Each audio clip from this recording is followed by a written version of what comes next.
You just lost $5. Grundegg.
What up, boys and girls? How we doing? Good morning.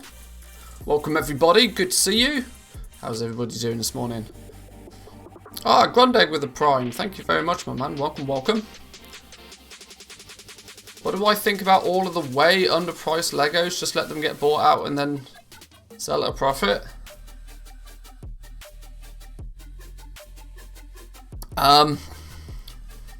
Depends on your realm, is the honest answer. I know that's a real get out of jail free card kind of answer, but depends how competitive the scene is on your realm. I'm already finding that if I don't compete with these low prices, you know, it's not a great day. But it does appear that people are getting into legendary buying mode. Whether it was just the fact that I was lucky to be the early bird on my realm or not, we switch over. You'll already see that we are shifting some stock. We're shifting some stock. We're got everything up and running first thing this morning when I logged on this morning, and very quickly we started selling rank 5s and 6s. So I sold 3 capes at once yesterday, all below minimum price somehow though.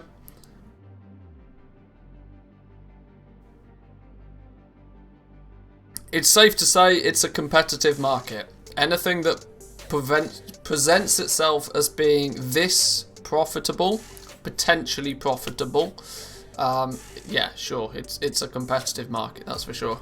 And with that competitive nature often comes slim margins and frustrations, but we'll fight through them. It's all good. It's all good. It's gonna be a lot of Auction House PvP today. I can confirm lots of Auction House PvP will be on the cards today. As if we're going to sell anything, we need to be selling some stuff now. And I have double the incentive to sell through a lot of my stock, but we'll talk about that in a little bit more detail later. So let's get all of these undercuts fixed real quick.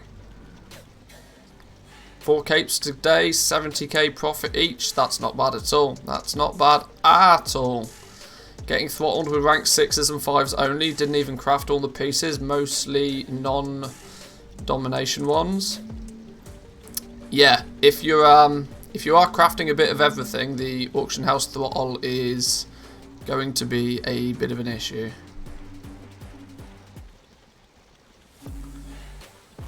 Still haven't sold a single cloth bracers at rank 5 or 6.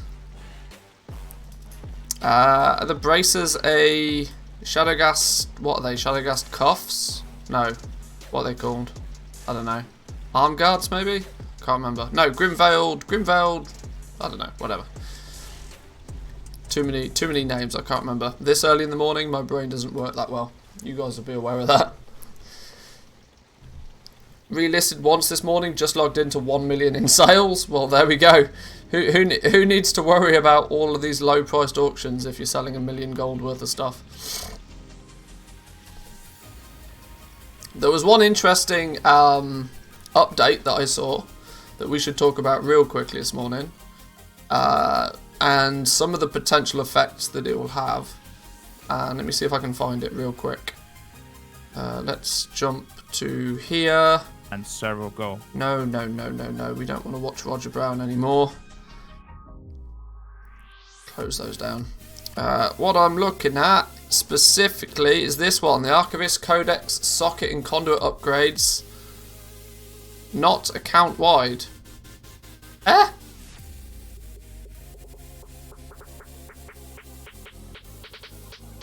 What?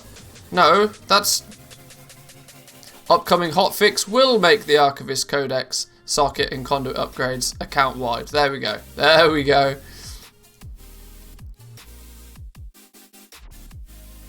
This is what I was wanting to talk about a little bit, because this does have some interesting, or may have some interesting effects on the price of your Korthite crystals. So let's talk about what this actually was first. Blizzard have announced that they will be making tier 6 rewards from the Archivist Codex. So namely the conduit upgrade and the gem socket thing. They will be account wide in an upcoming hotfix. Now very quickly some people said, oh, well if that's the case then nobody's going to farm Korthia on any more than just one character. Not true. Not true. Think about it, boys and girls. Think about it. Think about it for a second. What is the currency that you use to buy those items in the first place?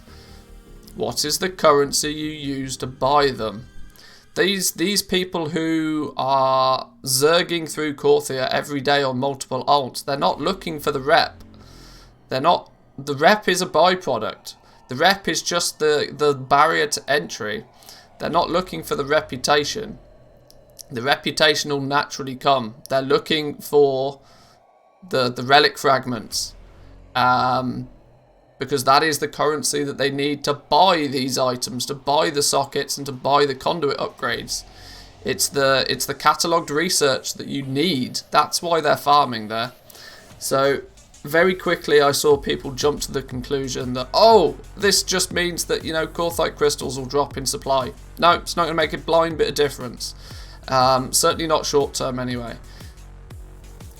Because when you look at the maths on just how many catalogued research points you need, especially since I think it's when you unlock tier 4, maybe tier 5, that you get the boost to the amount of catalogued research points you get from the relic fragments in the first place. You could probably get the research just by doing some daily stuff like rift chests. You wouldn't bother with opening mushrooms and normal chests since they don't drop that much research. If you're looking for conduit upgrades and you're looking for socket upgrades, those people will do whatever they need to do to get them. The account wide aspect of this is not really the blessing in disguise that people think it is. It just means that on the alts, they can start buying these a little bit sooner. But those alts will still end up being rank 5 or rank 6 anyway. It just means they won't... It just takes the barrier to entry to be able to buy them in the first place away.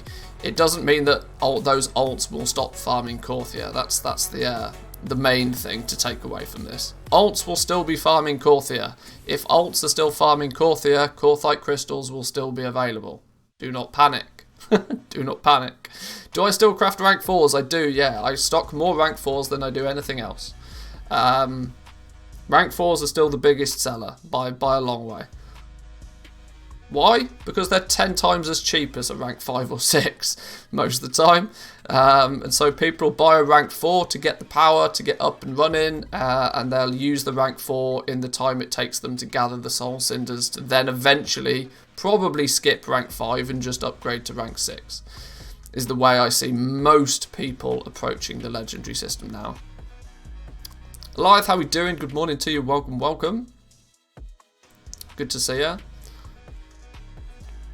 Korthite crystals doubled in value on Draenor. I feel they will continue to go up. Be careful. They haven't doubled in value. They've just been bought out because it's reset day. They've not. Their listing price probably is double what it was yesterday, but trust me, there's still lots of them about. It will happen on most realms today. Most big servers today, you'll see the Korthite crystal price, you'll see the value of the Korthite crystals appear to rise, but it's a bit of a shroud. It's not actually a true indication. It's just that today the big goblins will buy up everything to make it look expensive. Just like what happened every single Wednesday with Heavy Callous Hide. Heavy Callous Hide would get bought out, it'd look really expensive for a day, the next day it'd be back to normal. Don't worry. Somebody posting 2 unbehind arm guards at 249 for only 50k a piece. That is pretty cheap. That is incredibly cheap. Do I dare read the comments on this? It turns out Blizzard can't really afford more negative press, I guess. Wow, God, wow, I cannot believe this is consistent with Venari, with them being consistent regarding these items is good. I still think these items should have been T6 to begin with. It's a bit restrictive and exclusive for something so basic to player progress. Not really. They want you to play the new content. Yeah, I'm not really. Comments on this sort of stuff trigger me beyond belief. It's not happening. It's not happening. But either way, this being when you now unlock tier 5 and tier 6, and you unlock the sockets and the conduit upgrades, you can then on your alts start buying them regardless of your reputation. But of course, do not forget the currency that is needed to buy them still is going to require people to farm Korthia, because let me tell you, the cost of these things, they're like what, 5,000-6,000 gold a piece, or 5,000-6,000 tokens, research points, whatever you want to call them. Where are they? Alloy warping facetor or something. 5,000 catalogued research points each. Yeah, there we go.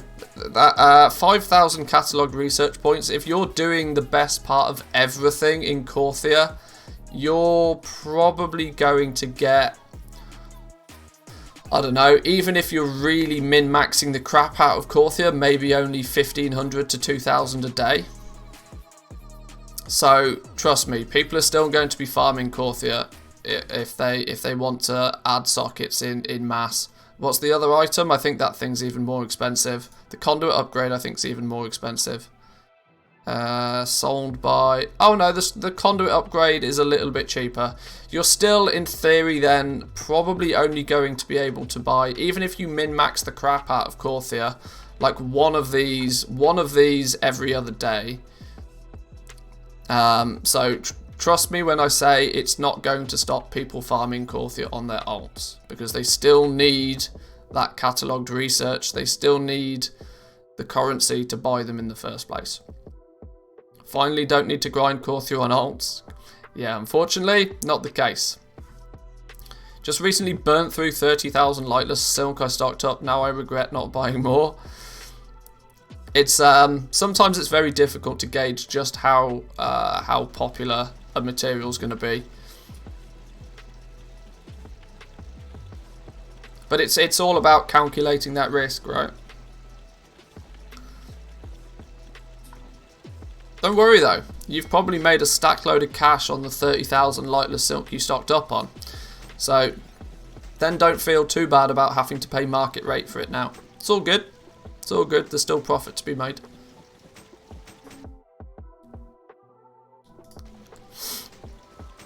Right, let's grab these. These are cancelled. Once again, I've cancelled a bunch of auctions and not listed them back on the auction house. You guys have to remind me to not do that. I'm so bad at that every time. Oh, these are actually expireds. Why have we got a bunch of expireds coming through? I thought I cleaned all of these. Alright, whatever.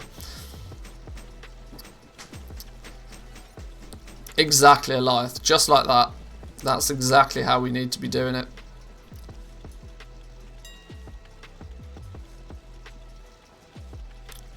Alright, let's get these back up on the auction house. We should, in theory, have this dude whacking away, making some more Shadowghast ingots, because we're running low. How many materials do we have here? We're good there for now. With that out the way, let's check what this dude is up to. No, that account.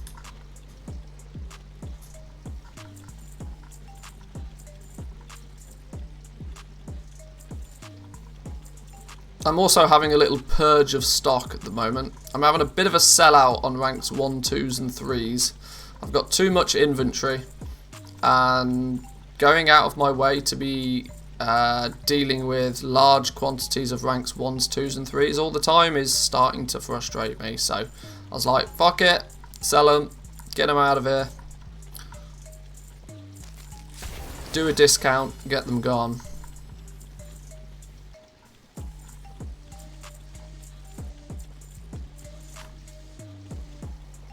And more rank 4s. Rank 4 capes.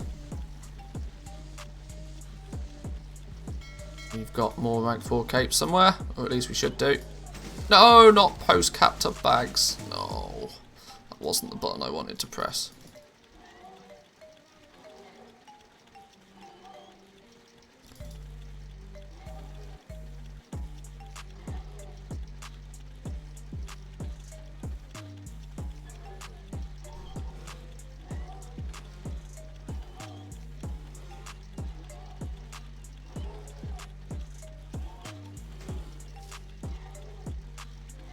Let's try that again, but this time maybe pressing the right button, which is shortfall to bags.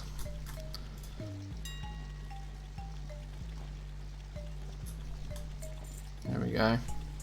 So yeah, if we take a look at LST for example, you can see that on ranks 1s, 2s and 3s, for the most part, I used to stock 3 of each of them, but considering 9.1 is a thing, many people are jumping straight into a rank 4 using their soul ash that they get from running Torghast anyway to just buy the rank 4 straight away, and then they're looking at upgrading it to a 5 or a 6 later down the line. I'm almost certain now that ranks 1 through till 3 are going to be pretty dead. There will be the odd occasional spattering of profit in there, but not enough for me to really be overly concerned with. I'd rather turn my full attention to just 4, 5 and 6 and let people who are leveling up their legendaries fight over these first 3 ranks. So I'm doing a bit of a purge, bit of a sellout mode on ranks 1 through till 3. And I probably won't be recrafting when I sell them all either. Rings and necks sell at rank 3 pretty fast. I'm sure they do. I have no doubt that they do. But it's one of those that at the moment I would my attention and my focus should be on the second half. I've put a lot of time and a lot of effort getting to the point where I can even craft the second half of this table, so that's where I'm going to focus my attention going forward. I think 4s, 5s and 6s. Now that's not to say on other realms I will do the same, because on Torin Mill, for example, I've not actually got that far. My professions are pretty much capped out at rank 3 so far, so I still will need to focus on the first 3 ranks, but there comes a time where you move to bigger and better things, I think. So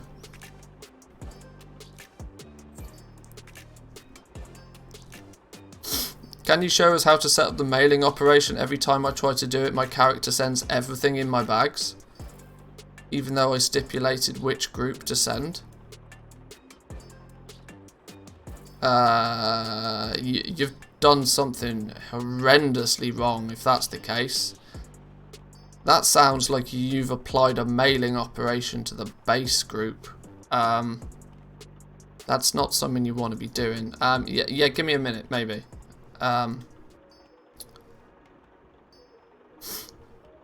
Yeah, that sounds very much like you've got a mailing operation attached to the base group.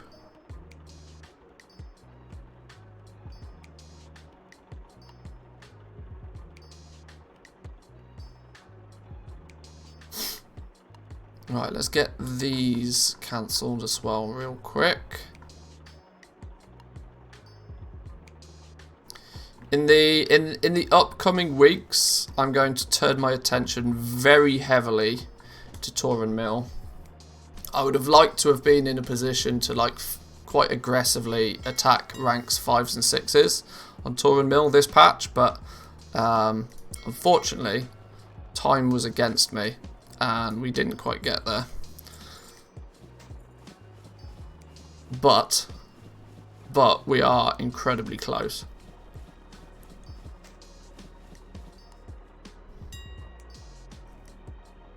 And long term, I probably want to use this realm because it's a super mega realm to basically bankroll everything else that I do.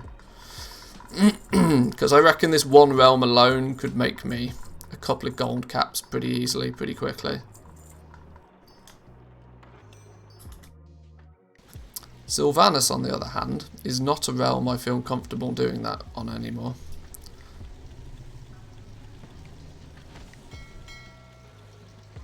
Mailing operation then, real quick. The simple thing to do with mailing operations, you make a new mailing operation. You name it whatever the hell you want. Doesn't matter. The target player is just the player you want to send the things to. So that could be your alt, that could be your bank character, whatever the case may be. The rest of these is optional.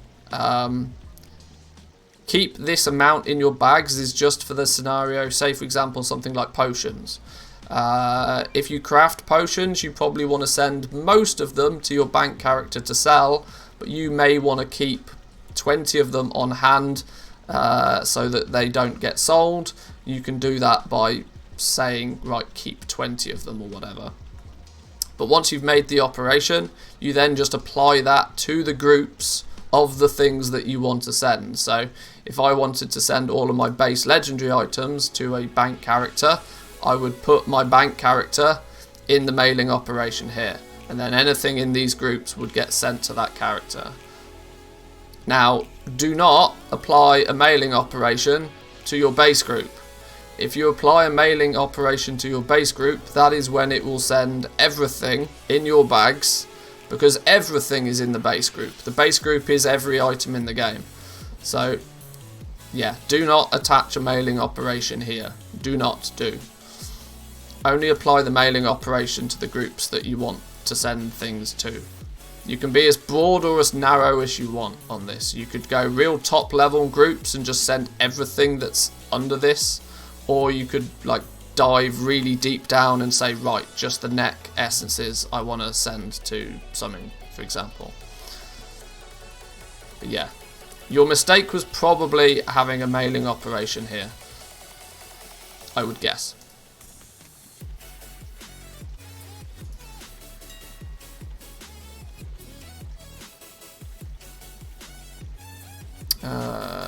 let's do a 1, 2, and 3 cancel real quick.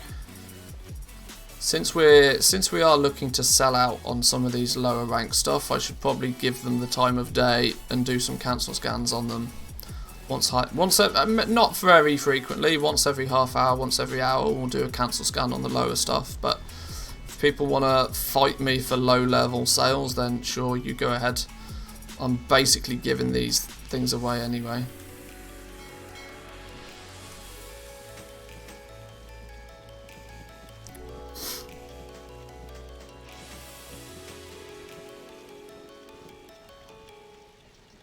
A lot of expires have come through.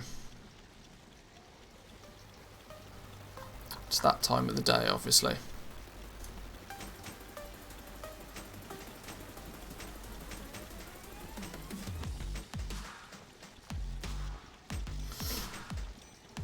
Has anybody been keeping track on what's been happening on the NA realms?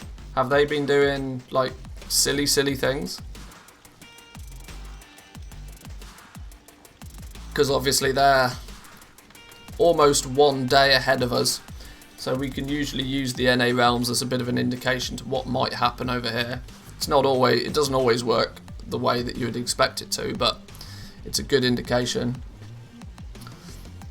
Dirty had like 15 million in sales after 3 hours of reset. Hikon's doing multiple gold caps. Oh my god, those NA realms. Those NA realms. My days. Okay.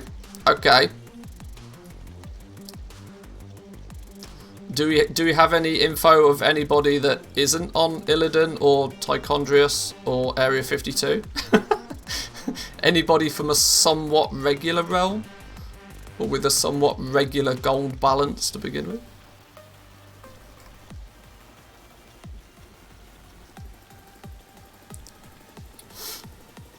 It's nice to know what the millionaires are able to do.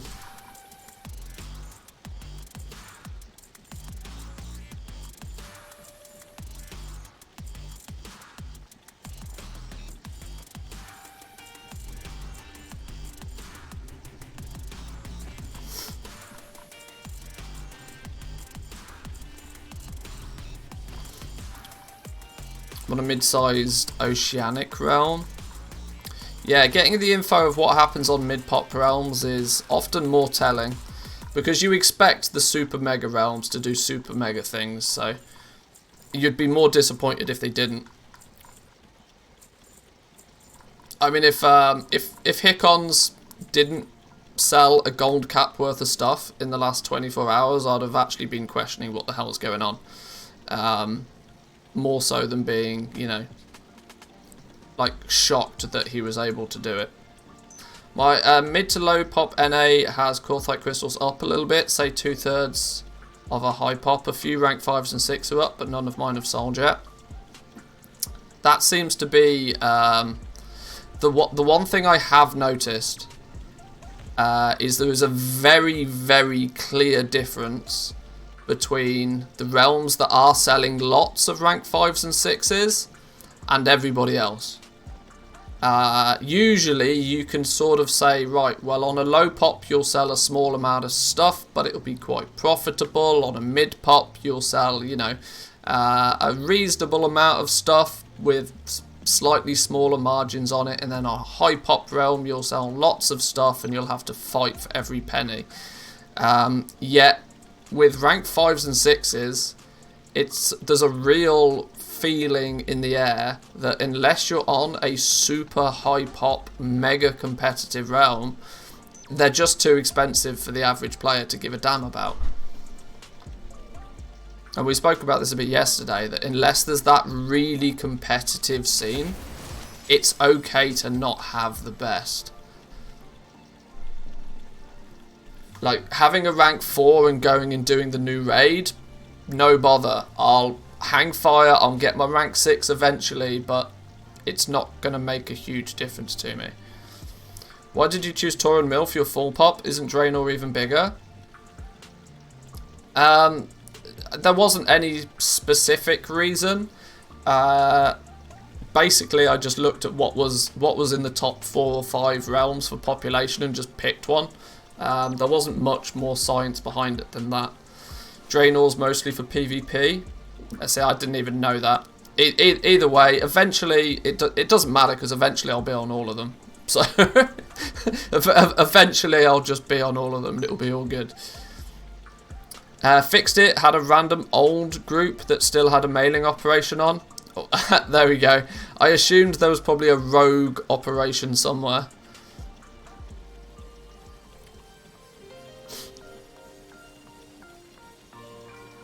If you care enough to pay big gold, you won't be on a meh realm. I mean, more and more so, I'm finding the need, not even the desire, but the need to be on bigger realms. But I guess it's a sense of scale, right? I already feel that I run my goal making operation at a relatively higher scale than most people do. And while it's nice feeling like a big fish in a small pond, I feel as if on my home realm now, Sylvanas, I've kind of hit a ceiling where I can still comfortably make a lot of gold, but I can't go past what I'm already doing. And you know, it's that wanting to strive for bigger and better things. The only way I can do bigger and better things is play on a more competitive, higher population server.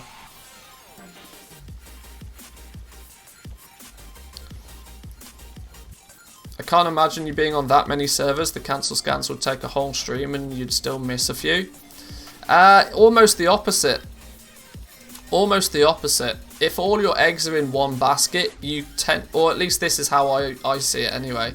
If all your eggs are in one basket and you just play very aggressively on one realm, your gold making adventure is 100% determined by the success or the failure of that one realm. Meaning that you absolutely feel the need to cancel scan as much as possible. When you spread yourself out a little bit, sales you make on one realm counteracts the fact that you're not making sales on another realm, because you're bringing your account wealth up from different areas. No longer is the necessity to sell 100 legendaries a day on a single server. You could sell 10 legendaries a day on a single server, but if the 10 legendaries you sell end up being more profitable, you still come out on top. This is why the multi-realm aspect is very attractive to me. Because ironically, I'll probably still do just as many cancel scans, but they'll be spread out across different realms, and in turn, the chance of me selling stuff probably increases. We slow you down too much? Yeah, but that's my choice. That's a big fat me problem, that is. If I was concerned by that, I wouldn't stream, you know? If anything, I get more cancel scale. Even though it looks like I'm not super efficient with what I'm doing, trust me, when I'm not streaming, I'm often even less efficient. One, because I get bored really quickly. My attention span is terrible.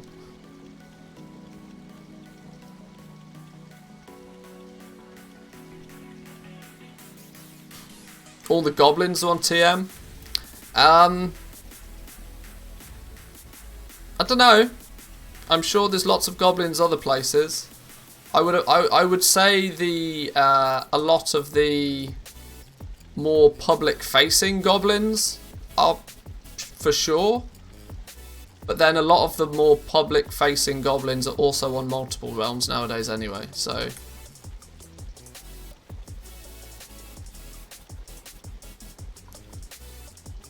I find TM easier than Khazak or Draenor.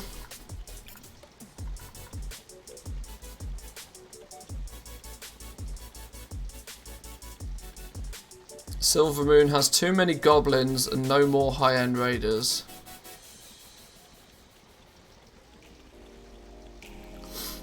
Really? The highest population alliance realm in the EU? No raiding scene?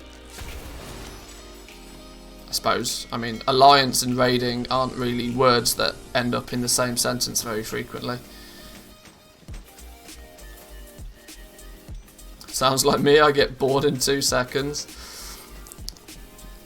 The monotony of cancel scanning is can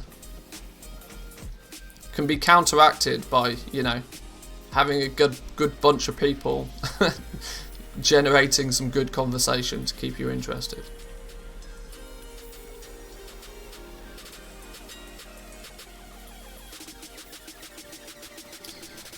When you're going slumming and trying NA, it will probably be sooner rather than later, for the simple reason that once 9.1 starts to die down, once the hype train of this just ridiculousness slows down, once the Corthite crystal price gets, I don't know, when the Corthite crystals are sub 500 gold a piece, and there's not huge worth in focusing too heavily on it, maybe then. It's on my to-do list, because I keep saying I keep telling everybody it's easier to make gold on the NA realms, and it's not backed up by anything yet. I need to go and do it to, like, either prove myself wrong or prove myself right. Either or, I suppose.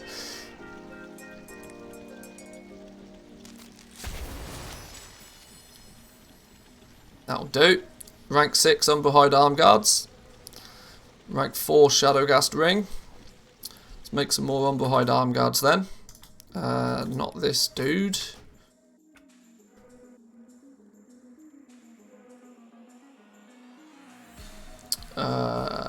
This one. The highest guild on Silvermoon is 3 out of 10 at the moment, so yeah, high-end raiding is dead here. Fair enough. Raider.io says it has 30. Says it had. Hey?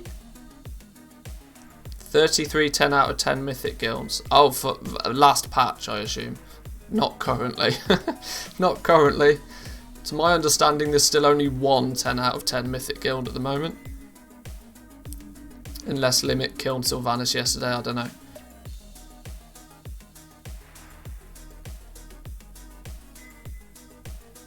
Oh, there is actually 2 now. Okay, fair enough.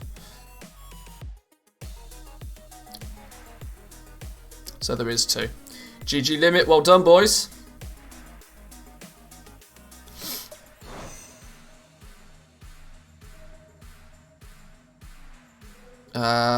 Who and what and why was I on this character? Something leatherworking. What was the something leatherworking? Umberhide Arm Guards at rank 6.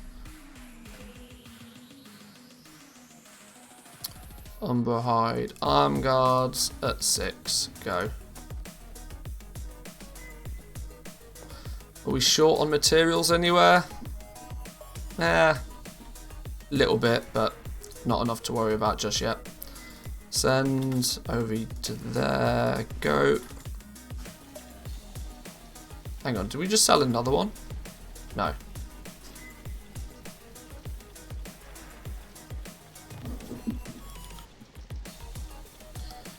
Best guild on Silvermoon is rank 163. There's still lots of people here, but all the hardcore raiders are leaving. Okay. That's going to be weird. That's going to be pretty weird, since that since it is the largest alliance realm. To have that many, I mean, it could just end up being I don't know, because as much as I appreciate that raiding is not the only end game activity, it is pretty much the main activity that drives an economy. Since that you don't see mythic pluses or PvPers spending hundreds of millions of, you know, hundreds of millions of gold chasing a world first. Now, I'm not saying that the race to world first is the only thing that drives an economy, but it definitely helps.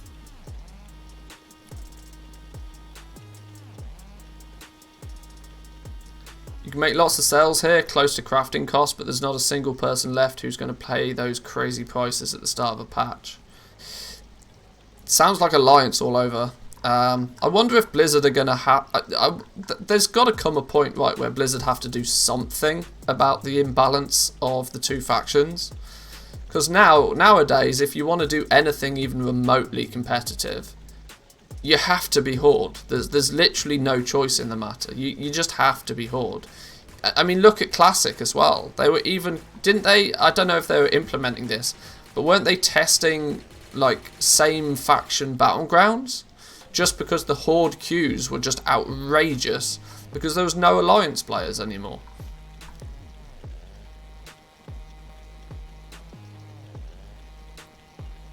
That point was 5 years ago. All they've done is made it worse since.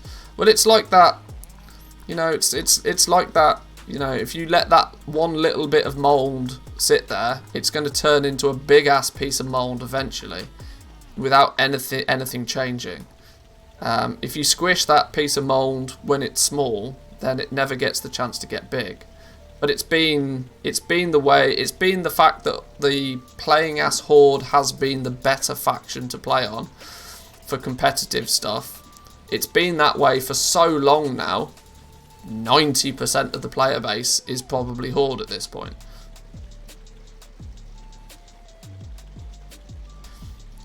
Part of the problem, I think, is they have a US-centric view, and the faction imbalance really isn't that as bad as that in the US. Maybe. Cross-faction raiding would be nice. Echo spent 500 mil. That's good PR then. Echo spent 500 mil. I saw Limit spent like, what was it, 250 or something. They spent 160 million on BOEs.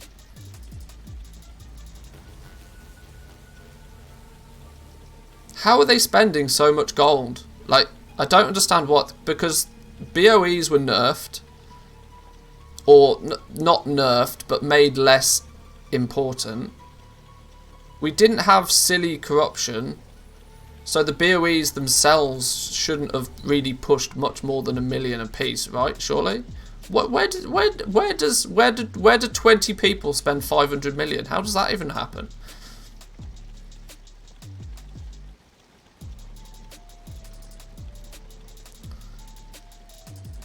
$252s were a socket, were still 5 to 10 mil apiece. Well, I guess if that's the case, yeah. I guess there was still probably god rolls because they had a socket.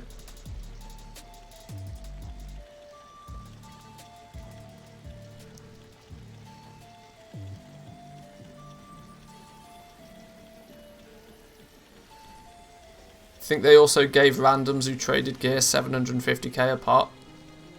Damn.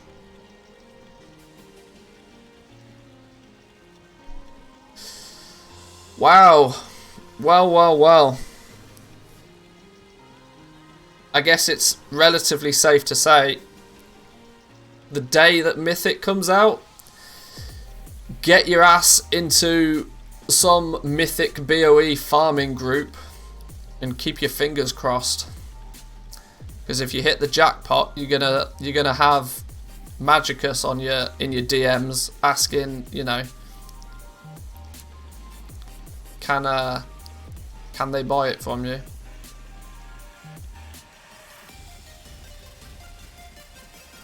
They were talking that somebody had to pay 50,000 euros for tokens to get gold. No, that is 100% BS. No. No. Tokens ran out the other day. Tokens ran out in the other day. Nobody was dropping 50 large on tokens just to get gold.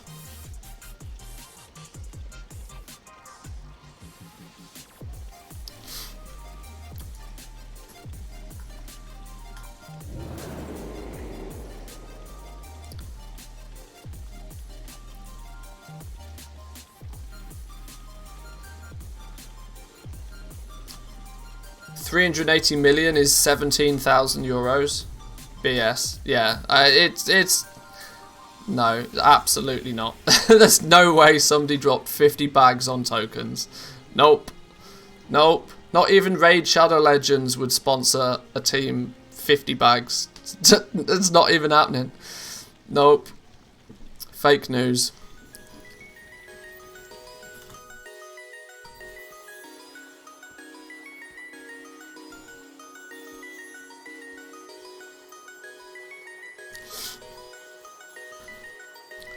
People spend more money than that on games though, a lot more. Oh, they do, collectively.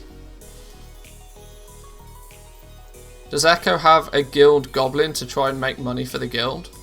Well, it's relatively well believed that Magicus is on good terms with Echo.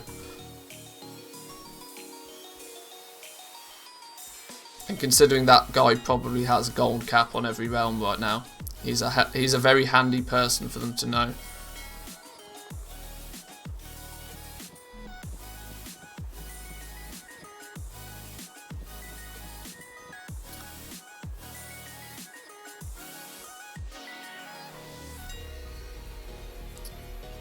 Is Magicus the biggest goblin in WoW? Probably. Probably.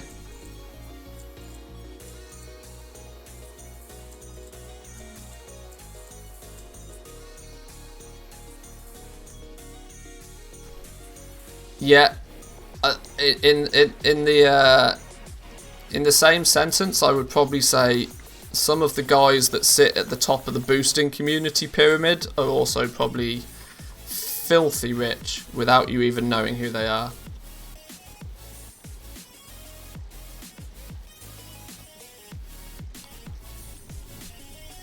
Top end guilds borrow a lot of gold, then pay it back by selling runs after they're done. Yeah, that's often the way. Like, they'll ask like, yeah, somebody will give them a couple of million gold, and then they don't get that couple of million gold back. They just get, you know, a couple of boosts and some gear and whatever.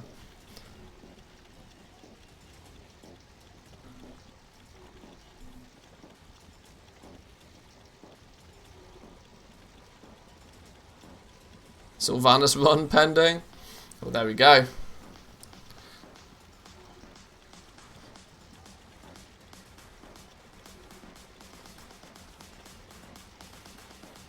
Echo said yesterday they'd make 100 mil a day.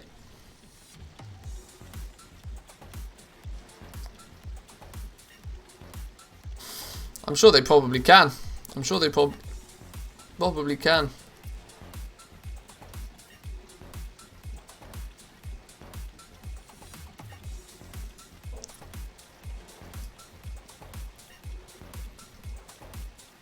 Wow, is that really? Hang on. What? Hang on. Have I done it? What? Done it again, haven't I?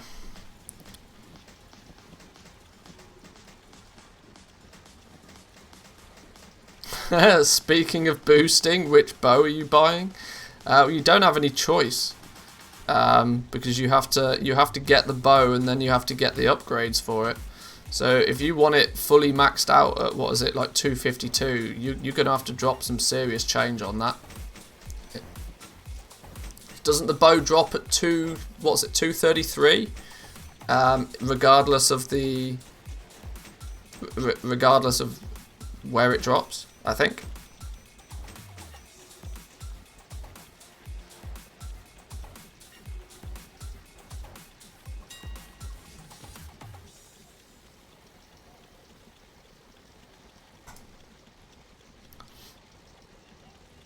Oh, they've changed that now?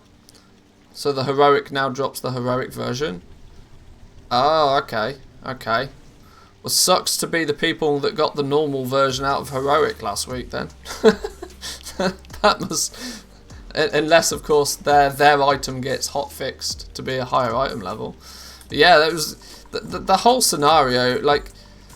I don't understand why Blizzard did the whole upgrade system for the legendary bow. Just make the fucking legendary bow a legendary bow. Make it drop only for mythic. Make it rare. Make it legendary.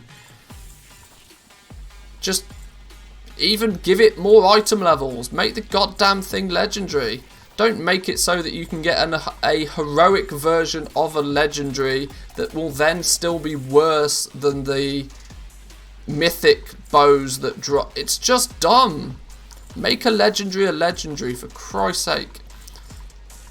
They want it to be accessible to plebs. I know they do. Nothing's rare and nothing's unobtainable in this game anymore, which is real sad.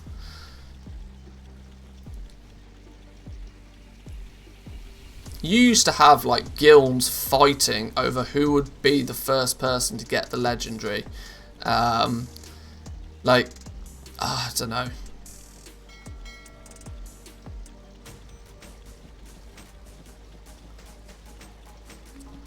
The everything for everybody mentality that Blizzard seems to focus the game around now is a bit sad. I must admit that I'd rather it not be that way. Lots of things are unobtainable. Yeah, things from the past. I'm talking about the current way that they develop the game, yeah. There's nothing you cannot go out and buy with gold in this game anymore.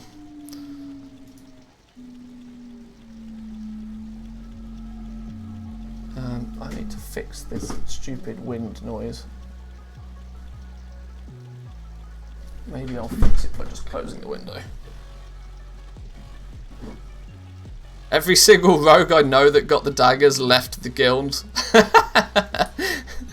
I mean, there was some real scamaz stuff going on, but, I mean, you expect nothing less from a rogue, right? I mean, I know it's been a meme for forever and a day, but that is... If you expect anything more than that from a rogue, I think the problem's on you, not the rogue.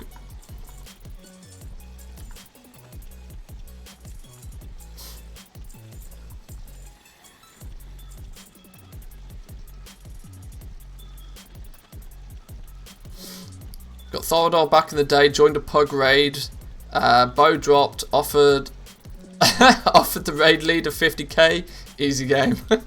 Yep, anybody can be bought for a price, I'm sure. Anything can be bought for a price. Everything was a hunter weapon back in the day, it's true.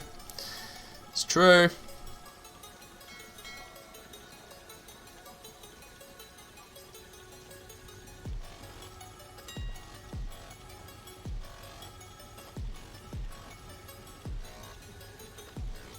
I can be bought for a very small price. Hey, do yourself a favour. Do yourself a favour. Think of a big number and double it.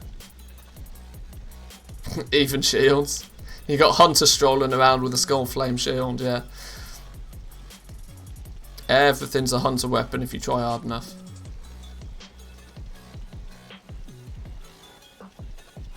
Hunters were supposed to be semi-tanks as well, just like Shamans, hence they wear mail. Really? Sounds, fair enough.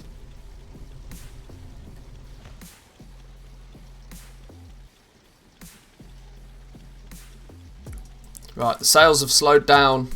What's going on, Realm?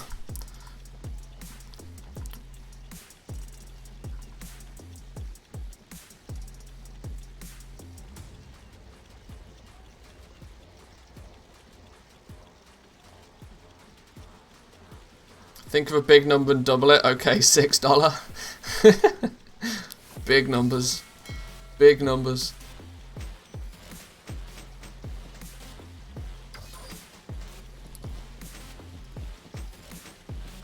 Also had this add-on in Wrath of the Lich King, which added up the tooltip.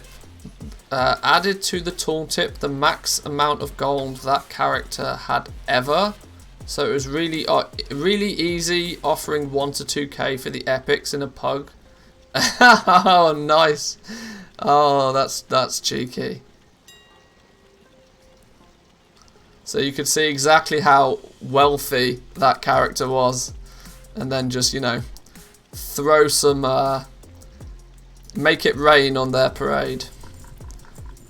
But make it rain with dollar bills.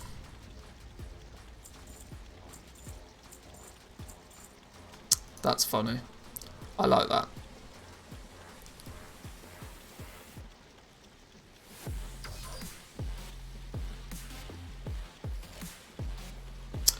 So to see the sales, I need to have at least 3 accounts. One for rank 6, one for rank 5s, one for other ranks. With that setup, I see more sales. I mean, if you're hitting the if you're limiting factor, if the limiting factor for you is the auction house throttle, then yeah, you can circumvent that for sure by having more accounts. It's not necessary though.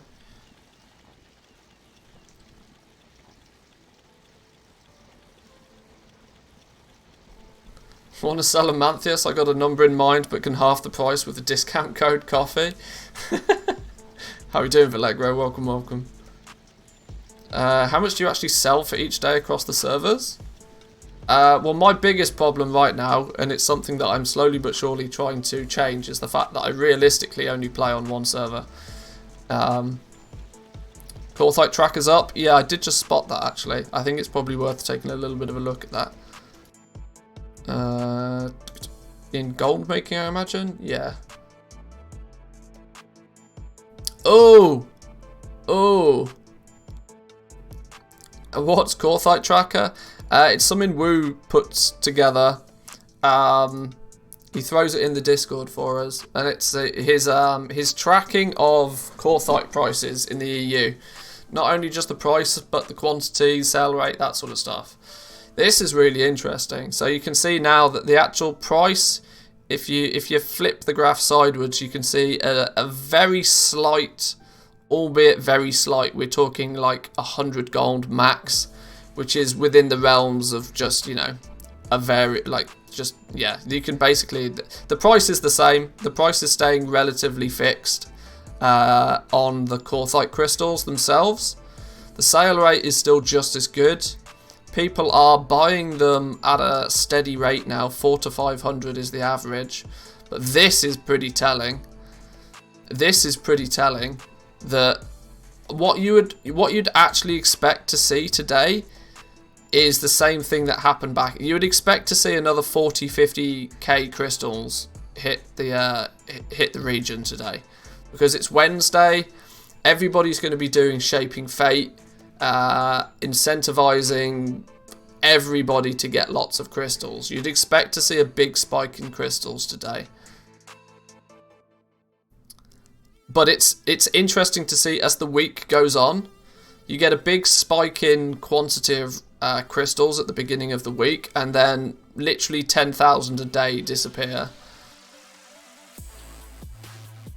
And with the one thing that's not tracked here is the demand for the crystals, which I feel is going up because now more and more people are able to buy their rank 5s and rank 6s. This could be quite cool. See what happens. See what happens. Thank you once again, Wu, for putting the effort in with this one. What do we sell? Grimvale pants. Let's go grab another pair of those.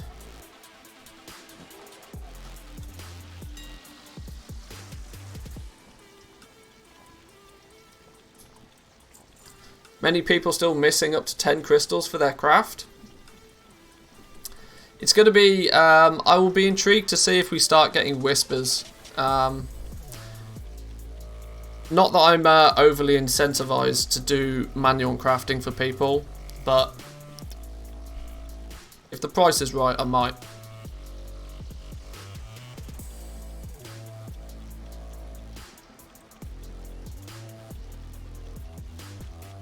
In my opinion, demand is driven a lot less by real people, more by goblins stocking up. Well, that's almost that's the difficulty, right? It's hard to distinguish what is actual demand and what is artificial demand. A goblin stocking up is artificial demand, because they're buying the things without actually there being them having a distinct reason for it. So it's not so much, I suppose it's not so much artificial demand, it's more delayed demand. It's the risk that the goblin is taking by stocking up. To everybody else, it looks like there's a higher demand for the Korthite crystals than there actually is. Because at a moment's notice, I could put all of these back on the auction house.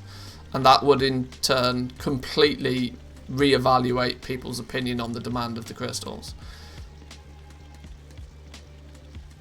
This is why there's no real add-on out there that sort of tracks supply and demand, because it's, to a degree, supply and demand is actually a bit of a mythical thing, in terms of you never really know, that it's almost impossible to put true numbers against it, because you never know what is somebody just buying a bunch of materials for the sake of having a bunch of materials, or who is buying a bunch of materials to actually directly go and craft something with them.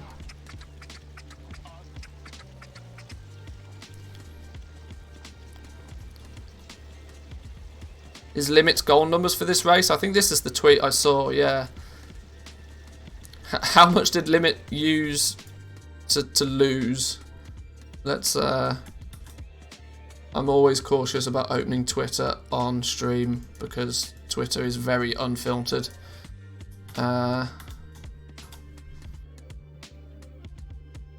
So how much did Limit spend on losing? 6 million in repairs? Jeez, that's a lot in repairs. Alright, sure. 25 million consumables. 70 million PvP carries? Really? So let me get this right. 70 million PvP carries is them getting highly geared PvP players to join the raid to be able to trade gear, right? That's not them actually getting a high, or is that them getting a high rating in PvP for they're buying the rating? Okay, fair enough.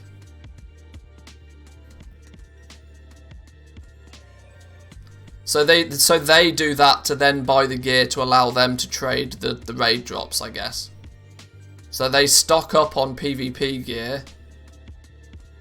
I see. So they stock up on PvP gear to then be able to trade the raid gear where it needs to go. I get it. 18 million in internal debt.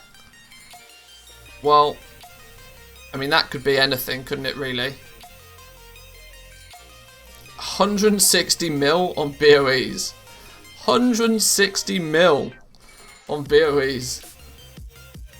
They also paid people to trade gear in splits. That doesn't seem to be listed. I mean, would that be... I don't know. Echo spent 380 million for BOEs.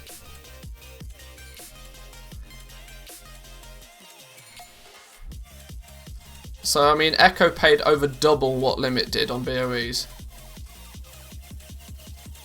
Boys, girls, mythic BOEs. Like, next patch, next raid, should I say? Mythic week launches. Just getting those mythic BOE farms.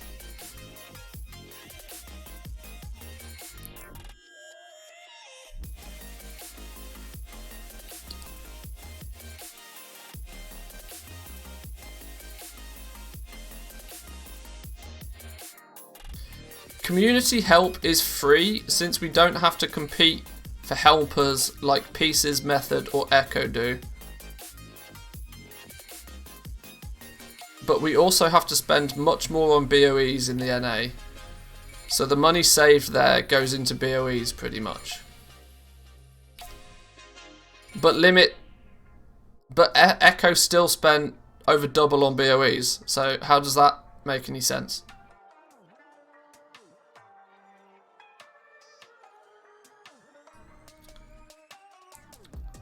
I'd rather sit at the auction house 24/7. I ain't farming shit. The trash in front of the Tarragu doesn't drop BOEs. Well, people have said different.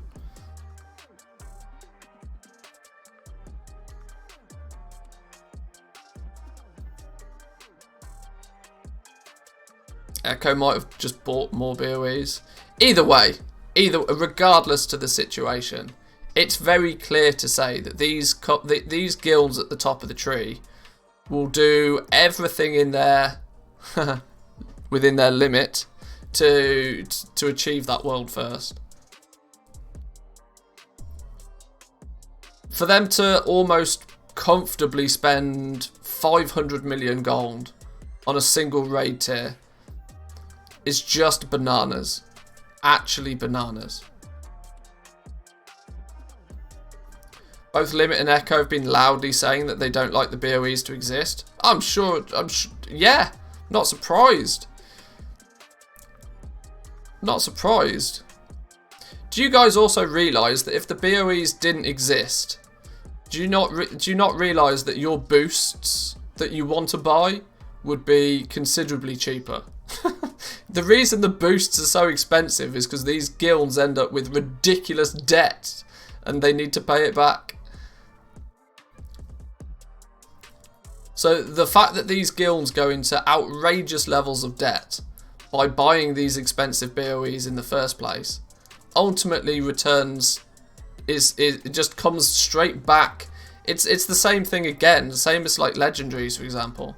The whole thing comes right back down to the people at the lowest point on the tree.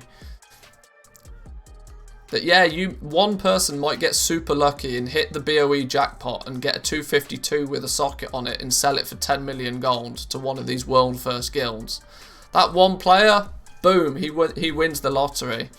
Everybody else though gets fisted, because if they want to buy themselves a boost, it then goes up in value because those guilds are now so much heavier in debt. I mean, I know the correlation there is probably not one-to-one and it's not a perfect example, but it's true. On a grand scale, it's true. If these guilds weren't spending... Because look at what they spend on repairs and consumables. Even the PvP carries would have only put them at 100 mil. The lion's share, 279 mil, over 50% of that was buying BOEs. And this is Limit that spent less than 300 mil. Echo spending over 500 mil. With madness. Actual levels of madness. It's interesting though. Gives me even more of an incentive to be on these big guilds, big servers, sorry. Outrageous behaviour. Let's get some cancel scans on the go. I got to grab myself a drink actually in a minute. Let's get this cancel scan on the go because I feel we're going to hit the throttle anyway. 104 possible items, 61 of 61. What a perfect number.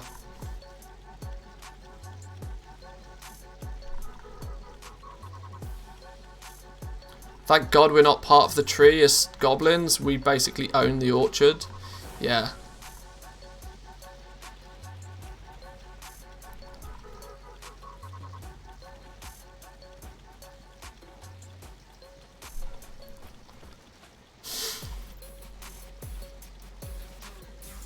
They spend that gold on BOEs because it's a DPS upgrade, so any upgrade is needed in this type of race. Oh yeah, I fully understand why they spend the gold they do on the BOEs.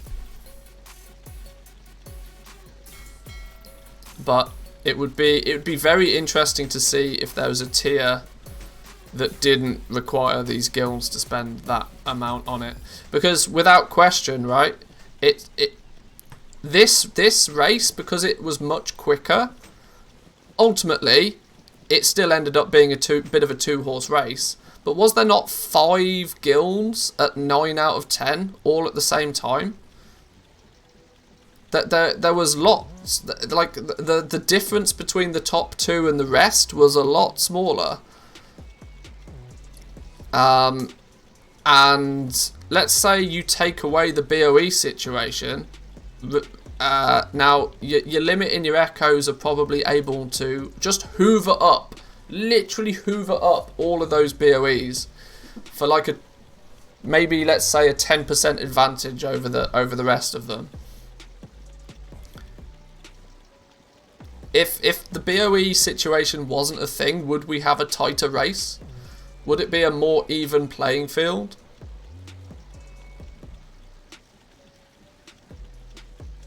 A lot of it also comes down to the paying for helpers. Limit was free. Echo, Pieces and Method have to pay for their helpers.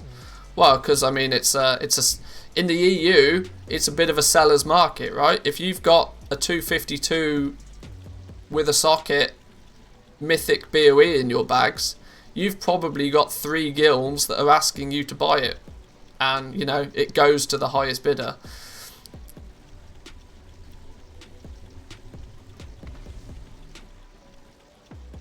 Not so much the case over in the NA.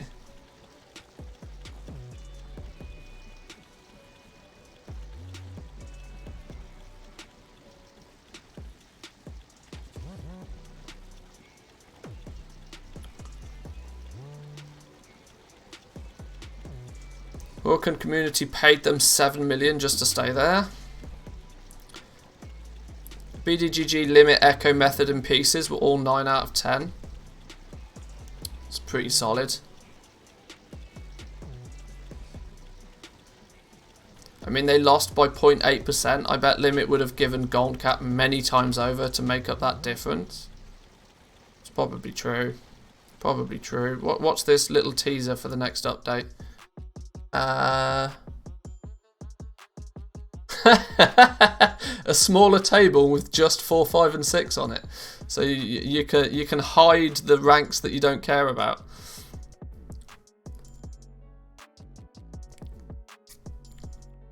Nice little quality of life option there, maybe.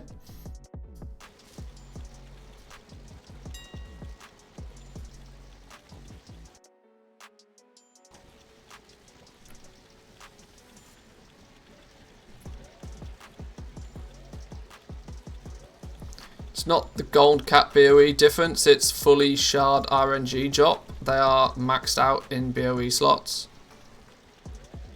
Yeah, I can't imagine there's a single one of the guilds in the top 5 guilds that weren't decked out in all the BOEs that they wanted. If they wanted them, there was somebody there that was going to sell it to them. Just a matter of price. And when price isn't really an issue, then, you know, they get what they want.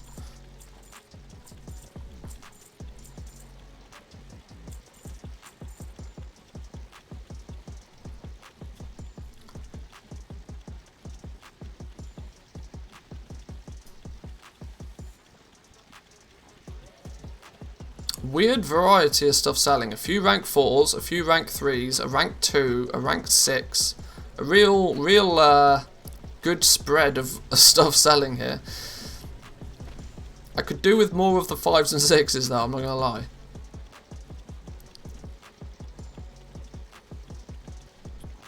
Dirty did the crafting for BDGG. I loaned BDGG about 30 mil.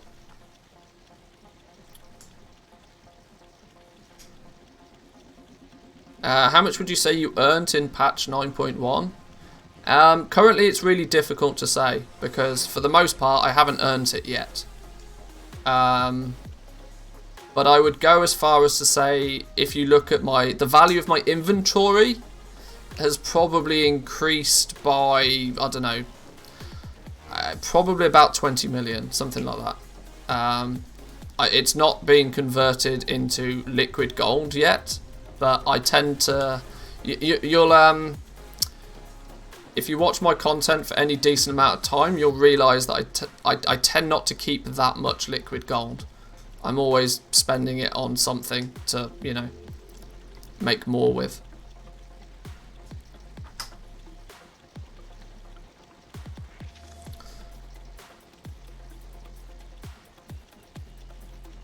Crafting Legos on a small pop server and competing with another person who always gets the price to the ground when somebody posts on the auction house. Any idea what I can do with this guy? Play the game or let him win. There's no real other options, unfortunately. If one person is willing to sell something for less than what you're willing to sell it for, you've only got two options. Three options technically. The first thing you can do is just try and source your materials cheaper than they are, because then that gives you a competitive advantage to begin with.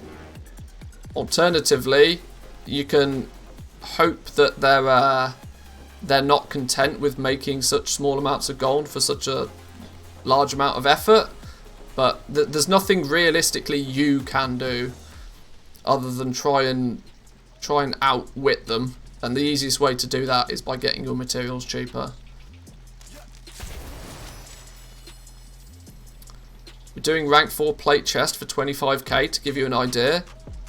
And that sounds profitable to me. A rank 4 plate chest, I would imagine, is about 18k to craft. Something like that. Just very, very quick maths off the top of my head. Shadowguest breastplate rank 4 on my realm is currently listed at 32k. Its crafting cost is about 25. So okay, in that case they're willing to sell it very, very close to cost.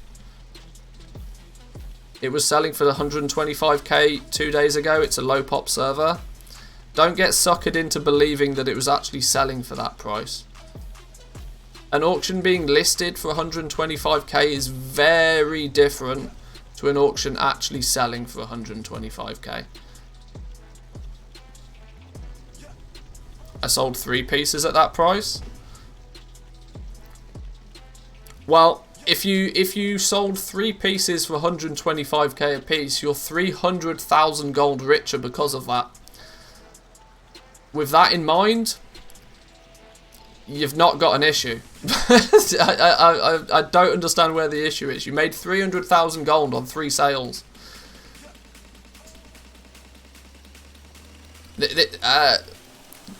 Be content making some of the gold.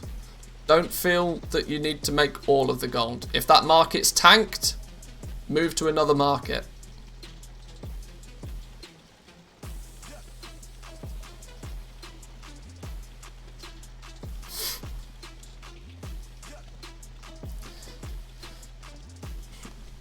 Yeah, I mean, if people want to tank markets, they'll tank markets. But luckily, as a goblin, you have the ability to diversify. Like, if somebody does something stupid in one market, move to another market. Let them do their stupid thing. When they get bored, maybe you can go back to it. But it's... for the most part, you can't counteract stupidity.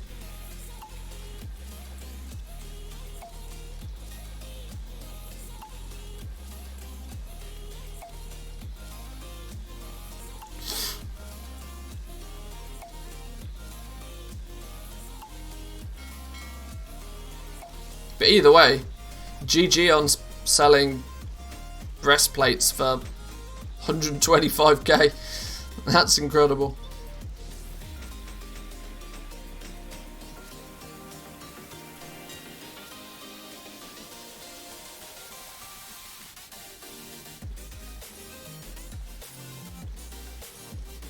There's an option in, if you're using TSM, which I'd assume you probably are. If you're not, you probably should be. But there's an option within TSM that if somebody posts below your minimum price, that you just ignore those auctions. Which is what I've started doing recently. And it's a sensible way to approach it. If somebody's willing to give their shit away for free, let them. Just get yours in the queue. Because there comes a point where people get bored giving stuff away for free. And when they get bored, yours will be ready to sell.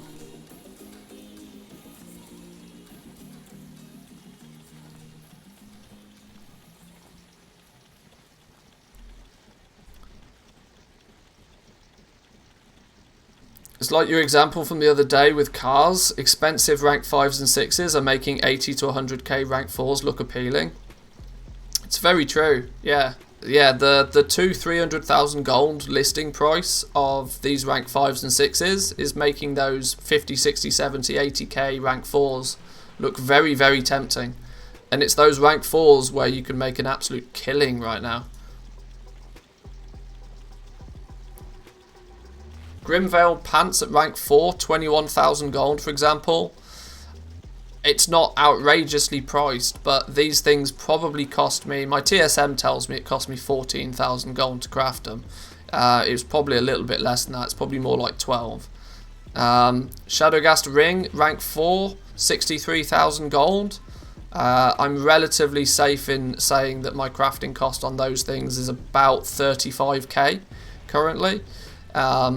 So these super high prices, although the sales don't come in all too frequently, if you're selling a range of things, it doesn't matter what the price of one thing is, because you're still selling other things.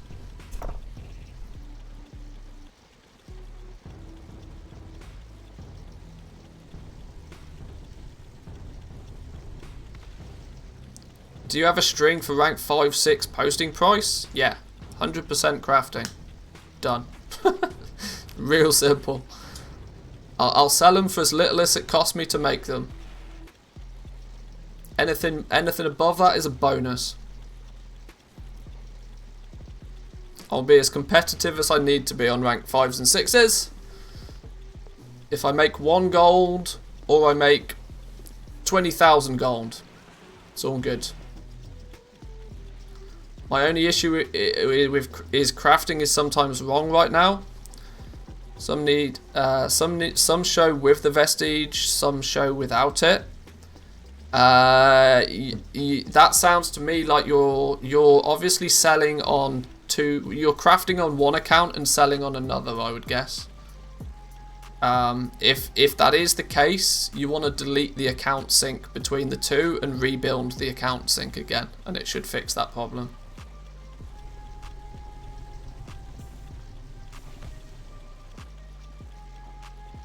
So in real words, if you go to settings and you go down to where the account sync is, just literally straight up delete it.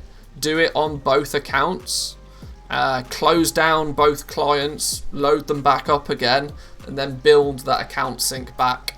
You'll need to open your profession windows to populate both accounts properly again. But if you do that sort of stuff, it should, fingers crossed, work this time. There were some bugs in the earlier version of TSM 4.11 that made the sync do some weird things.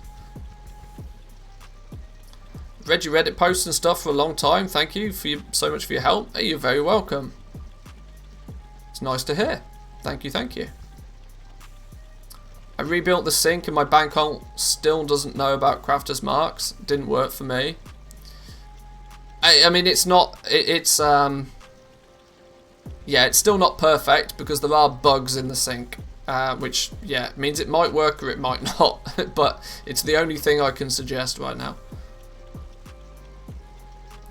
Managed to get leatherworking Crafter's Mark 3s and 4s synchronized with my second bank toon. I had to learn the leatherworking on my bank toon second account, level it to max. Still no information about leatherworking Vestige of Origins though, so not exactly a solution. Yeah, if you're having difficulties with the sync right now, you can either just, you know, try and do the deleting of account sync and rebuilding again, or worst case scenario, sell them on the account that you make them on, because then it's not requiring sync to do anything. It's an annoyance if you have two accounts, sure, but yeah.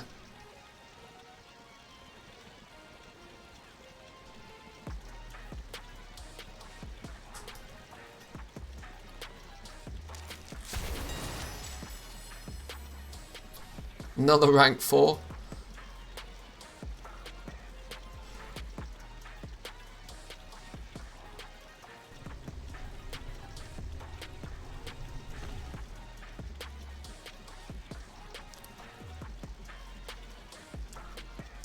So I petulantly say that TSM has not yet supported marks, i.e. worked in Shadowlands. It's an odd one, right? Because from a single account perspective, TSM works flawlessly right now. The only real issues that people have with Tradescore Master currently is if they're trying to use multiple accounts and they're trying to synchronize information across the two accounts. So the support for the Crafter's Marks, the support for the Vestige of Origins, the support for individual ranks of items is there. It's just one aspect of TSM that's a bit broken still. And now unfortunately it's quite a crucial bit of TSM that's broken for a lot of us, but I'm sure they're working on it.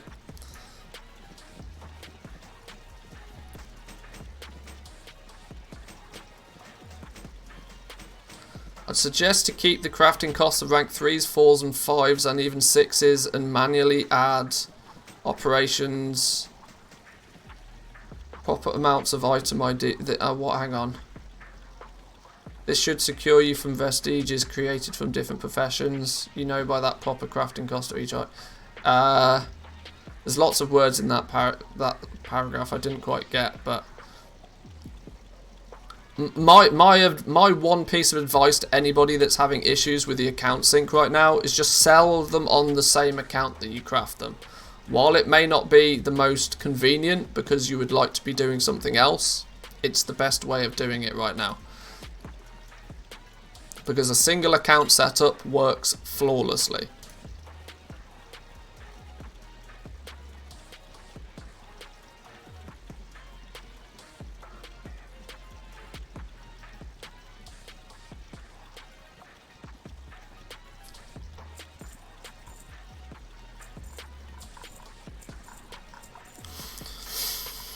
Just use a flat amount of gold for the vestiges in your operations. That is also a hack that works perfectly well. Just broke the connection, re-established it, and it fixed it. Congratulations.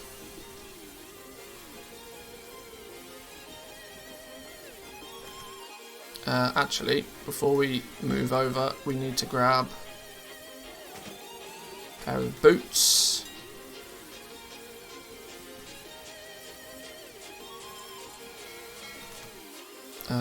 Let's check what's going on over here. I need to go grab a drink actually, boys and girls. I'll be back in 2 minutes.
Whoa, whoa, whoa, whoa, what's going on here?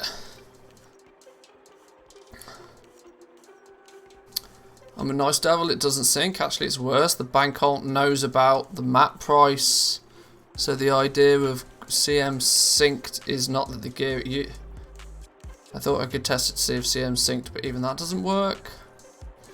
I'm using custom sources to calculate crafting prices of vestiges and marks as a temporary solution. It worked fine.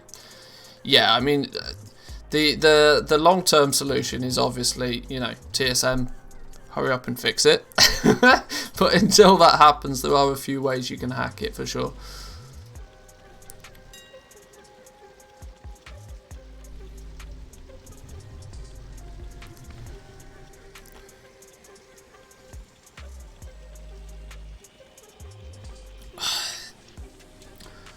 I was too fast with my thinking. Ideas you keep CC for rank 5 the same CC as rank 3. Oh, crafting cost, which means you add to the rank 3 an additional vestige by adding to the auctioning operation the proper equation of the vestige that they were made of. This means you keep control of the items made, for example, as in from tailoring, but vestige of origins from any other source which is fixed for you. This is for people selling and crafting in different accounts. TSM sync between the different accounts does not work properly because of vestige of origins, which can vary even 10 to 20k between professions. Yeah, it just depends literally how deep you want to go with your min. Sometimes I don't disagree with any of that. But I also want to remind people that if you're selling things so close to your minimum price that you have to get that detailed in calculating the exact crafting costs of stuff, maybe you probably don't want to be in those markets to begin with. If you're not comfortable, like if you're going to spend 100,000 gold crafting an item, if you're not comfortably getting 10-20% profit out of it, you want to be very careful getting into that market in the first place.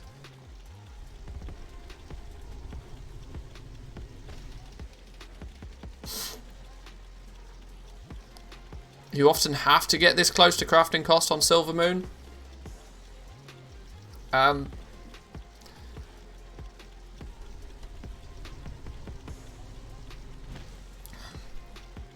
Okay.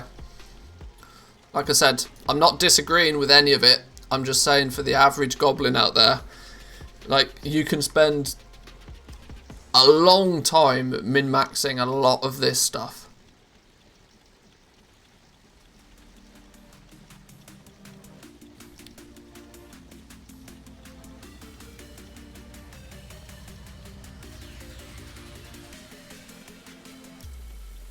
Consumables is a different one, because consumables is a very high turnover market. So yeah, I mean, if you're making 10% profit on your consumables, you're probably actually making a fair whack. Which means you have to keep your like, you can't compare legendaries to the consumable market. It's a totally different situation.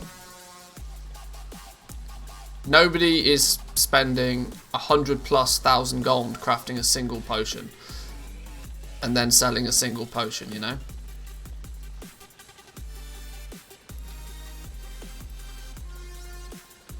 Shadowlands has been out a year. Do you think TSM will suddenly start working? Hope so, but I mean, like I said, on a single account situation, it works flawlessly right now.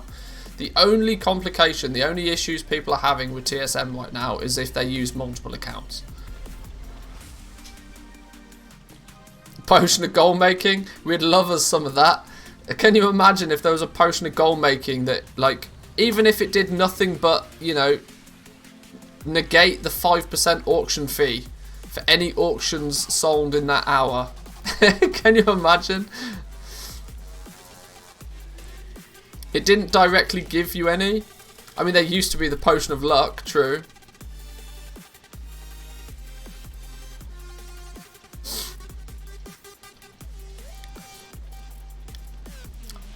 A week-long flask. Yeah. They should do silly things like that. Make it cost 20k. You know, make it cost 20k. Here's a week-long flask. People would use them. People would buy them. People would craft them. People would sell them. Plus 10% profit from selling. I think the inflation would be ridiculous, right? Not to mention, you could probably actually cheese that, like, so much it's not even funny.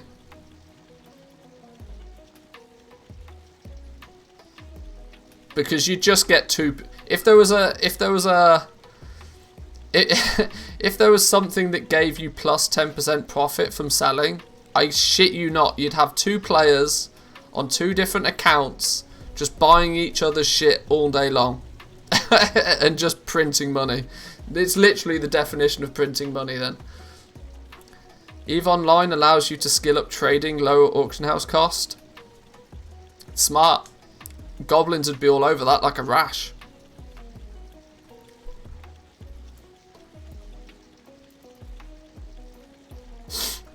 Any potion like that would then just be utterly necessary, like Silas in BFA for alchemy. That's true. Yeah, the worst situation is when procs get embedded into people's profit margins. That's a real sticky situation. When procs are no longer a bonus and the procs become baseline to actually making any profit or not making any profit, it's you know the market is very competitive at that point.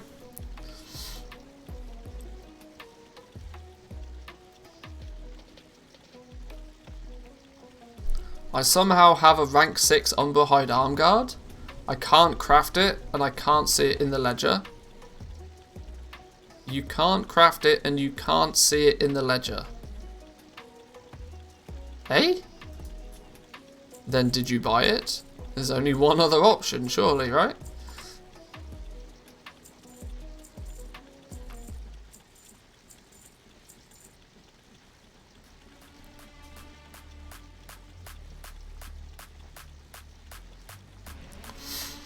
I sold a couple of rank 6s and a couple of rank 5s within minutes this morning. Since that time, in fact, I start the stream. Since starting the stream, I don't think I've sold a single rank 5 or rank 6. How's that even? Not going to complain. Not salty. Oh yeah, that's mine. Just mail it me back. Yeah, yeah, it's morning. Bye bye, streamer luck. I know, I'm getting screwed over. RN Jesus is not blessing me today. Oh dear, oh dear.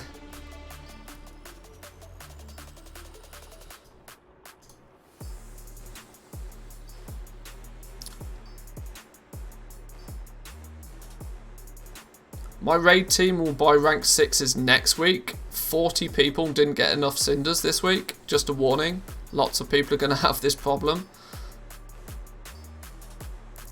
Yeah, it's considering cinders are available from multiple sources now. I think it's very, very easy for people to accidentally have not done something to be short on cinders.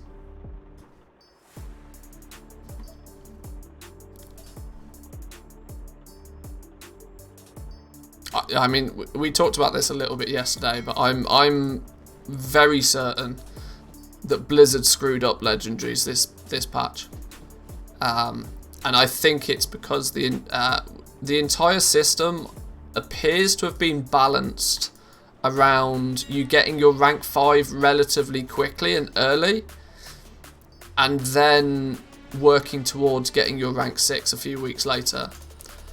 But their decision to make a rank 5 cost 1100 soul cinders, up from the 400 it was originally, completely goofed the system, I think.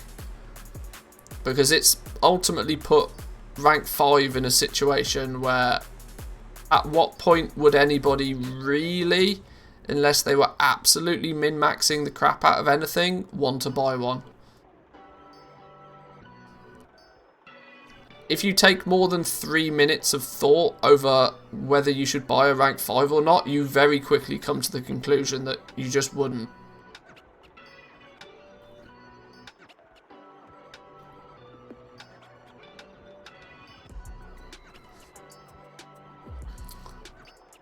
I've 1264 but haven't done Torghast or the Torments yet.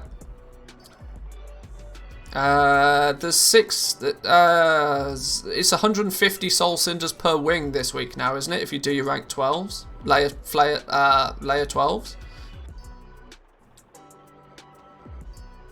Haven't paid much attention. Couldn't you get rank 5 from 0 for 400 Cinders and 5k Ash versus 1.1k Cinders from rank 4 to 5? No. In the early days of the PTR, a rank 5 cost you the 5,150 Ash and only 400 Cinders.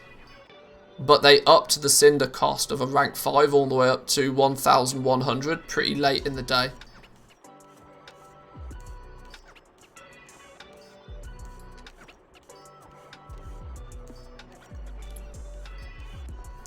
Rank 5s and 6s are not distinct enough in crafting or Soul Cinder cost. It's true. It's true. And yeah, which is hence why, like, why would you spend 150,000 gold on a rank 5 to then only have to spend 150,000 gold again next week on your rank 6, when your rank 4 is more than adequate for one further week? You've had to have your rank 4 for the first couple of weeks of the patch anyway. This is the thing, right? People would have bought rank 5s like that if they only cost 400 Cinders apiece. In fact, you'd have probably found people that would have bought multiple rank 5s, because the next time they get another 400 Cinders, they'd have bought another rank 5 for their off legendary, and eventually they would then upgrade to rank 6s. Saw a lot of posts on Wowhead saying brand new rank 5s only cost 400 versus the 1,100 if upgraded. I mean, to my understanding, that's just wrong, but that doesn't surprise me with Wowhead.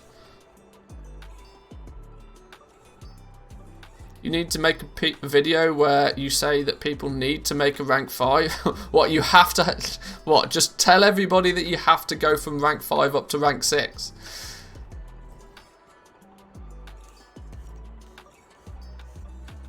It's 180 each wing now.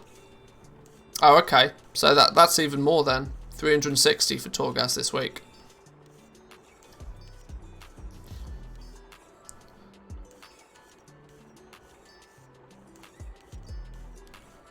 The issue with the higher level Legos is they don't actually change the effect, they just give the smaller amount of stats, yeah.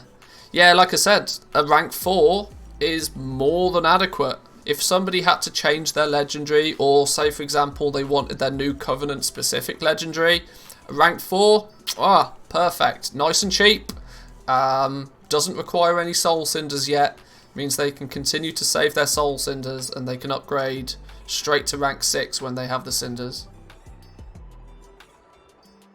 Which, yeah, I do worry is going to turn rank 5s into just a bit of a meme. Because, I mean, I can't see many reasons for anybody to buy rank 5s. Now, people obviously still do, because people do what people do. But anybody that puts more than 10 minutes of thought into it, 2 minutes of thought into it, will very quickly come to the same conclusion, I think. There will still be people who think that they need to go through 1 to 2 to 3 to 4 to 5 to 6. Well, that's also true. That happened to us the other day. Somebody bought one of every rank.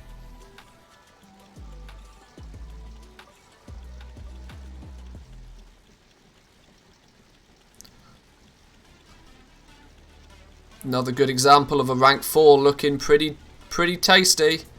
56,000 gold for a rank 4 for the Umberhide legs. Compared to if you wanted a rank 5 or rank 6, you'd be looking at... Let's just quickly check. Umberhide legs at rank 4. You see, this is it, right? This is, once again, Your rank 4 Umberhide legs, yeah, looks pretty attractive at 56,000 gold. When the rank 5 is 250. Literally 5 times the cost. And the rank 6 is even cheaper than the rank 5. Which, yeah. Given that choice, doesn't take a genius to work out which one they'd buy. And so they did. I mean, the rank 3 at 17 is even more attractive in my opinion, but there comes a point where you do just want the stats.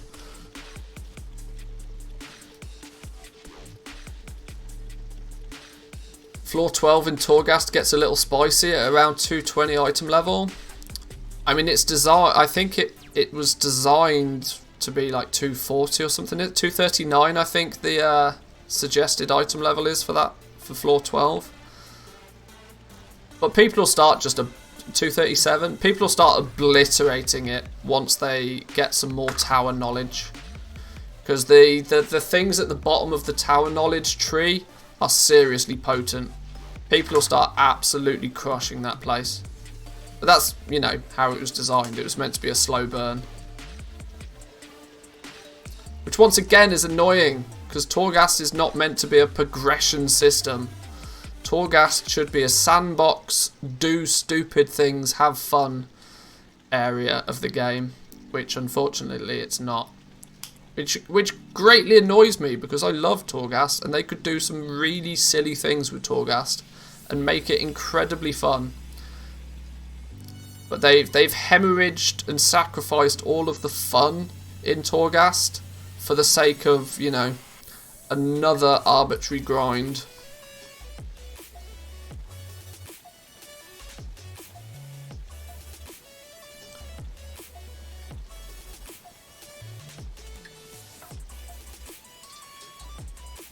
It's 51 the cap for renown this week. We should probably look at doing some of that, you know.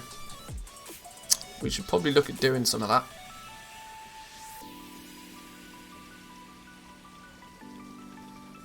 Maybe I'll take campaign this week is nice. Maybe we'll get this cancel scan on the go, and we'll take we'll take a 45-minute break from the auction house.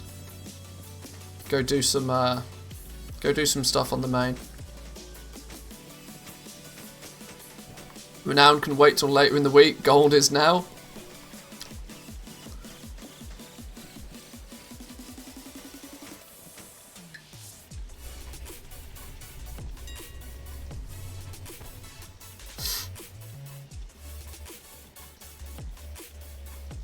Is that tower knowledge stuff shared with alts? No. Which is all the more reason to, you know. They've built in an arbitrary grind and they've not made it shared, which they really should have.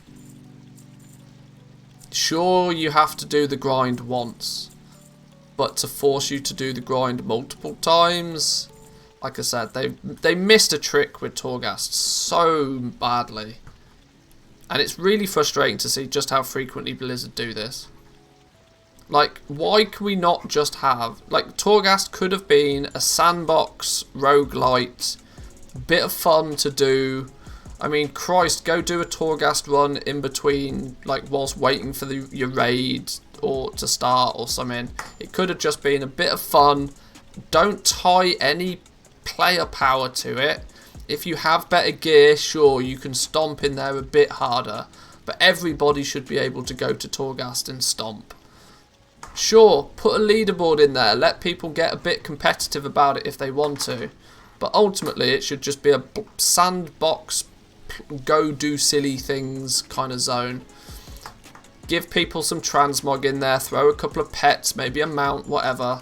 Some simple basic reward structure in there.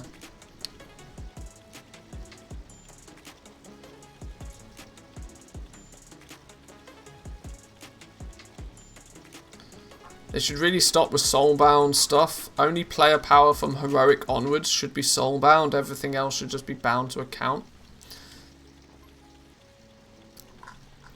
It's yeah.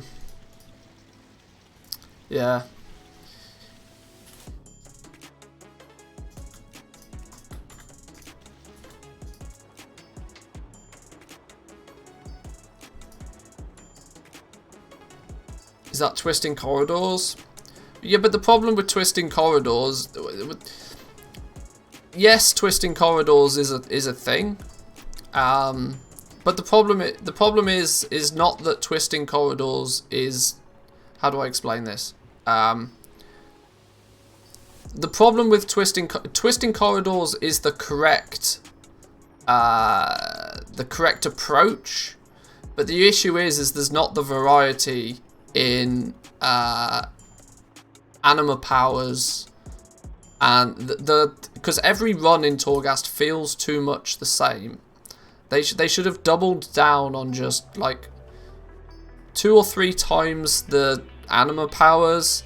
There's also hidden limitations on the anima powers that you can't get more than like 1 or 2 of any given anima power. So you can't like just snowball your damage to ridiculous levels. So with all of those limitations in place, twisting corridors becomes pointless. But if they opened it up and like, you know, let people have some fun in there, right? Because even Torghast now feels very, I can't remember what the phrase, it feels like you're on railroads, right? It feels train tracked. Like you can't go off that train track. If you get off it too far, it just drags you back onto the train track again. And no longer is it you going in there and doing like stupid stuff. It's Blizzard saying, right, you'll go in here and you'll do this much damage. You can only have 2 of these anima powers, regardless how lucky you get. It's too restricted. Too restricted.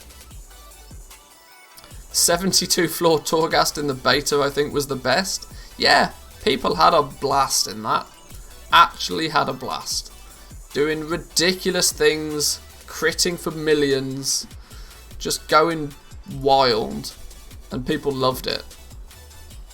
Off topic, crypto miners look away.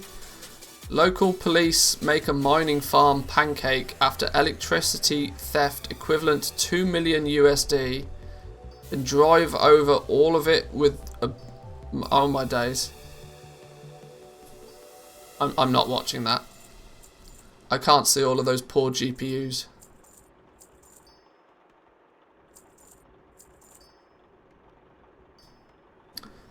Twisting corridors is more fun when you finally get the build and steamroll everything. Normal Torghast is just a pain if you have bad luck on powers. Well, the thing is, people were telling Blizzard that they wanted, you know, they wanted the power gain from Torghast to snowball harder. And so what did Blizzard do? They took it down from 6 floors to 5 floors. So you now have even less opportunity to snowball. It's, yeah, I don't know what their strategy was with Torghast, but it got in the wrong hands, and they messed it up. They messed it up. But I don't want to turn this into a negativity, you know. Today's meant to be a fun day. We're meant to make loads of gold today.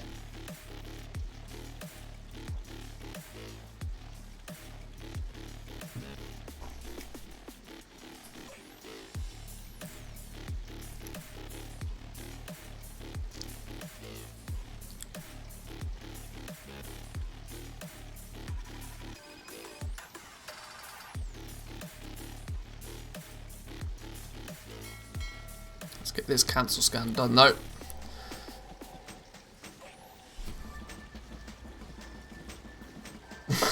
What's for lunch? Are you suggesting that I might be getting a little bit hungry? I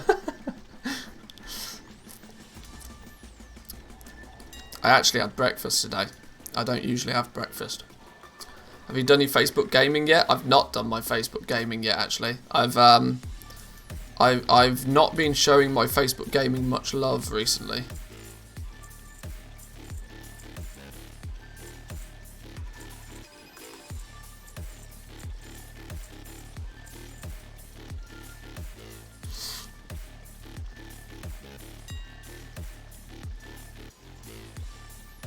Nearly 2k on Korthite crystals. That's a significant 140, 200 gold bump to what it was yesterday.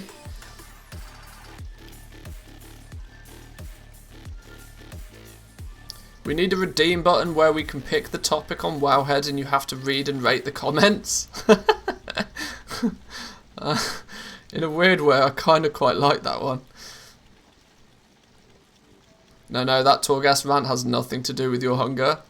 Oh, okay, it was just entirely Blizzard's fault. Right, well, we'll let the auctions do. We'll let the auction house do its auction house thing for a while. Let's go grab some treasures in Korthia. Maybe kill the world boss or something. How are your crystals cheaper than my NA one? That's about the going rate for crystals over here. 2.2k, something like that. The Hikons effect is in play pretty heavily, I think, on NA realms. The handful of goblins over there that are crafting and selling everything right now are just hoovering up the crystals like crazy. For good reason though, right? Because they're crafting stuff and it's selling. Why wouldn't you be hoovering up the crystals if you can sell the legendaries?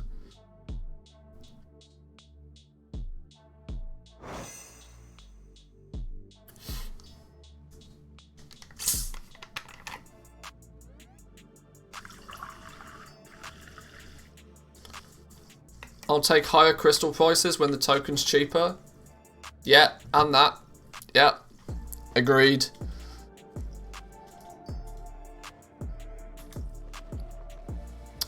Firstly, let's go seek the Primus. Let's hand in our anima. Do we have anima in our bags? We do have some anima in our bags. Let's hand in our anima. Let's we'll check the mission table. And we'll head over to Korthia, see what's going on over there. 240 for the EU token right now, 169 for the NA token. The NA token hasn't budged an inch for ages. 170k for the token on the NA realms. It's been like that for a while now. It just doesn't move. But the NA one, the EU one's going up and down like a yo-yo. It was 133 the other day. Then it went back up to 233. Then it went up to 270. Now it's back down to 240. It's all over the place. Literally all over the place.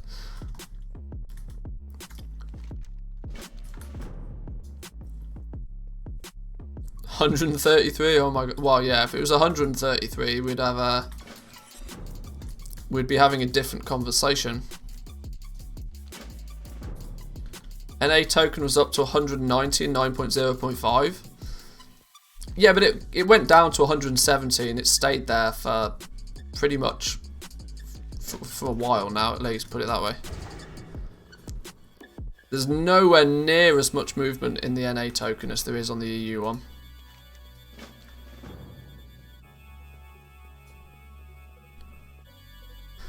At 133, yeah, my BattleNet balance would be maxed at 133 as well. I'd cash out hard. Real quick.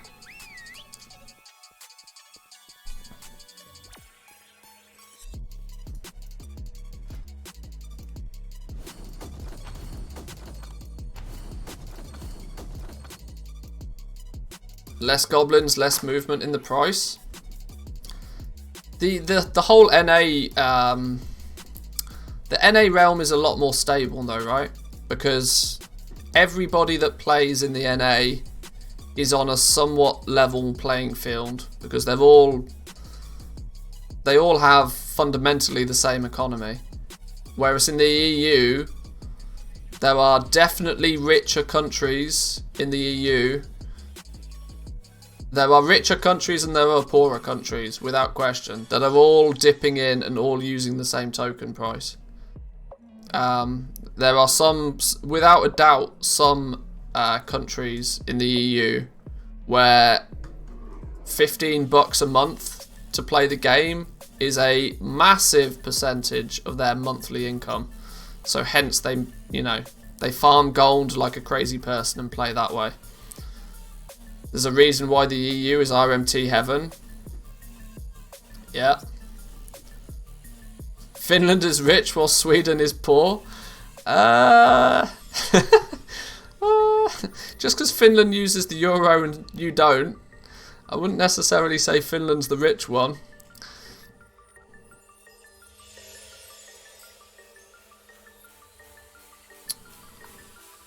Bonus XP missions I think are still my priority. I've forgotten what the hell I'm doing with this silly table now.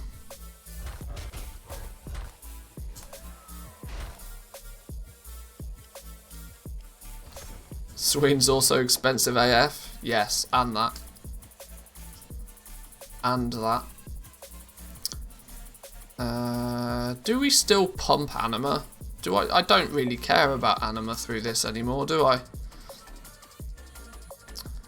And the new missions, I'm less inclined to do the new missions because I can't guarantee victory on them or not. Venture plan still works for the old stuff. And I'm going to be honest, I don't actually think the new missions are all that hot. Sure, you get 10k for what, like, to give directly to one companion, but it's 3 times the anima cost. You get diddly squat base experience. I can get more than 10k because if I stack 5 characters on a, you know, a 2000 bonus XP mission, it's the same as doing this one. And then when you've got these 3000 XP tokens are just pointless. Don't need to do them. I'd rather do the flat 1500 XP one and get a bunch of dudes on it and have Venture Plan tell me whether I win or not.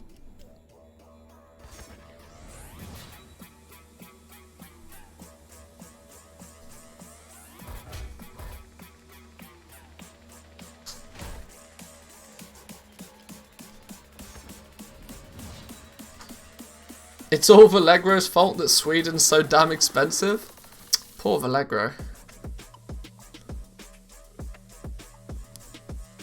Living in Stockholm, Sweden is like living in LA for our US viewers. It's not far off, yeah.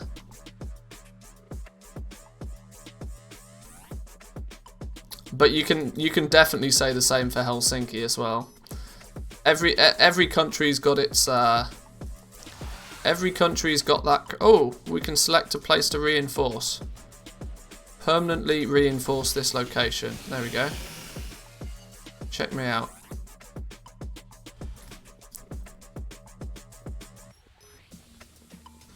Until your followers are all 60, it's very important to raise the median. Yeah. If you've only got 1 or 2 followers that are super low though, your median's fine. Where in Finland are you and Mrs. Manthius living? Let's just say close to, but not Helsinki. Hello? Have I DC'd?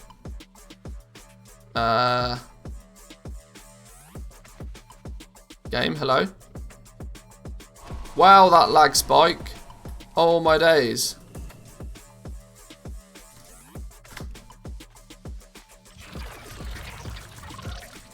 Alright, sure.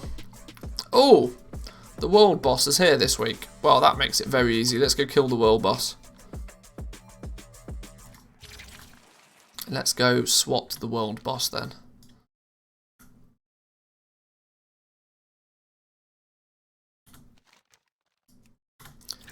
$500 animas, 500 anima. That's halfway towards our replenish the reservoir.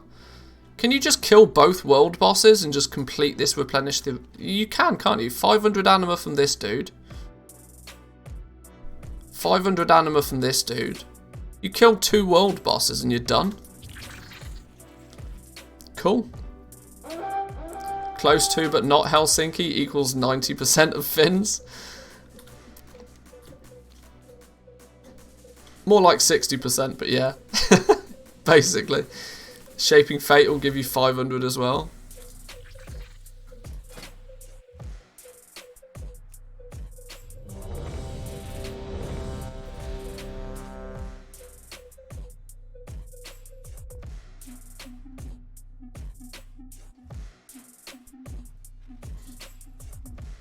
For a moment then I was like, how the hell is he flying? I've still not got used to flying. I've still not got used to it.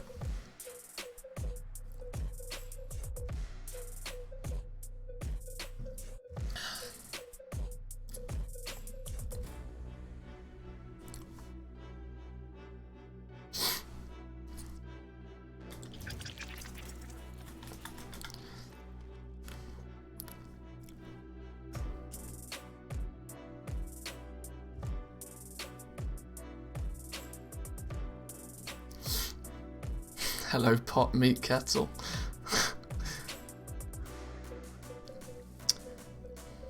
Easy now, boys and girls. Easy now.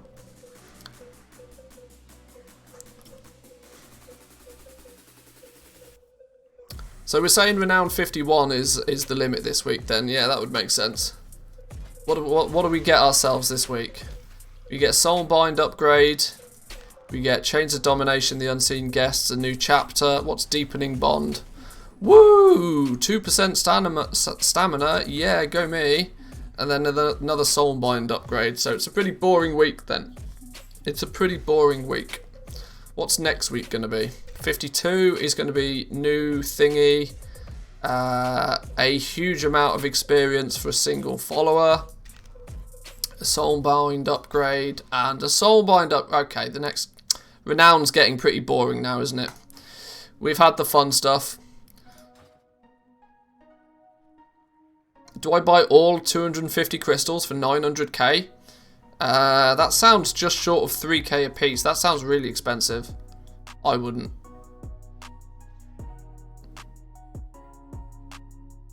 Those are just random coordinates in the middle of the ocean, by the way, don't worry. I knew they weren't going to be real.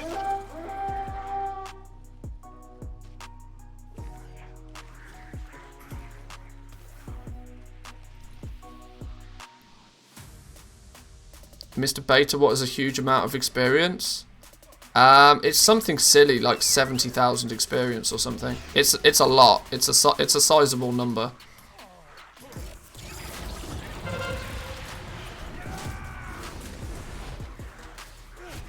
Unless they've changed it, of course. It's enough to get the follower to instantly to like level 38 or something. It's a lot.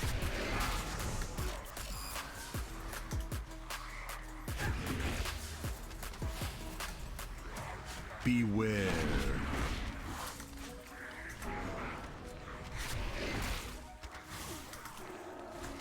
Happiness is when you bought 50 crystals to flip at 1.6k and wake up to see them at 2.4. Not big money, but go me.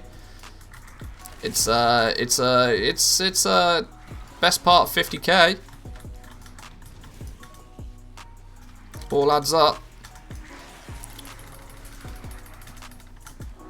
Where is my pet? Can he, like, do pet things? Thank you. I've not played this character for a while. I've almost forgot where my keybinds are.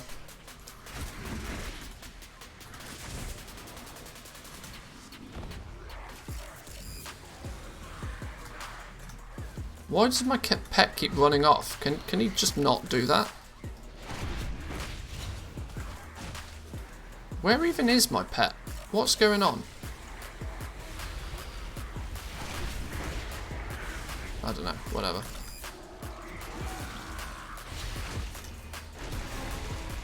Gold is gold as long as the number's going up. When you start making enough gold as well, you don't even mind when it goes down. That's the, oh. 207 ring. Go me.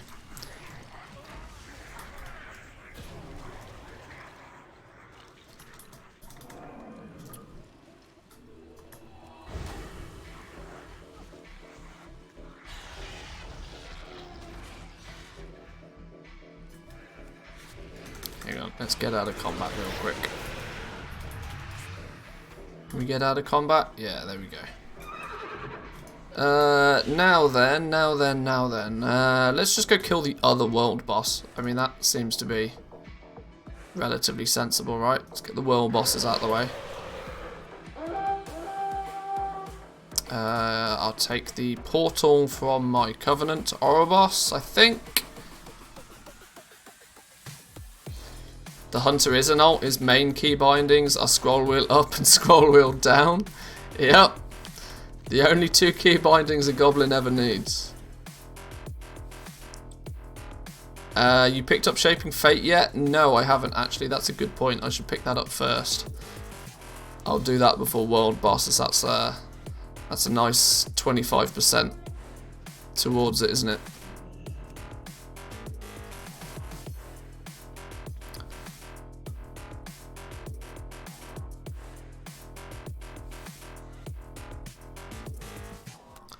I crave for one of those Logitech mice with the infinite scrolling. Yeah, I might have to invest in one of those. That might be a sensible upgrade. Although I think I want to upgrade my microphone first, because I should focus on upgrading stuff that improves the quality for you guys before it improves the quality for me. And this mic is trash.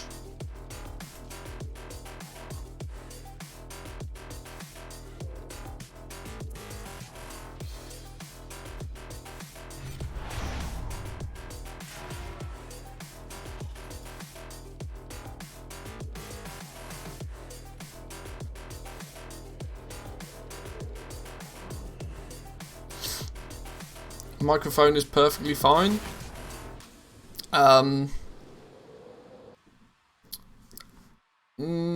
We'll agree to disagree on that.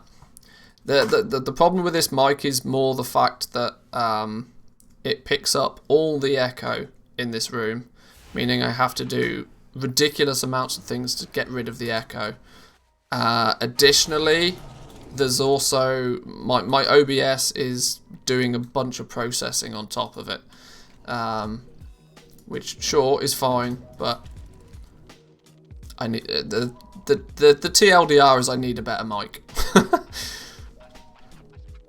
That one guy in chat named Mike right now. Sorry, Preach. Sorry, Preach. No shade.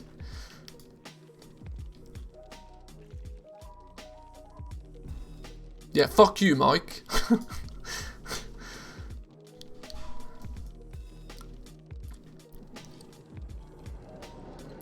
Upgrade the music license, listening to that gangbanger Matrix music like we're in a 2009 Hardcore Auction House PvP movie.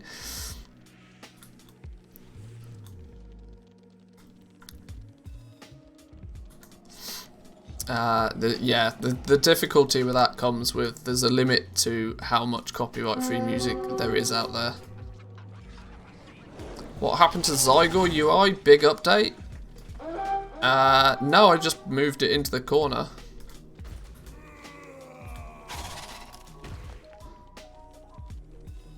Moved it into the corner, it now sits in front of my damage meter and hides itself automatically in combat, making use of this area a little bit more efficiently. Keeping the UI a bit cleaner, a bit neater.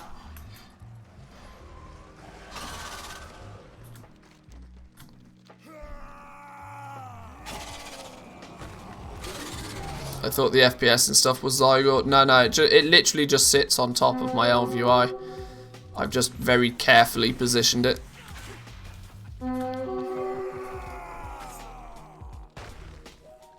Oh shit, I'm gonna die if I'm not careful. Gotta be careful with that.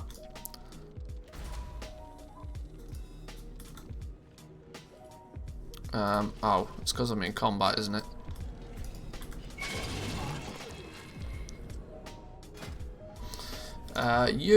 Let's go.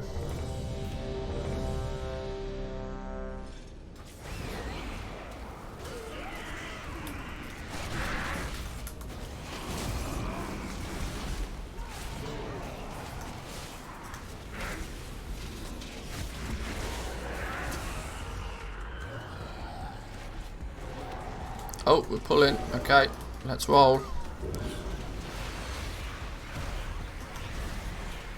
Yeah, for the purpose of this world boss, please don't look at my FPS, it's painful.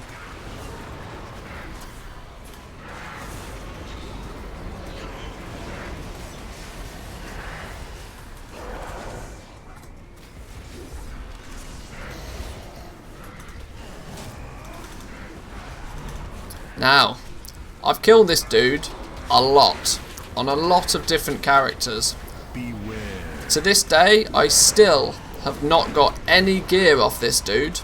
Off maybe 10-15 kills at this point.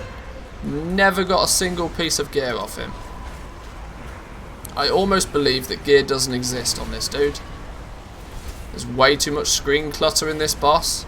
Yeah, it's gross. You got swirlies on the floor, you've got this stupid thing going around, you've got all these wiggly light. Yeah, there's just too much going on. But it's just, I mean, it's just a Zerg fest now at this point anyway. I got the trinket? Well, of course. Of course. Congratulations, I'm really happy for you.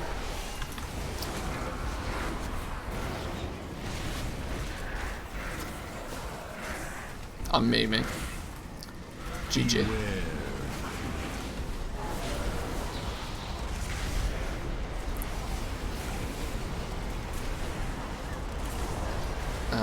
Are we not going to kill these dudes then? Woo!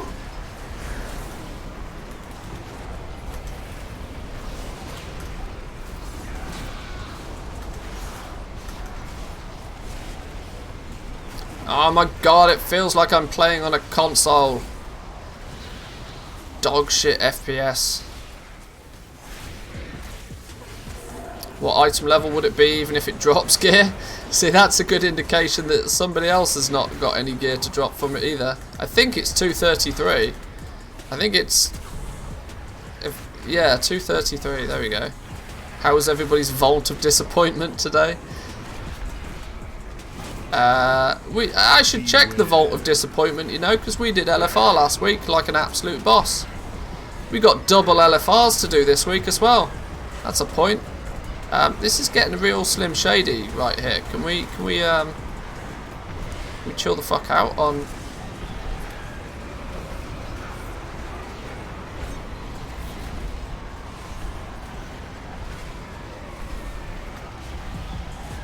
Oh, I just tanked that like a boss.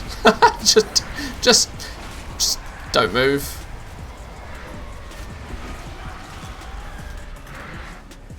Gonna be honest, I was too busy looking at my key bindings, I didn't see it.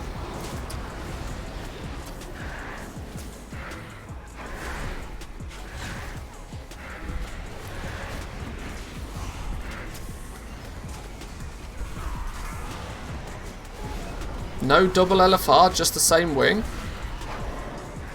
Really? Beware. Did the next wing not unlock today? Ah, whatever. Same wing it is then.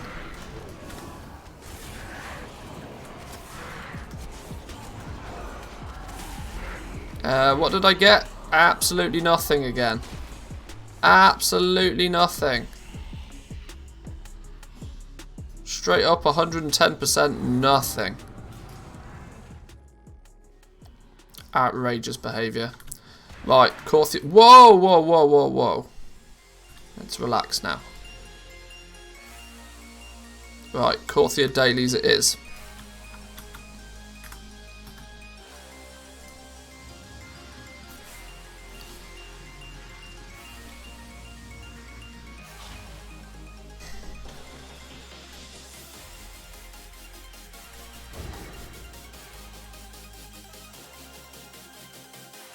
Oh, there's another assault. Oh, there's a whole bunch of stuff that we should be doing, isn't there? There's a whole bunch of stuff we should be doing. Sold anything, though? Not so much. Let's get a cancel scan on the go. Only one single Lego sold in the past hour? What the hell?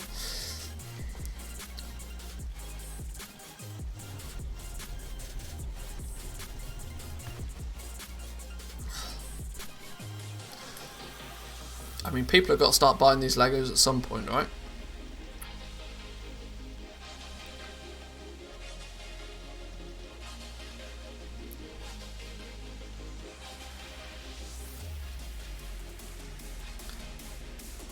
Maybe the fact that we've been undercut by Miss Banks doesn't help. We can fix that problem, though.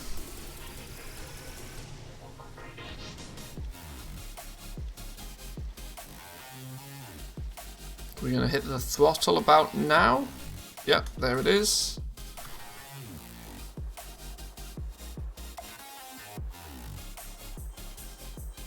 Remember that PvP is also sort of dead this patch. PvE people don't need PvP gear anymore, so no need to craft a second Lego for that.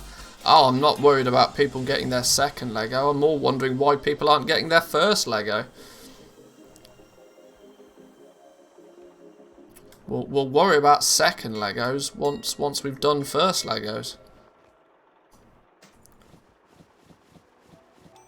0 Lego sales last hour. How many are posted? Also 0. 100% success rate. 100% success rate on 0 attempts. Good effort. Quit while you're ahead.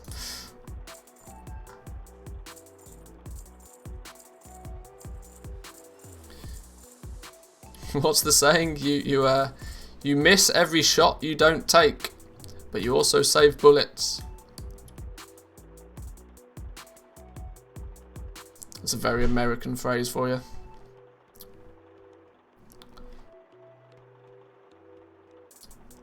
Somebody buying an entire set of 87 gear? People criticise me for making the Shadebound set at level 8, item level 87. Because they're like, why would you make Shadebound at 87? It's more expensive and people just buy the green stuff. Well, this is why. Because Dumbos buy it. It's another example of don't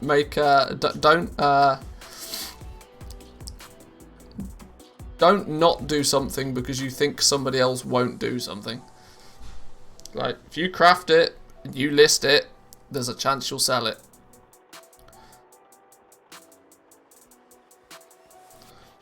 Just had over 2 million in sales in the last hour. I think it really makes a huge difference if you're on a raiding server or not. I agree. Which is why I've almost 100% committed to this being the last patch that I'm going to spend on a dead server.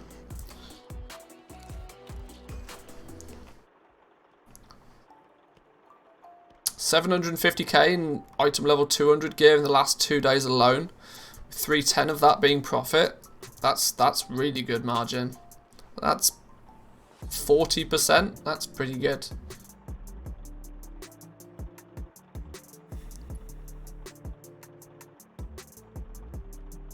I sell many sets of 87 blues. Would you do 117 sets? Why not? Of course. Absolutely. Craft it.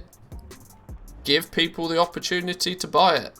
If you don't give people the opportunity to buy something, you're answering that question for them. Because if you don't list it, they can't buy it.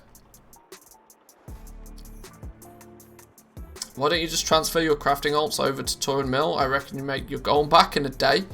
It's mainly down to the fact that my main account, my main characters and everything are Alliance. And so I'd not only have to do the faction transfer, I'd also have to switch race on them all. There's a lot more that goes into it than just, just transfer. And as we've also recently worked out that yes, there's lots of people on Silvermoon, but the economy is not incredible over there.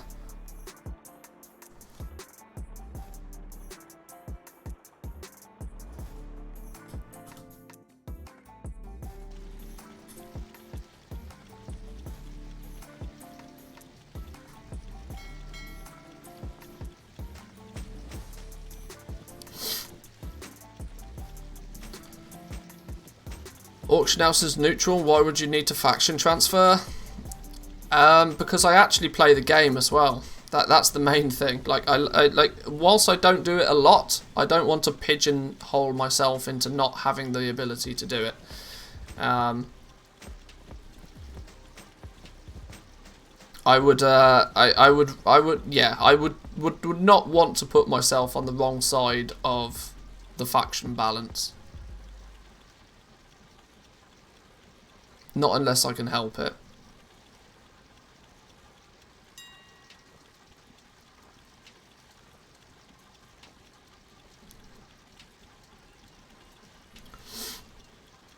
Have you tried out New World yet? No. No. I'm not interested in another MMO to hoover up all of my time. World of Warcraft does that more than sufficiently for me. There's many other games on my list I would like to play, way over and above any new MMO. Have you worked out how much it would cost token-wise to do a guild transfer the toons and race changes? I've not worked it out, but either way, it's not happening. I would much rather just re-roll new characters on other servers.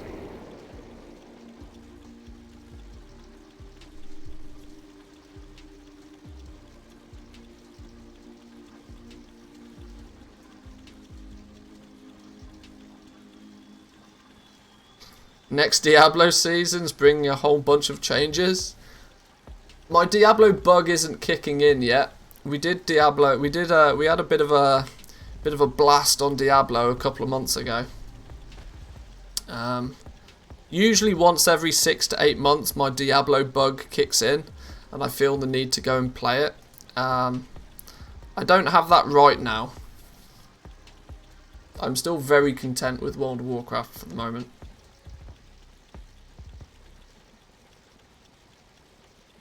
Game's okay, but when you play WoW for such a long time, the old habits die hard. I'm sticking with WoW. Yeah, I mean, I've seen it 500 times at this point. Oh, there's a new MMO that's going to kill WoW, and nah, I'm happy for as long as I'm happy with WoW. I don't need to search anywhere else. I definitely don't need more than one MMO in my life. Absolutely not. More than one MMO is a recipe for disaster. There is not enough hours in the day.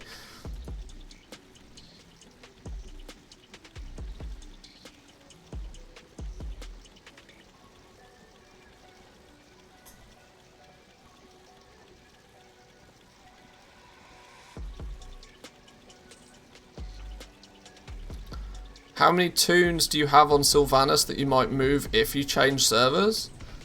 Well, a lot. That's the thing. On Sylvanas, I have every single class at level 50 or above. So that at any given moment, if I want to just, if I want to play a Warlock, boom, I play a Warlock kind of thing.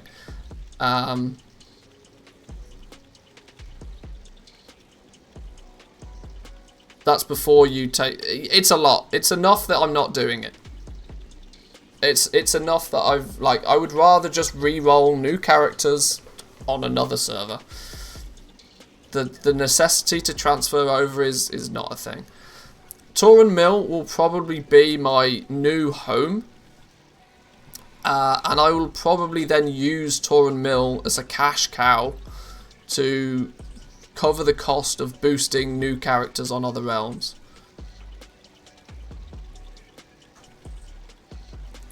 Because I need a super mega pop realm to bankroll everything.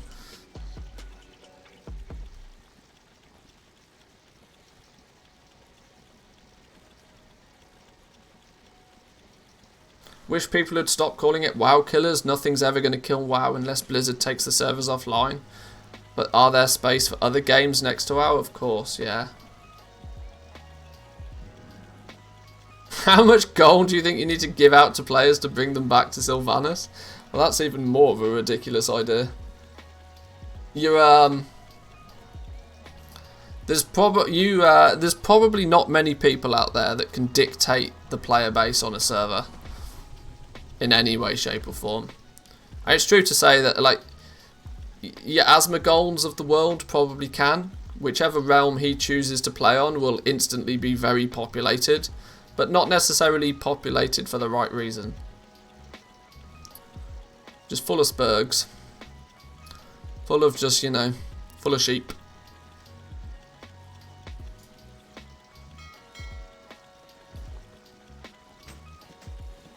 I'll come play on Sylvanas for 10 mil. Yeah, no.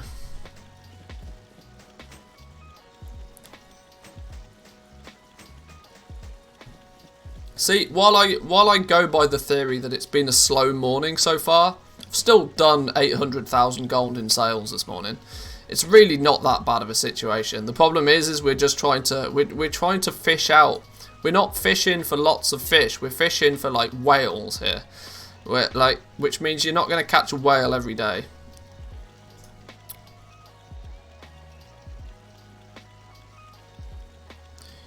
You need a top realm where there's a lot of raiders and are very active. Torrent Mill, which is why I'm slowly but surely building the factory there. To be fair, the factory is pretty much complete. I've got 2 max characters, which between them have jewel crafting, leatherworking, blacksmithing, and tailoring. The 4 legendary crafting professions. I have a kicker of a druid that has herbalism and mining for if I ever want to do any farming, which is probably never. I have a bank character on Torrent Mill that has enchanting to enchant all of my stuff. It's pretty much set up. It's as ready to rock and roll as I need it to be. The only thing I'm lacking at the moment is the ability is 1 liquid gold to invest in leveling up the legendaries, which is just something that I'm chipping away at over time. And 2, I then need those 2 characters at level 60 to have enough renown to craft the new legendaries. Once I get that sorted, boom, off to the races. We'll start flying. Because you can see, where is it? This account here. We got just over 1 million in liquid gold. We've got a bunch of stuff on the auction house. We're prepped. We're ready. We're up and running. I just need to put a little bit more focus over here on actually selling stuff.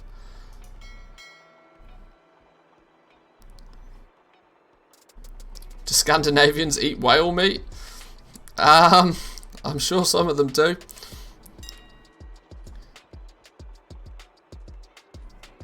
Torrent Mill's the big raid server though, isn't it? Despite being slightly smaller than the mega servers. Yeah, pretty much, yeah.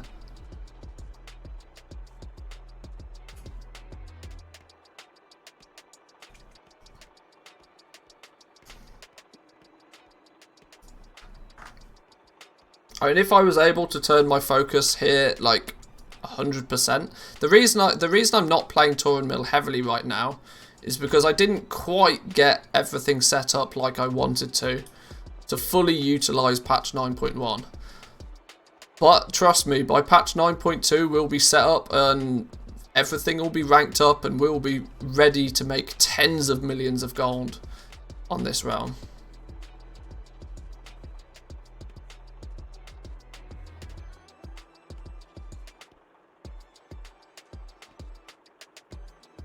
That's the plan, at least.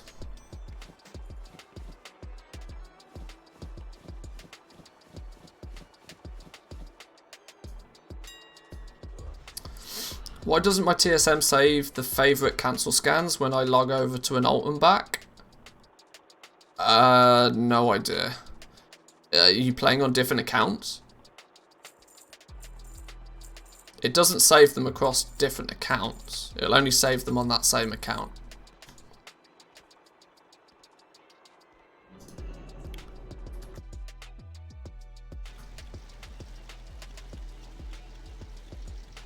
Wow, we have literally, in the last hour, sold 1 thing. A rank 4 Grimvale braces. This is the reason I want off this realm.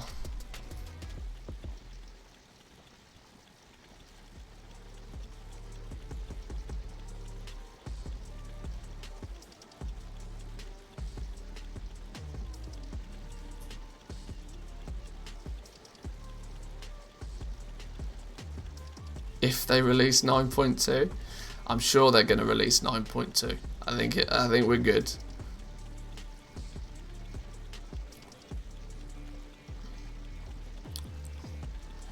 Unless China takes over the world tomorrow, I'm relatively certain we'll have a 9.2.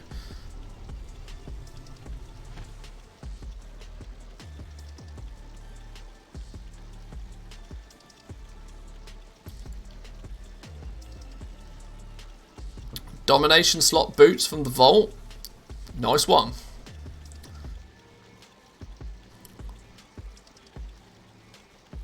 What was the profession setup you got going generally again when setting up on a new server? Dual crafting, blacksmithing is a nice combo, and then leatherworking, tailoring. Just means you cover all 4 legendary ones. Dual crafting and blacksmithing on the same character, just from a material perspective, makes sense. Because, you know, it's all ore based. Shadowghast ingots are shared between the two. It's just convenient to have your dual crafter and blacksmith on the same character, I suppose. Yeah. That's also the frustration I have on Sylvanas right now, that my profession setup is a very long-standing old profession setup. I'm super lucky that my main character is leatherworking dual crafter and has been for 10 years. But my tailor is independent and my blacksmith is independent, which is why I've had to do everything 3 times instead of just twice, which is also a little bit of an annoyance. But it's something I'm not going to change because I've had those professions for way too long to start swapping my professions around over here. Tailor dual crafting saves so much money on vestiges at the moment. Yeah, because your dual crafter makes them for pennies in comparison, yeah.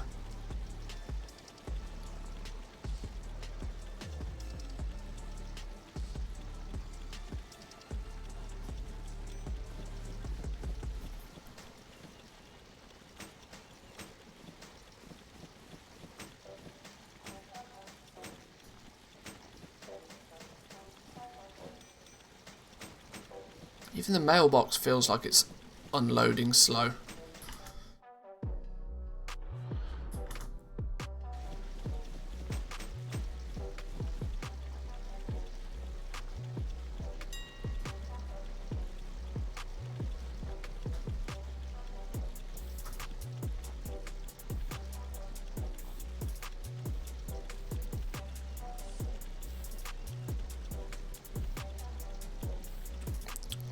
Tailoring's an absolute clusterfuck right now. Tailoring capes, both rank 5 and rank 6 are sub crafting costs right now, by a considerable margin as well. Damn. Making a new tune on Torin Mill, can I borrow 20k? No. No. Do you only do legendary sales for your gold or smaller things as well?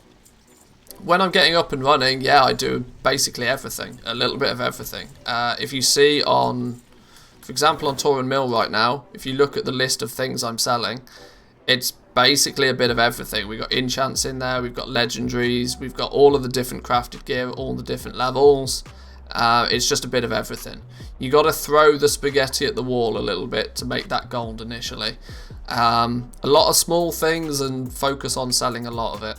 But eventually you end up getting to the point where your time is much better spent on more profitable things, which very quickly rules out a lot of the basic stuff.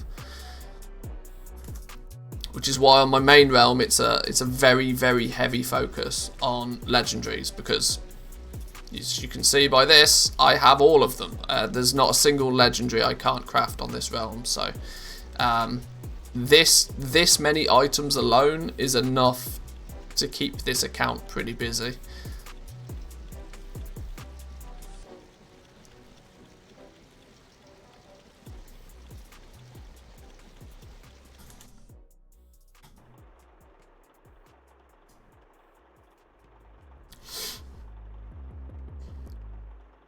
$32 slot bag in Korthia as well. I don't know why they didn't make that bigger. Why didn't they make that a 34 slot bag? Why didn't they make it so that it was actually, you know, something that people might want? As I'm like, it seems really weird they've capped it out at 32. 1.9 mil in the last hour, new record. GG, well done. That's, I mean, that's crazy. That's crazy. Think about it that way. 1.9 million in the last hour.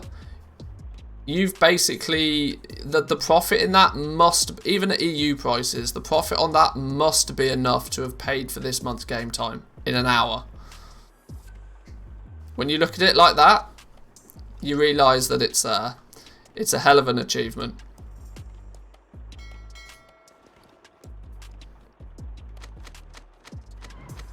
Sold the bag for a K on the auction house. Boom. Free money. Free money.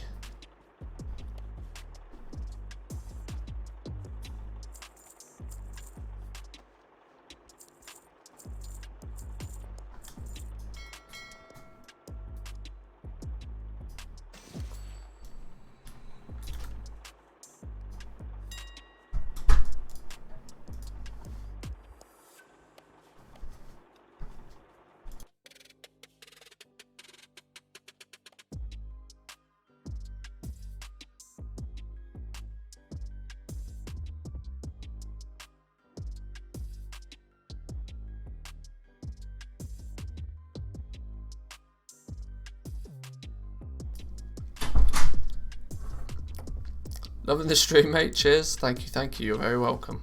I would like to make it known that I have the best wife in the world. I've just taken delivery of some homemade guacamole with some I don't know if you can see them, homemade tortilla chips. Fuck yes. Fuck yes. She is a 1 in a million.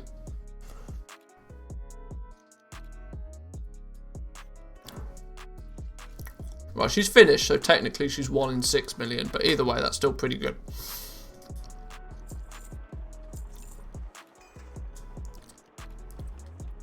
Why is it not posting all of these enchants? Oh, maximum amount already posted. Sure, that'll be why. Roughly how much do you think you've invested in legendary crafting? I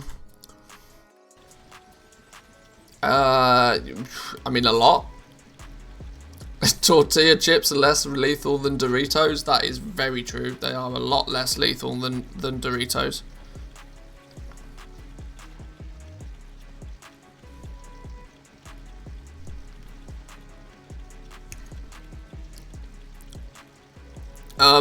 In terms of what I don't really, it depends what you mean.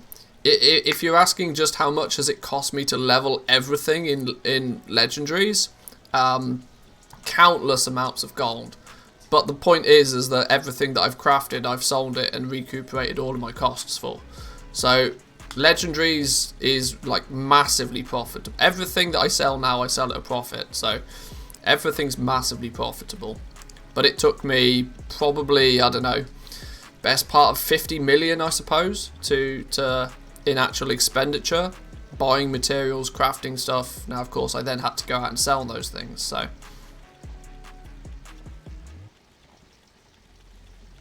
it's a lot.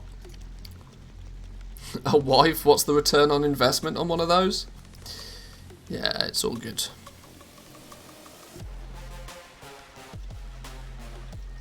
Not to mention, guacamole is an incredible invention.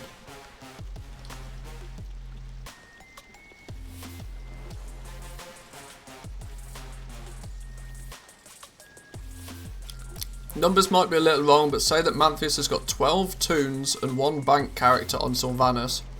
Wants to move it over to Tauren Mill. It will cost best part of 5 million gold. If Manthias would have done it during the summer sale. Yeah, there we go. That's a lot of cheddar. That's a long boy. That's a whole long boy. Just to move to another server.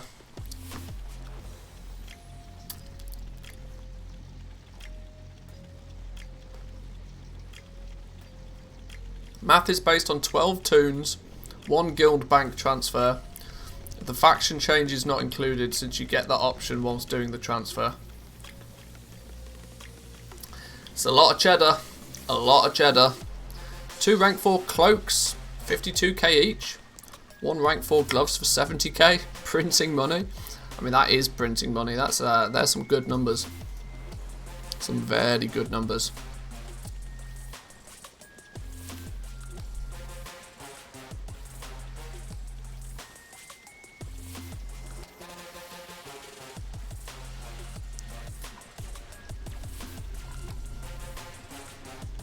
realistically, if I was going to transfer toons, I would forego.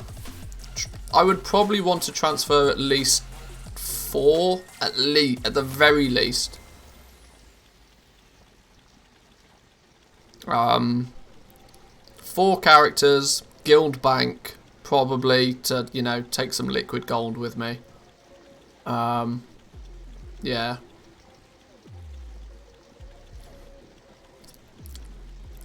Yeah, it's just not worth it. Like, from my perspective, it's just not worth it. I mean, sure, I'd probably then turn up and make that gold back within like a month, but I don't know.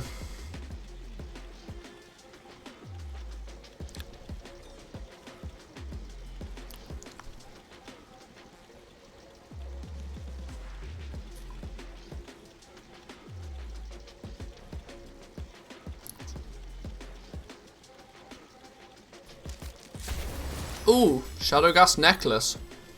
Is it a good one, do we think? Is it a good one? It's a rank 4. It'll do. It'll do. Would have liked a 5 or 6, but it'll do.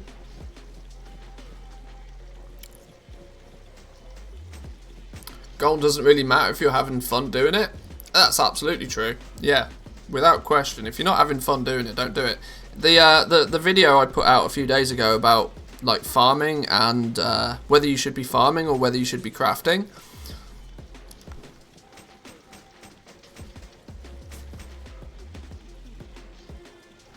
I tried my best to get across the fact that it doesn't matter how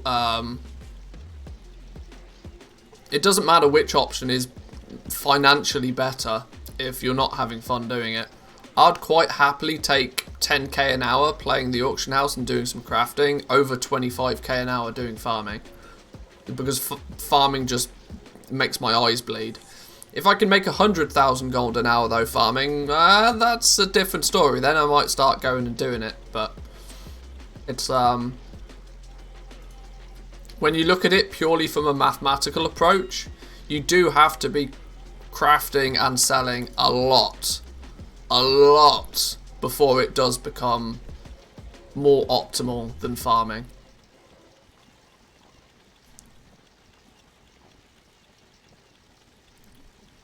And it's also, you also have to be crafting and selling a lot more than most people realise as well. One lesson for me was the point of crafting at scale. I really just do small crafting sessions, which are usually really inefficient. Yeah, that's it, right? It can take you half an hour, let's say an hour, to spend 100,000 gold on materials, crafting stuff, and then getting them on the auction house. It may only take you 5 or 10 minutes longer to spend 1,000,000 gold on materials, crafting things, and getting them on the auction house. This is one thing that Lazy Goldmaker talks about a lot, that he tries to like do less crafting sessions but craft more when he does them. If you do one massive crafting session a week but you craft enough to have stuff to sell for the rest of that entire week, you save yourself literally what could be 3 or 4 hours worth of effort if you were to just do small restocks every day.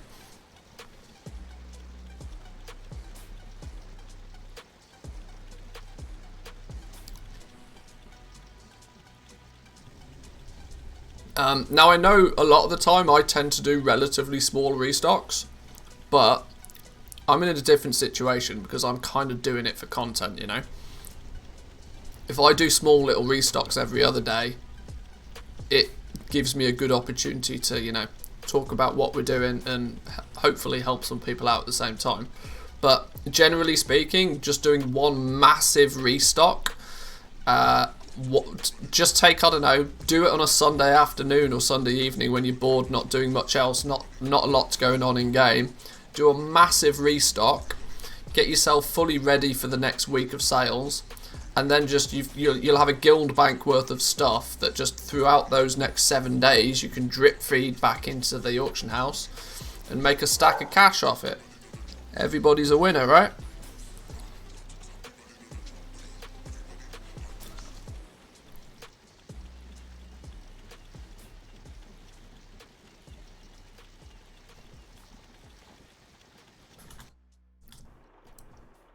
And the same approach can be taken to cancel scanning as well. Especially considering most people don't, there's not much to actually enjoy by cancel scanning. And so for obvious reasons, most people don't like doing it. But there's massive diminishing returns on cancel scanning. If you pick the most popular hour of the day on your realm, which obviously there's no big sign that says, right, everybody's now online, everybody's buying things on the auction house. You kind of have to work this out a little bit for yourself. But a bit of common sense will tell you that an hour or two before most guilds go raiding is going to be the time where everybody is buying their consumables.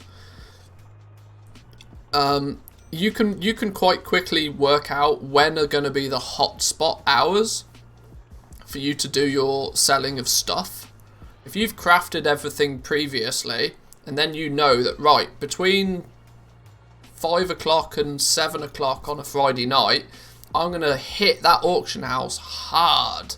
I've got loads of inventory to sell. I'm going to do cancel scanning like a crazy person for a few hours. You'll make more sales in those couple of hours than you will by cancel scanning 8 hours for a day on a Thursday, You can really be a lot more optimal with your time when you try.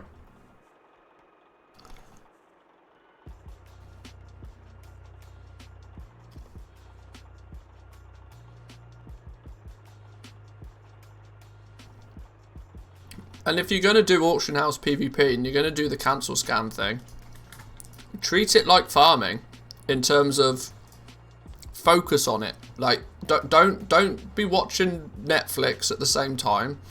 Don't be alt tabbing and doing LFR at the same time. Focus on it. Like, literally go hard. Cancel scan like your life depends on it. If you are at any point not hitting the throttle, you're not going hard enough. But if you do it at the right time, you only have to do it for an hour or so, you will see some incredible results.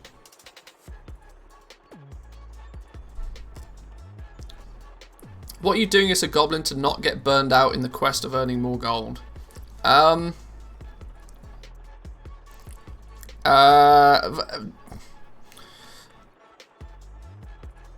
not proactively doing anything to prevent that,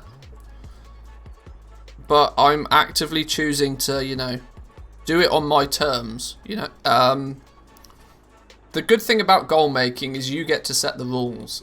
If you join a raiding guild, you have to raid at raid time, right? Because there's 19 other people that depend on you. If you're doing Mythic Plus, there's 4 other people that are depending on you. Goal making is an area of the game where you can genuinely set your own rules. I like to make sure that, I do all my posting and cancel scans and all that sort of stuff, but I do like to make sure that I'm also going out playing the game a little bit as well.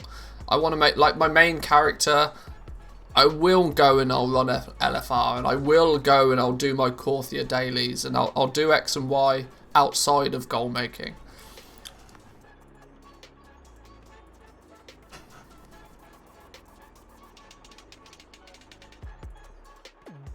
And it sort of ties nicely into what I was saying a minute ago, that if you just go ham for like 1 or 2 hours, you'll make enough gold in those 1 or 2 hours that you won't feel the need to spend all day cancel scanning, because you'll have sold everything and you've got nothing else to sell. You'll need to go back and recraft stuff anyway.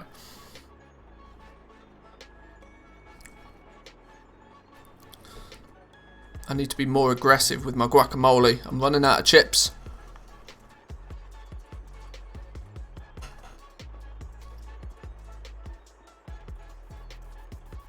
You just lost $5. Strasny, I like the bit where the gold is made by doing activities inside the game. Yeah, man. Yeah.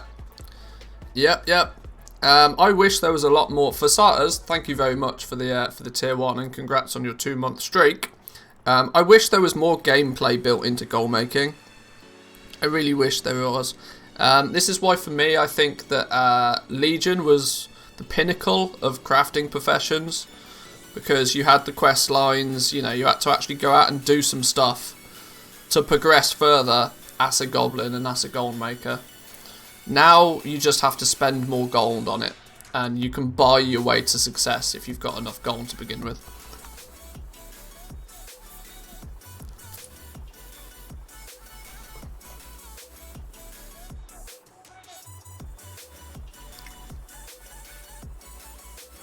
Usually raid days and weekends are safe bets. This is why every Wednesday we do a lot of auction house PvP on a Wednesday, because it's the big day to make sales. Oh, rank 5 cape.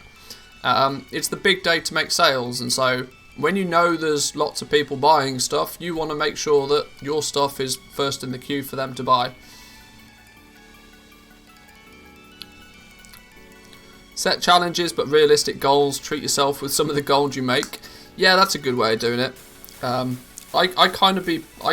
pretty good at finding things for me to do in the game.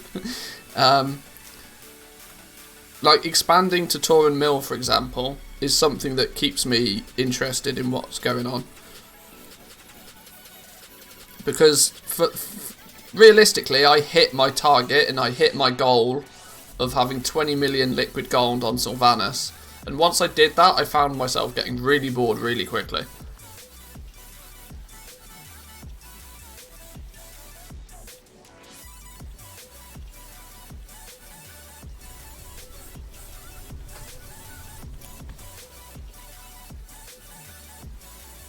But expanding to new realms, leveling up those new characters, it gives you many opportunities to play the game and get distracted away from a lot of the numbers and the monotony that tends to come with goal making. We need to craft another one of those capes though. Which one was it? Was it rank 5? Rank 5 cape. Okay. 117k. Not much juice in that, but it's interesting that the capes actually have been... The capes have been like super cheap the last while. Now for mine to sell at 117k tends to give me the impression that a fair few of them might be selling. 1, 2, 3... There's only 4 rank 5 capes left. I think these are selling pretty quickly, I think these are selling pretty quickly. I think by the end of the day we could see those capes at 150.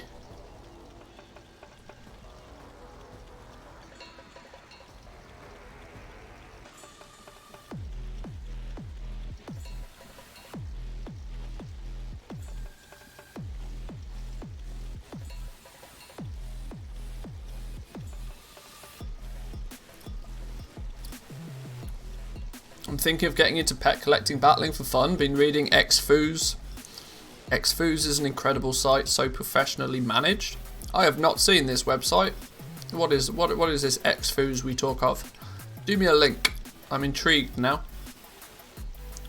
Right, I'm going to do something incredibly gross, and I'm going to eat the rest of this guacamole with my finger.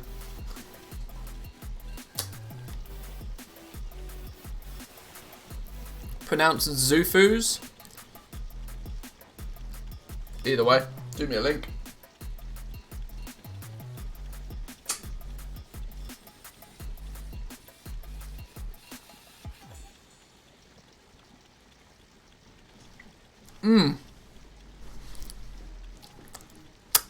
Yum yum. Oh, wowpetguide.com. Oh, it's that one, okay.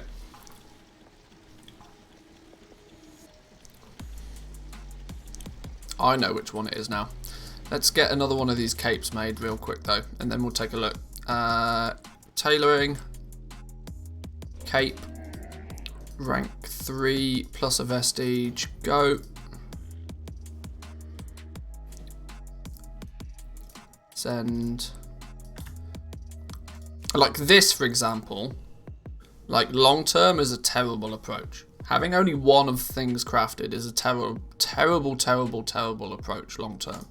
But obviously at the moment I'm being cautious not to burn crystals on stuff. But this is an example. Legendaries is an example where if you craft a few of them, you can have them in stock. You do 1 or 2 larger restocks in a week, and you end up saving so much time on the crafting process.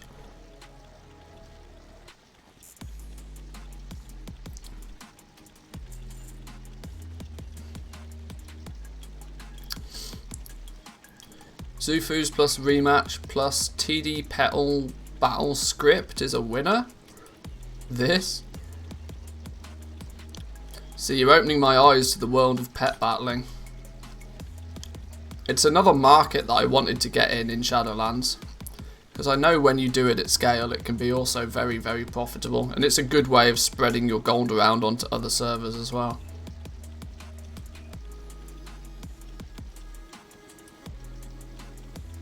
Not a nice sight. Do not do that again. Shouldn't be watching that closely, should you?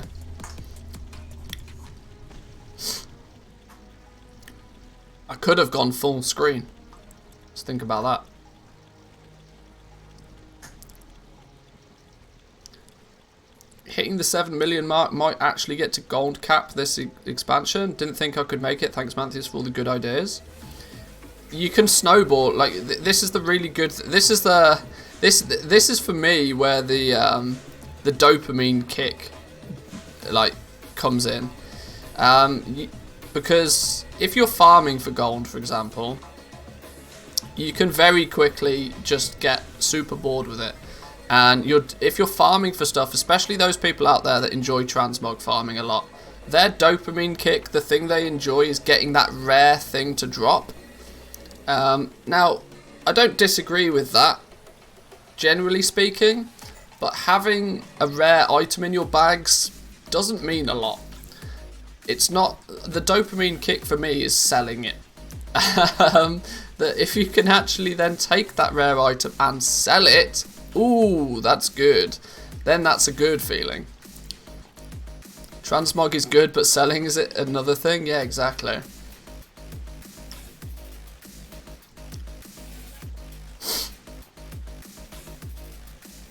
And you also find that once you have a reasonable amount of gold, you can start to snowball with it. You can buy things in mass quantity when you see them cheap, so that when you do need them, you've got them at a better price than other people. There's so many luxuries that comes about from having a fair amount of liquid gold. Rich get richer. It's very true. Transmog's the Christmas bonus of gold making. Yeah, I frequently relate it to playing the lottery. Nobody plays the lottery to get rich, but if you're already pretty wealthy and you play the lottery and you win, it's a nice bonus.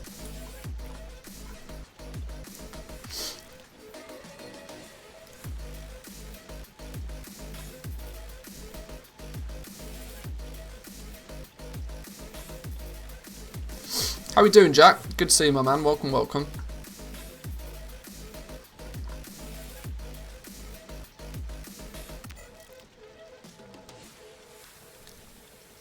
Oh, so everybody gets a stinky cheese but me? What is this favouritism? It's outrageous behaviour. Transmog's more like rummaging around at the car boot sale. Occasionally you find a gem, but most of it is trash. That's a very good analogy, actually. For anybody that's not English, flea market.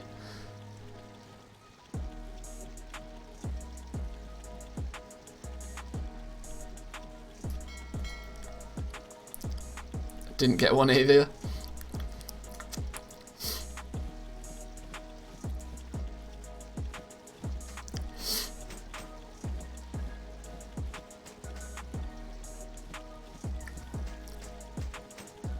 Hang on, 350 items? What's going on here? Oh no, it's more shrouded cloth, that's why. Oops.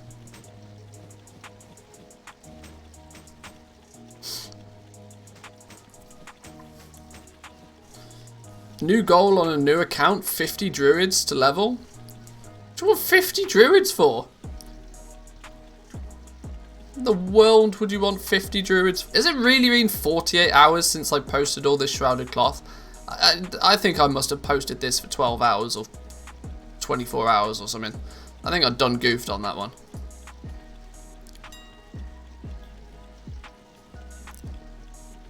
$1.6 million in sales, only rank 6 capes and rings.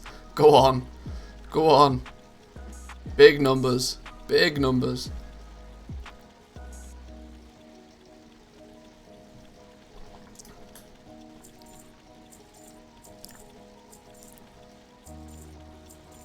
I mean, I know the Druid class is relatively good, but is it that good to have 50 of them? I know there's 700 Druids at level 50. Yeah, but that's what happens when you multi-box for 5 years straight.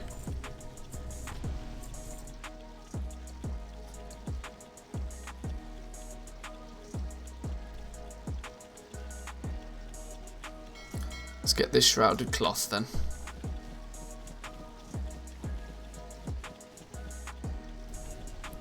You don't multi-box? Yeah, not anymore.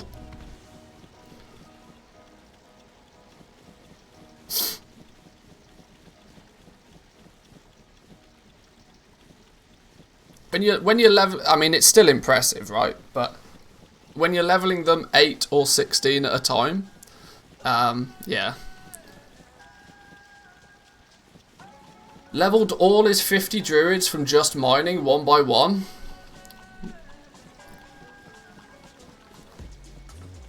It just... Does he hate himself or something?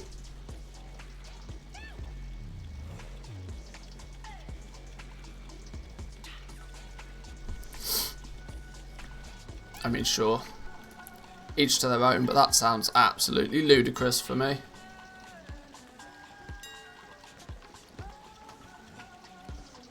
Let's make sure we change that to 48 hours. Not doing this every 12 hours.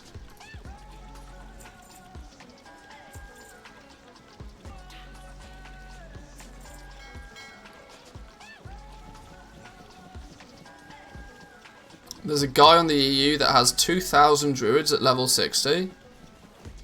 How's that even possible? Without leveling them, without leveling 40 of them at a time, how's that even possible? Big boy cloth cape sales there. Mad respect on that one. Bots? Yeah. Yeah, there's no way you're doing that legitimately. He's just better and more hardcore than you? Oh, I mean, I'm a professional slacker. How can you kill something that has no life? The age-old, yeah, wise words there.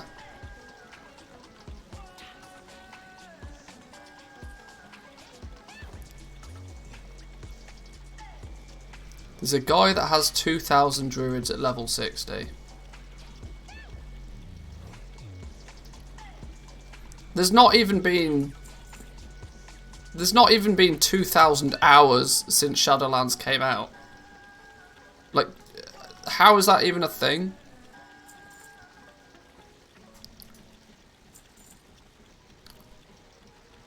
Like I said, you must have 40 accounts, and they must. There's no physical way you can do that without multi-boxing. You'd have to be leveling 20 druids a day.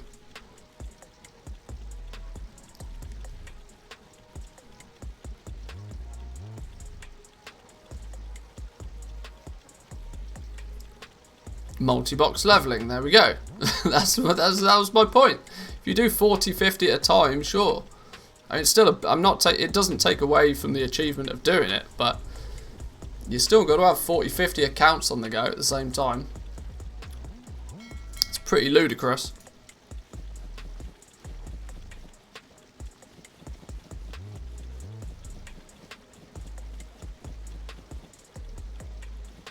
And there's me, can't even get my blacksmith crafter to 60. Yeah.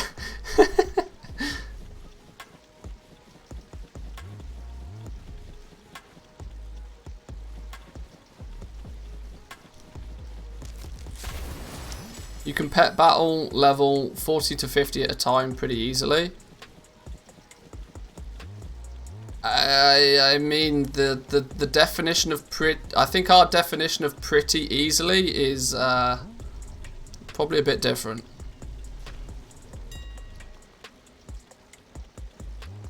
My definition of pretty easy is not that.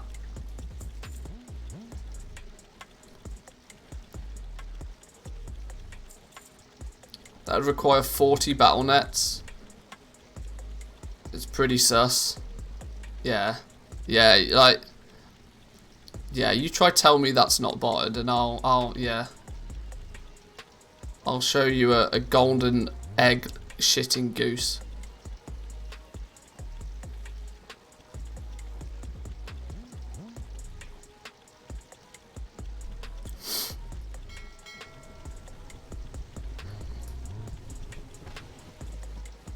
Come on, Shrouded Cloth, get out of the way. Get out of the way. Almost worked our way through. There we go. Lovely stuff. 48 hours without having to press that button again. We sold something a second ago. Go on! Shadowghast Greaves at rank 6 now. Sales are starting to appear. Maybe some people have done their Torghast runs.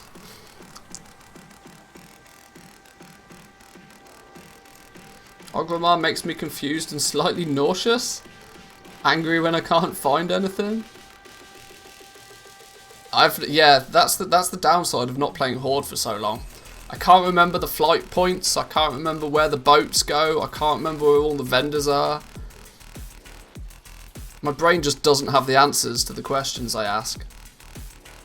Ah, sponsored ad. That's a really good idea. I don't think I've pressed the ad button once today.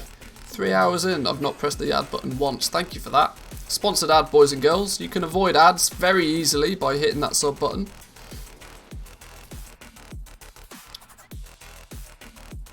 Posture check. You're right, I'm slouching. Leaning over like a prawn. Hydrate. You guys are going ham with the points now, aren't you?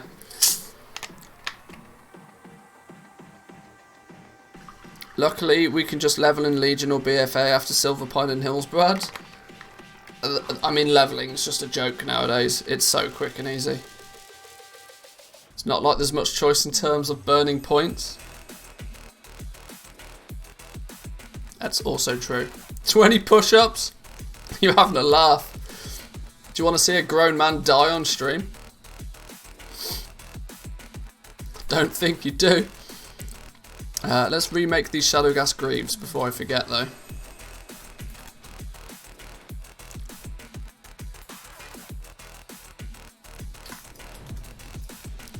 Umberhide Waistguard, we should have a spare one of those kicking about. Spare lots of things kicking about.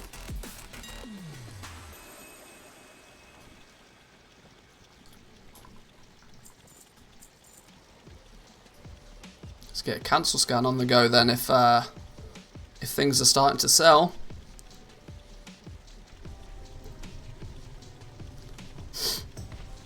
I'm already a Twitch sub. Can I support you in any other way? Hint, hint.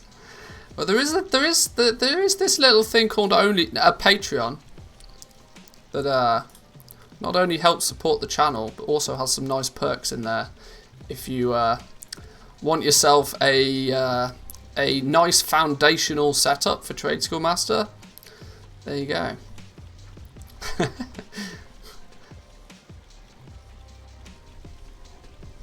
LST, yeah. Throw that one in there, sure.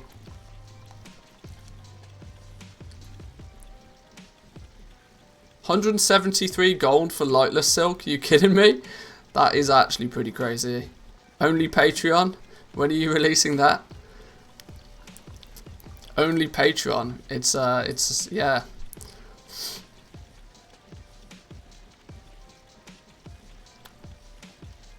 Almost said OnlyFans. That was the meme. What legendary profession do you suggest starting off with? The obvious answer is tailoring. The obvious answer is tailoring, but on the flip side, and the reason I say tailoring is because tailoring is cheap, or cheaper. It's cheaper, but not by much at the moment. Alternatively, jewel crafting, because both the legendary rings and necks do sell, but there's a little bit more complexity in working out the numbers for jewel crafting, because you've got to start to get on board with all of the prospecting rates and stuff. But if you enjoy doing some number crunching, jewel crafting is very fun. Not to mention, outside of just the legendaries themselves, the item level 200, the 230 rings and necks are also very popular sellers. So jewel crafting has a lot going for it this patch for sure. Manthius visiting OnlyFans. Hope your wife doesn't watch your streams. She doesn't. There's no way she watches. She doesn't even have a Twitch account. It's not happening.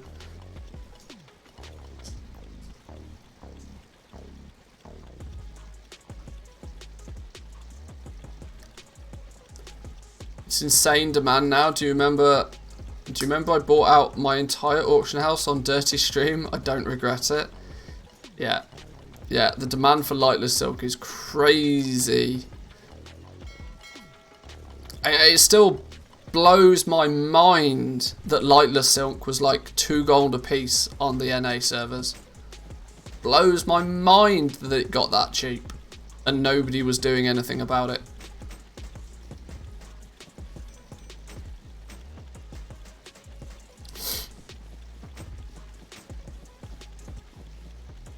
I mean, the second you realise that you need 400 lightless silk to craft a single item, like, surely the cogs should have been ticking. That, hang on, something is not quite right with this.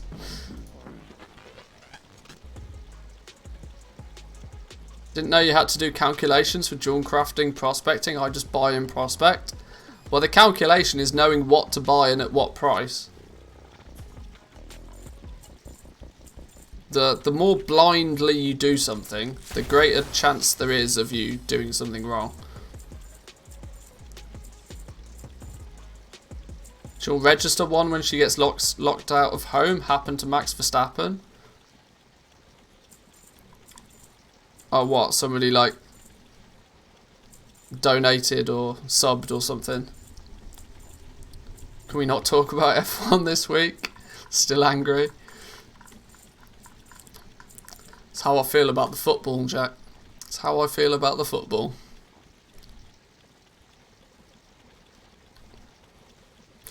A rank 1 Shadowgast ring for 16,000 gold. A profitable rank 1 Shadowgast ring. What the is this realm? How in the hell have I managed to sell one of those at a profit? Outrageous. That is beyond bonkers.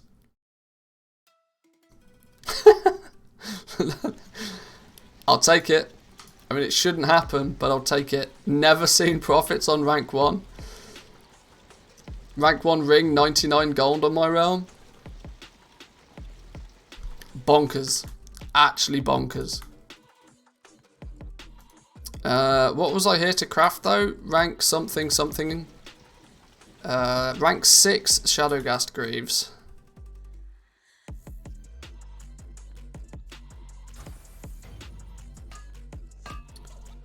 Running low on enchanted lithium bars by the looks of things. We can fix that.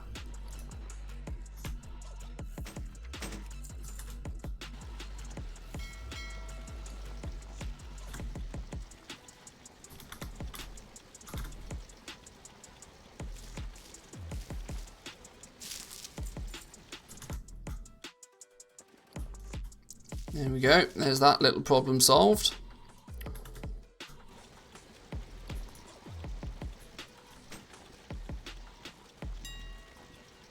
Oh! Cheeky unbehind waistguard at rank 6.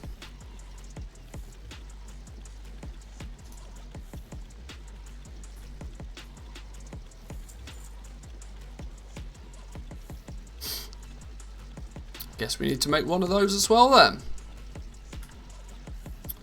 Do we think it's starting to kick off? Do we think it's time?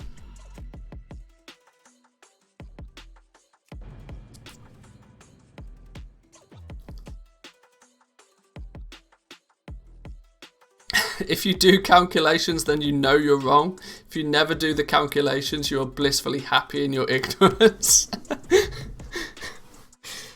It's funny because it's true. You are right. You are right. 125k, is that profitable? Yeah.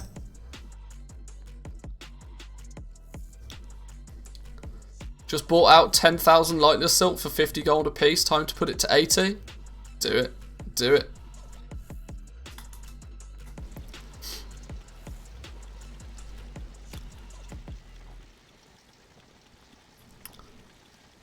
What are we doing? Umberhide Waistguard.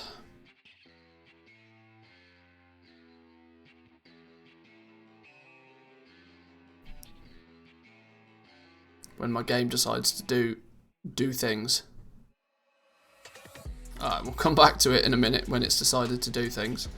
Let's get a cancel scan on the go.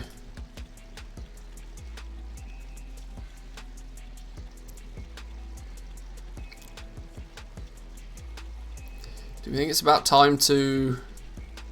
Hang on, that's too many. Let's do a rank 6 only cancel scan to begin with. Get the big stuff. Catch the big stuff first.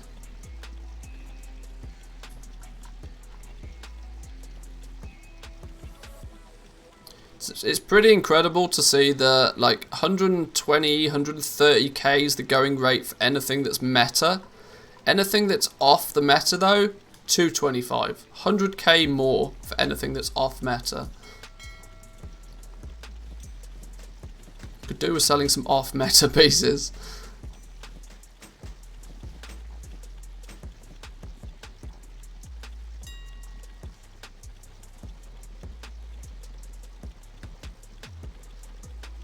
Believe that Miss Banks doesn't want you to make gold? We're chilling. We've got no beef. It's all good.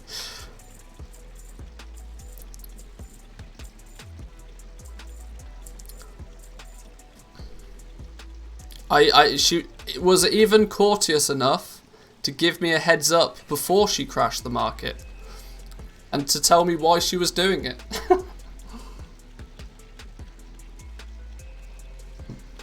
It's like, fine, you do you. I'm not bothered. You carry on. There was a bit of a war going on in my realm the other day. It was quite funny. Real local sort of thing going on, but Shadowgast arm guards for 300k. First off meta piece. Nice. Umberhide treads. They're an interesting one. We'll get to those in a minute. We'll see if that's a good one.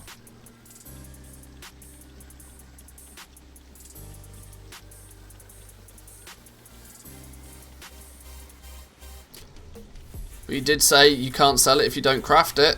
That is true. If you don't craft it, you will never sell it.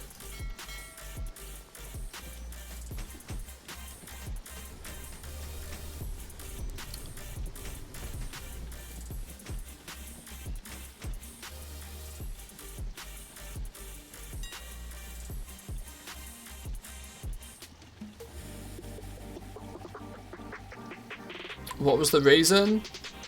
Yeah, she took offence to the way that somebody was playing the auction house, and so decided to make it incredibly unprofitable for them to do it. And I was like, sure, I'll just play along. I'm here for the long game. Yeah, if you want to start goblin wars, then you do as you please. I'm going to be Switzerland in this situation. I'm going to sit in the middle of it on my pile of Korthite crystals.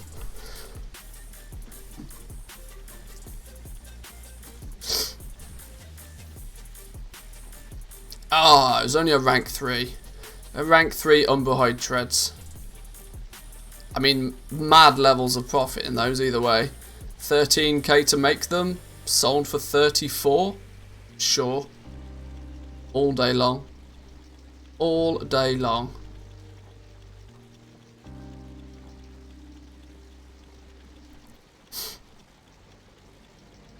Did I make...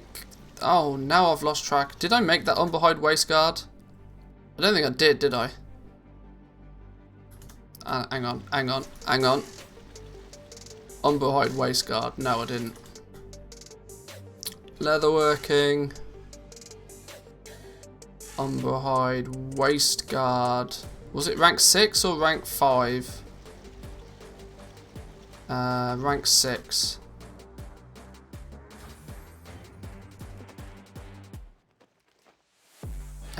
I also know for a fact while I'm here I sold a rank 4 a minute ago.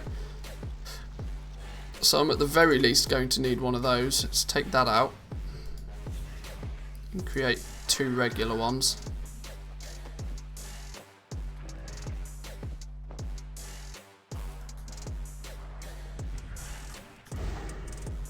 Where's the post box gone? Who stole my post box?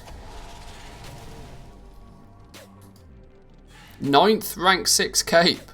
9th cape. Go on. Big monies. Big monies. That one, and that one. Go.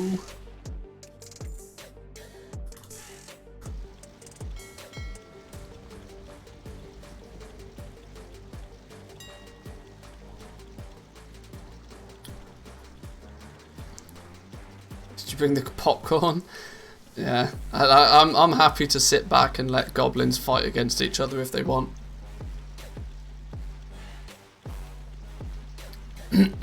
This is the thing, right? If people want to give their shit away for free, you do you. Like I'll just wait until, you know, you get bored giving away shit for free. I will still continue to play the game with very, very skinny margins, but soon as you know, as soon as you start actively choosing to give stuff away for free, then I'll let you have the I'll let you have those sales.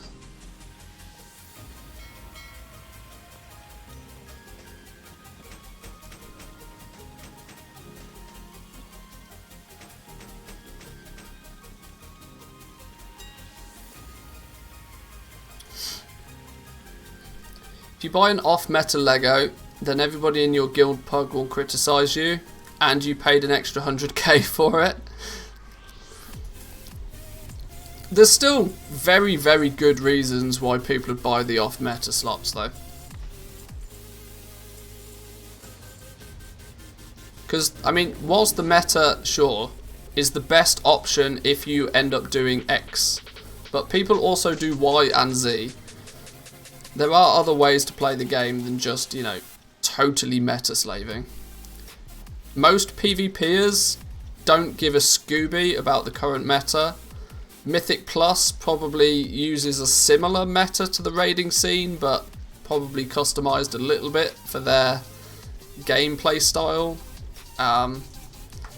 And that's before you get to the people that aren't even really that competitive in what they do in the first place. They just want big item but they just want big numbers.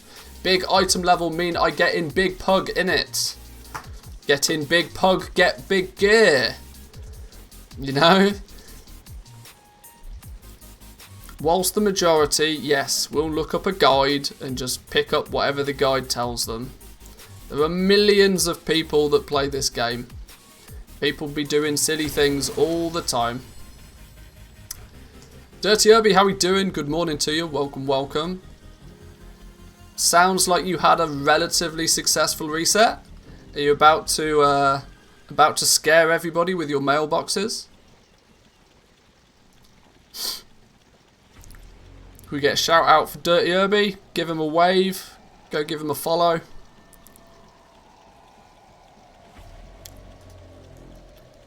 A rank 4. A rank 4. I mean a profitable rank 4. But why not a 5 or why not a 6?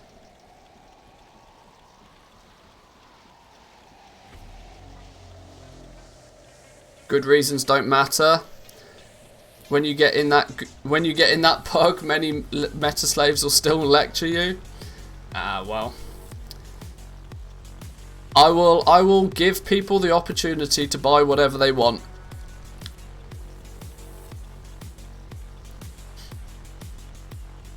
One guy asked me if I could sell him a rank 3 so that he could use the vestige that he crafted. Oh boy, oh boy, oh boy. Yeah, This, I mean, it's less of a case this patch, but for 9.0, it blew my mind just how many people did stupid things. It was so impressive to see. Like, people buying a rank 1, 2, 3 and 4 all at the same time. Like, there was just some mad stuff happen. Took pity on him and explained everything. Yeah. Took 20 minutes though. This is the reason that I'm not overly excited about doing face-to-face trades. Because the likelihood is you're going to stumble across a lot of stupid people. And I ain't got time for stupid people. I'll put way too much time and effort in crafting these items and listing them on the auction house. If you're going to be stupid, do stupid in your own time. Vestige system's a bit confusing to casuals. I do worry actually what they're going to do in patch 9.2. Because you know full well they'll do something different in patch 9.2, which will then mean that we have 3 different variations of the legendary system, and will only be, you know, most halfway through the expansion. I don't touch in-person trades anymore. It's too much like hard work. It's genuinely too much like hard work. Like, if I've crafted it and I've listed it on the auction house and you want it, you know where to go get it. If you want me to craft one for you personally, I'm going to charge you more than what's on the auction house. I can't remember who it was, but somebody came up with the perfect example of why I don't like doing personal trades. It's like if you go to a tailor and get a custom made suit, it's going to be shit expensive. Mad level expensive. It's going to look good. It's going to be expensive though. If you go buy one off the shelf at Walmart, it's going to be much cheaper. My suggestion to most people, buy one off the shelf in Walmart.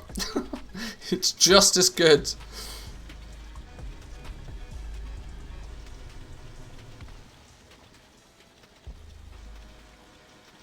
Mantheus is already too busy with his own stupidness. He doesn't want other people's stupidity. There's a bit of that in there, yeah. There's a bit of that for sure.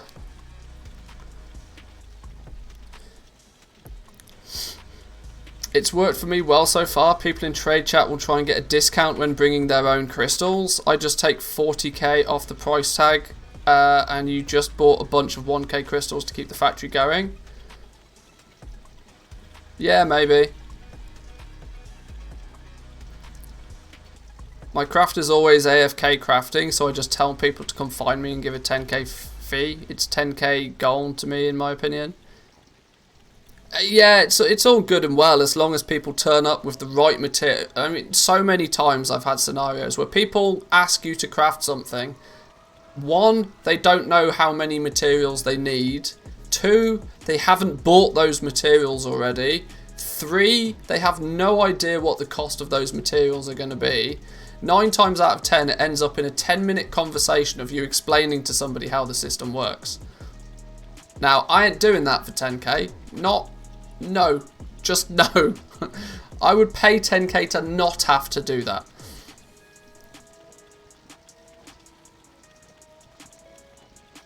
I would actively give somebody 10k to go away. Ask Siri. Siri has all of the answers. This goblin does not. Unless you come to the stream and then I'm lovely.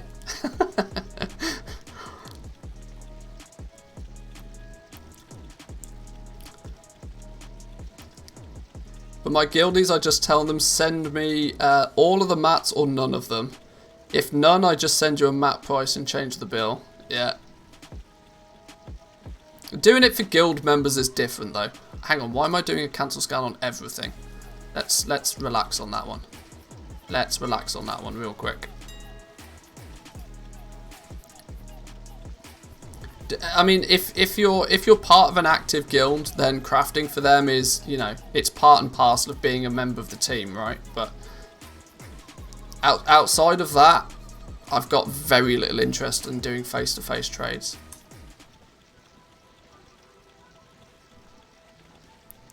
Will that custom suit be made of Viscuna wool?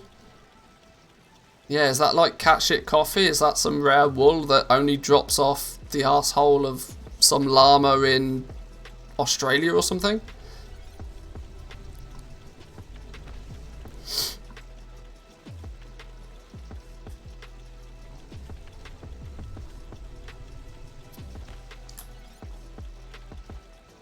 Makes a bunch of tunes on Sylvanas to PM Mantheus. Please don't.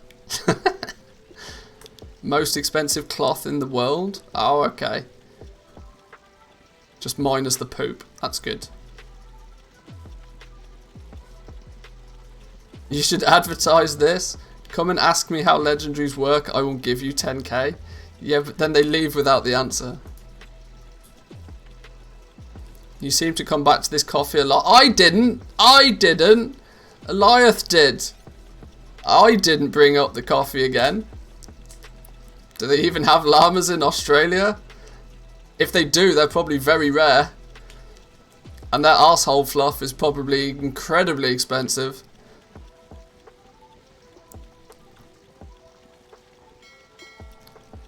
But boy oh boy did that conversation twist real quick. I was having a rant about face-to-face trades and then all of a sudden we started talking about Australian llamas' butts.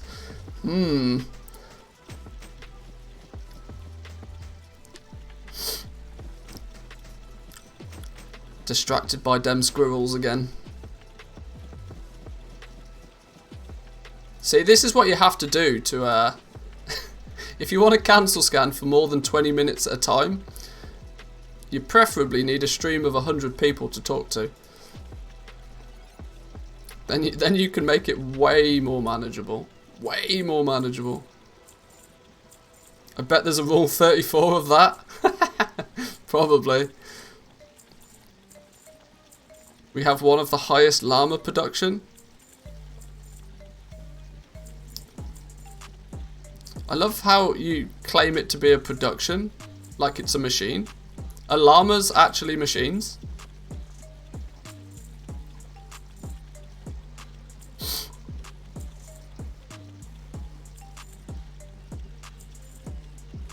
Let's stop talking about poop, coffee, and talk about holes in your skin. Let's not. Let's not. Absolutely, let's not. Let's not, indeed. Makes me feel ill just thinking about it.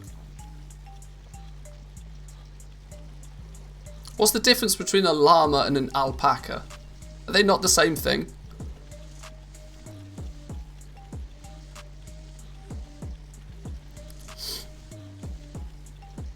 Dirty Herbie, you don't want to know. Don't ask. Villegro's being mean.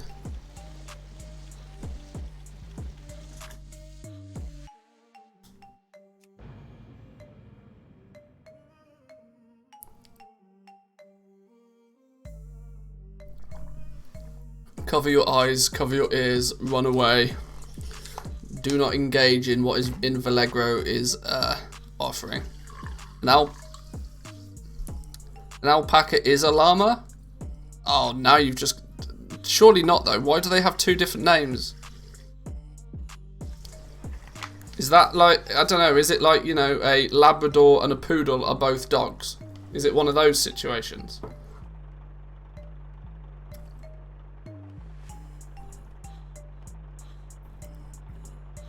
One is more floof. Most distinguished... Somebody's just straight up Googled that shit. The most distinguishing physical differences between alpacas and llamas are their size, their hair, their face, Oh, so basically everything. Their faces are also dissimilar. Alpacas have small, blunt faces with short ears. Llamas have more elongated faces with banana-sized ears. Another key difference is the hair. So yeah, it's a poodle or a Dalmatian, isn't it? They're both dogs, but they're just different dogs. Okay. Probably how most non-Brits think the UK and Great Britain's the same thing. Yeah. TLDR floof. What a great TLDR to have. Too long, didn't read. Floof. Straight in there. Alpaca has more butt fluff. How do you quantify butt fluff?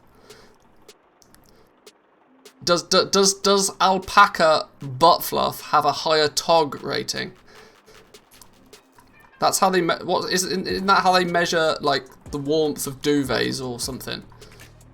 How do you quantify the fluff on an alpaca's ass? Is that a thing? Somebody's going to be Google. Somebody's search history is going to be wackadoodle right now. Google is going to be looking at somebody like, do we need to sanction this fella?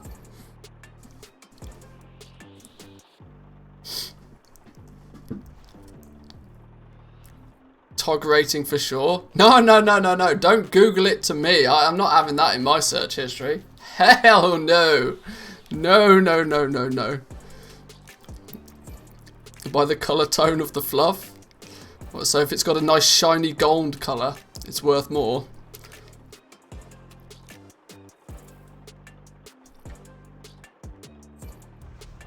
We're going to move on to the nurse vibrating ear tool now, are we? We're just going to circle around all of the dumb shit that we talk about all day. Lots of food colouring. Oh dear. Oh dear.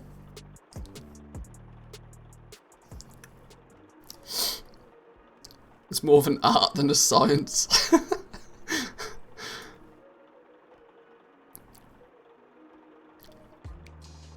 Well. Now we know what Dirty Herbie does as a profession. He's a professional llama butt fluff seller. He's not actually the drug lord we thought he was.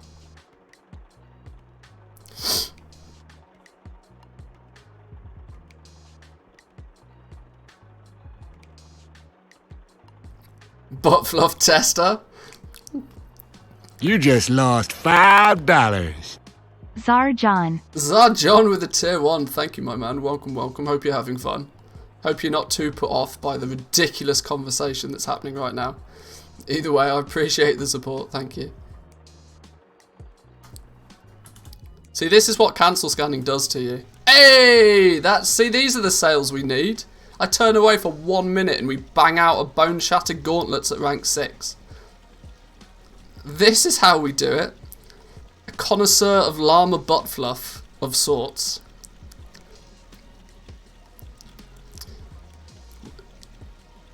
Do we think there's like an above board profession for llama butt fluff? Or do we think it's like some shady man in a trench coat? You want to buy some butt fluff? See anything you like? You just lost $5. Oh, thank you, Dirty Vallegro. Herbie. Congratulations, Dirty Herbie, with your sub gifted by Vallegro. Thank you both in a weird way. A whale, yeah.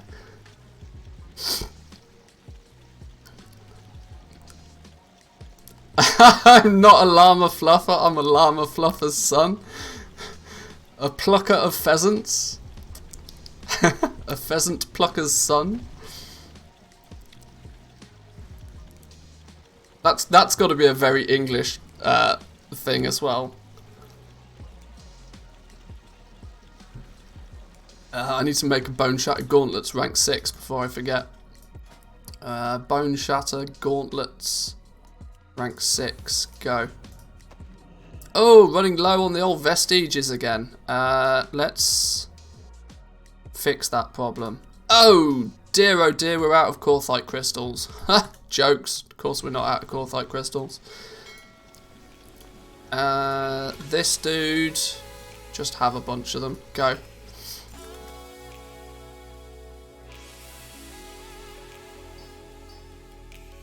You're a mother floofer. Is there a toolbox for butt fluffing? You'd have to be careful, wouldn't you? Because it'd have to be like a comb, but it'd have to like not be sharp, because you know, you accidentally prick the wrong thing, you're gonna get a llama foot to the face. Do llamas have hooves? Are they hooves? Or are they like camel feet? Oh god, we're gonna get up to camel toe now, aren't we?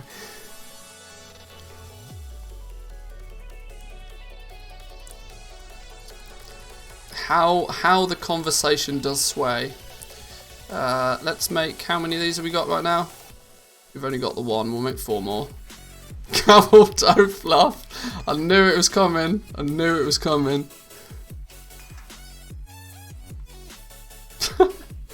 Llamas actually have little baby toes? Or little little baby feet.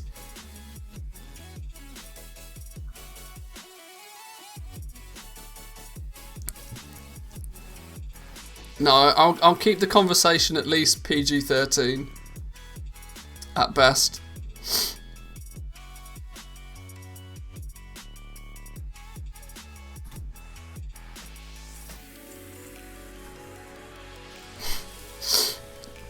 I think we're way beyond PG-13 now, mate. I don't know. Llamas are fluffy, cute things. Nothing wrong with a bit of llama fluff. Nothing wrong with a bit of llama fluff at all.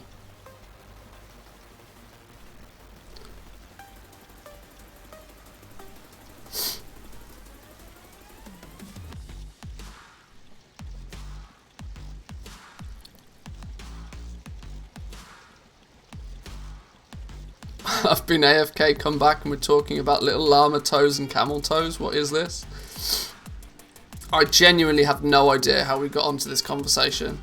Actually, no idea whatsoever. Oh, no, I do. I started it accidentally by asking what's the difference between a llama and a alpaca.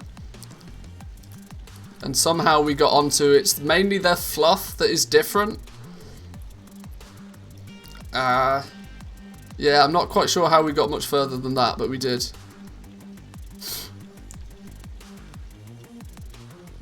Sales madness? A little bit of that. A little bit of that. A little bit of delirious, just banter. Considering we're doing cancel scans like a crazy person. 234 for the EU token.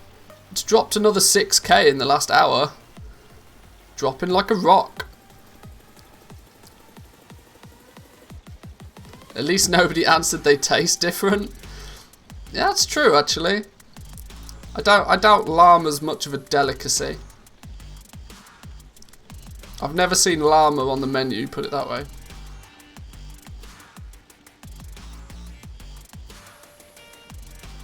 Starting from a tailor's suit being more expensive than a Walmart suit, we have gone very far. This is the rabbit hole that happens when you spend too much time on the internet, right? Your brain starts to do it naturally. Has anybody ever played the game where you go onto Wikipedia and you have to get from one spot to from one thing to another thing? You pick 2 random things and you have to get from one thing to another thing on Wikipedia with as fewer link clicks as possible. If you do that, you build your brain in to do some weird things. That's a game. That's how I fall asleep at night. Yeah, 6 degrees of separation stuff. Exactly. Yeah. Rabbit hole. Witch hole. Oh, dear. Exotic meat markets. Llama. Oh my god, there is actually a thing.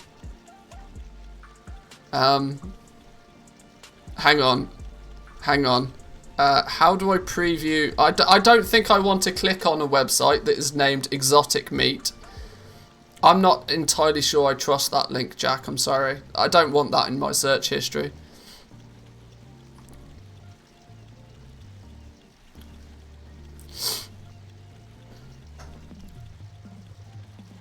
It's called the Hitler game because it usually all ends up at Hitler. Oh, Jesus, okay.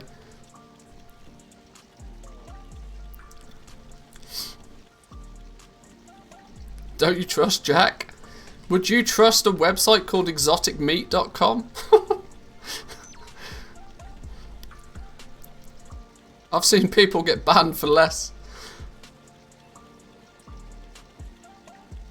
Make it your homepage, yeah.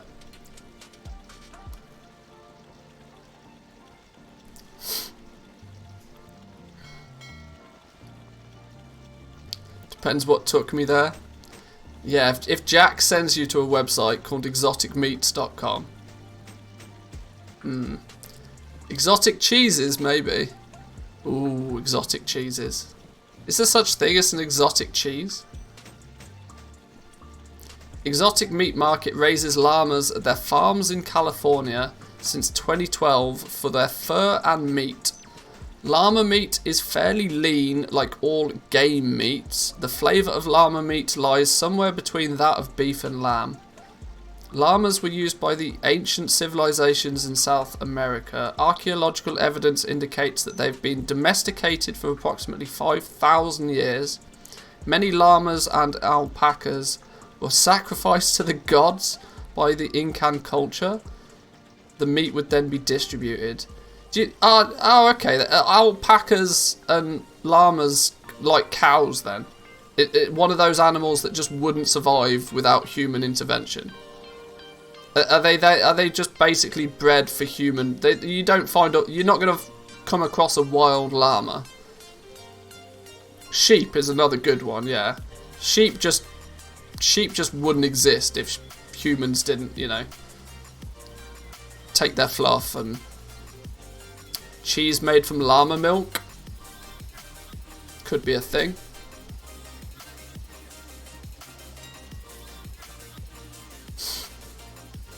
The important question, can you make bacon out of it? Bacon.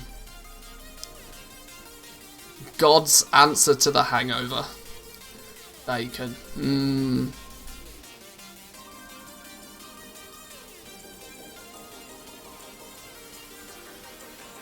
You wouldn't want to come across a wild llama that battled hardened from the Great Llama Alpaca War of 18... Yeah, maybe.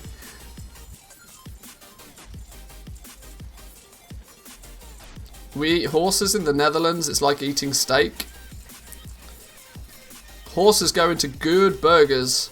You make a good, fine burger out of a horse. Formaggio.com/blog/cheeseblog. Fall in love with the world's most exotic cheeses. They both spit worse than camels. Yeah, camels are gross. I had to go on the back of a camel once. We were in the I can't remember where we went, Tunisia or somewhere. We were on the back of camels in the desert. Those things are fucking outrageous animals. You ain't getting me nowhere near a camel again. Those things are just filthy. Has anybody tried donkey? Tastes like ass. Ah.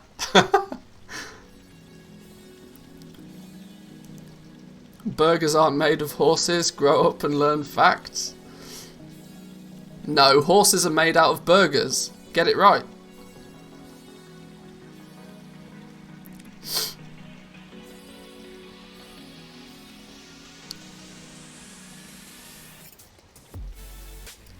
Oh! Did we just slip in another Umberhide Waistguard at rank 6? It appears we did. We're on track to break our record, boys and girls. We've, oh, hang on. We've only got 1 minute until that drops off. I have never done over 1 million gold in an hour. Because I play on a peasant realm.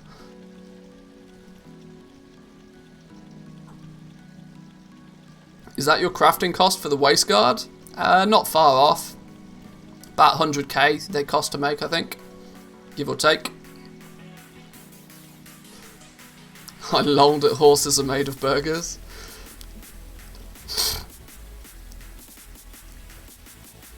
Let's keep banging them out. Was that another rank 6? It was another rank 6. Umberhide Waistguard at rank 6. Go.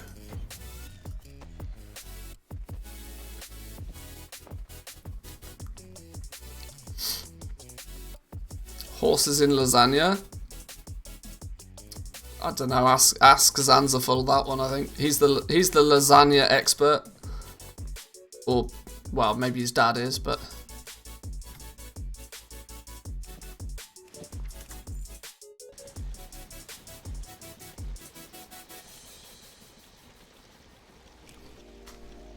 Mr. Streamer, tell Jack to stop. What's he doing? Put some salt and pepper on Valegro.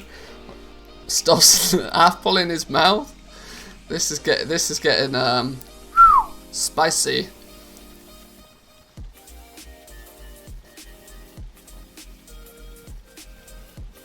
Last time I went to Japan, I have to try whale meat. It tastes like cheap ass beef meat.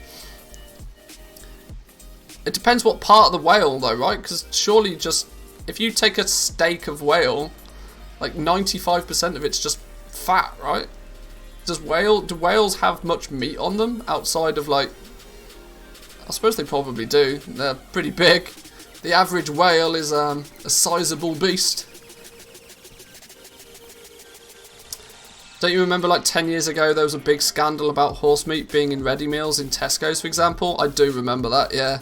I also didn't see what people's problem was. I mean, there were like, it's not that far from, you know, a cow. I think the problem was it was non-disclosed that horse meat was in it. That was the big problem.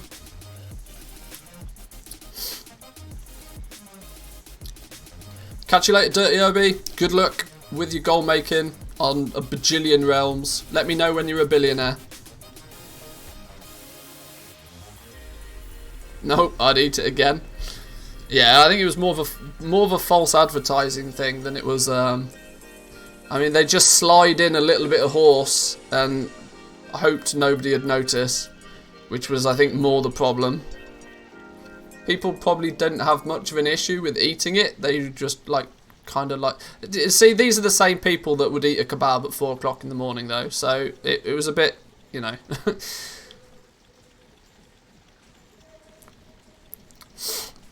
If you eat kebabs at 4 o'clock in the morning, you cannot say shit about questioning what's in your food.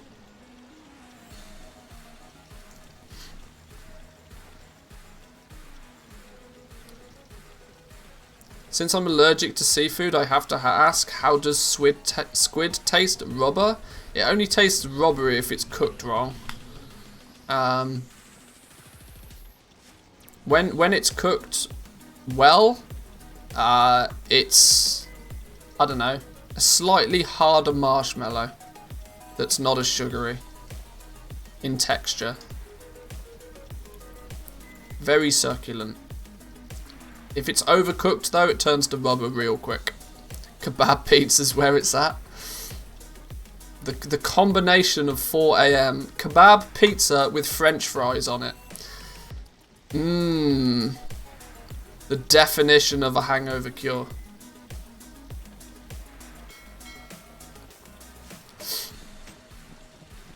Those same people are anti-vaxxers, by the way.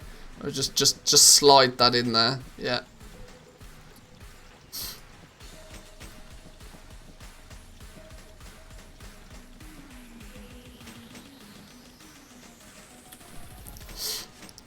A little bit of chip shop curry sauce. Chip shop curry sauce is nice. It's a mystery to me though, because it doesn't actually taste of curry, yet we still call it chip shop curry sauce. Your average Indian's going to look at that and go, no.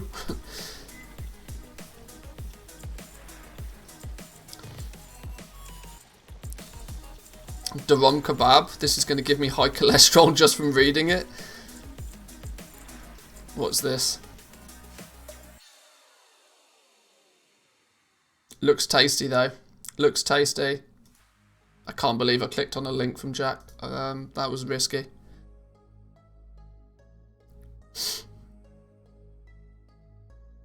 Echo are selling heroic boosts in chat now. Got to pay that debt, I guess.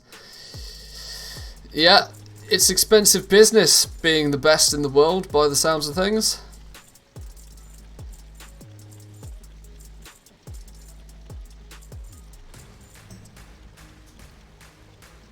Oh, go on. I'll take another rank 6. Another Shadowghast Wasteguard at 220. It's coming in. It's coming home, boys. It's coming home. We got another 84,000 gold to do in the next 9 minutes for me to break my record.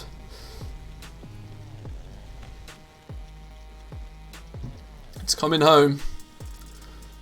Cancel scan like a madman. No holds barred. What was it that I need to remake? Shadowghast Wasteguard.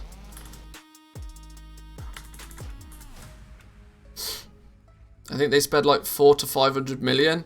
Yeah, they're going to have to get on that heroic boosting big time.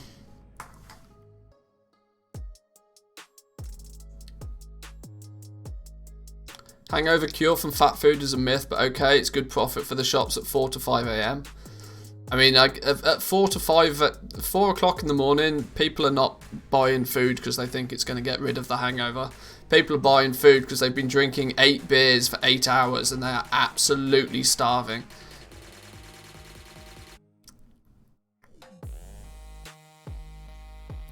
The day after the night before kebab, though, oh boy.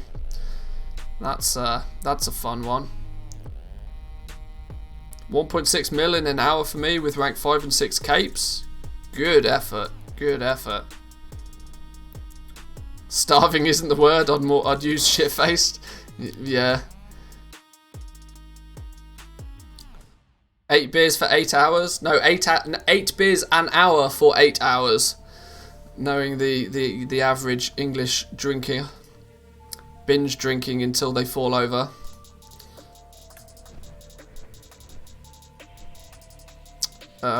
What were we making?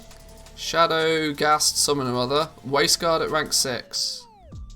Shadowghast Wasteguard rank 6. Go. I think this is going to be my life today. Sell one, craft one, sell it again. Do it until people stop buying.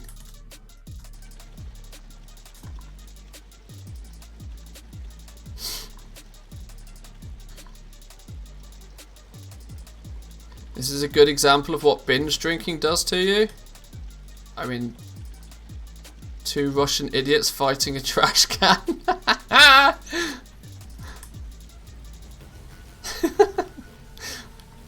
It was enough lols just by reading the title of that one.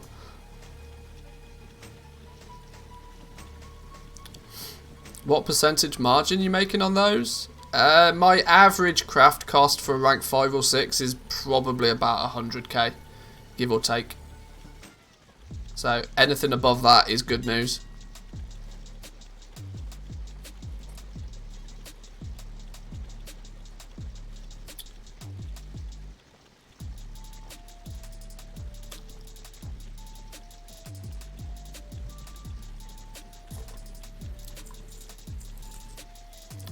Is there any more in there that anybody has found, or is it just 1 per covenant? I've not explored Torghast enough this patch to fully know, but it appears there's at least 1 new follower per covenant, and then of course there's a few bonuses you get from renown.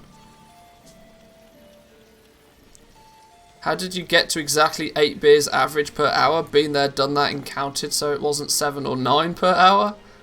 Practice. Practice makes perfect. Ah, only a dog shit rank 4. Get this trash out of there. 942,000 gold. I need 58k to break my record in the next 5 minutes. 58k.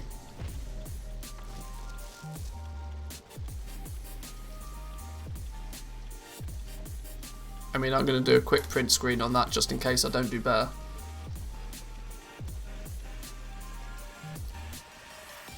Let's do 6s only. They're easier to keep up with.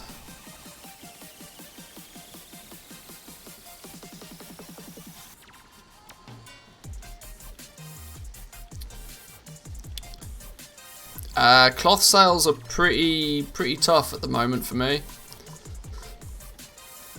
A lot of the tailoring stuff has been pretty heavily trashed.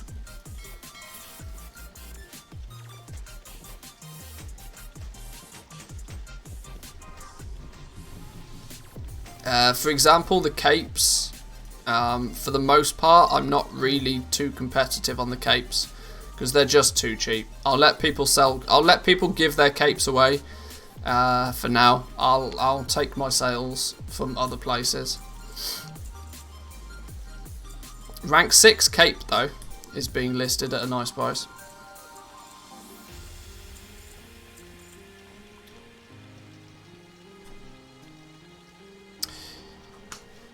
Yeah, it's actually interesting. None of this is really the heavy meta. This isn't Shadowgast. I mean, this one Shadowgast ring doesn't count because it's a rank 1.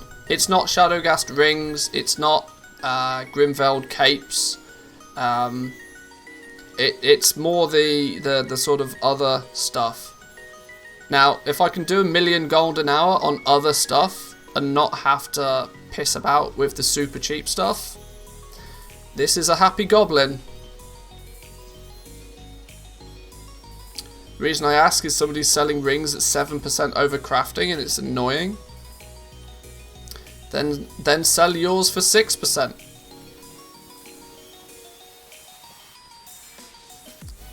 6% on 100k is still a fair amount. The Wowhead popular items was way overrated. I've sold more blacksmithing waist guards than rings.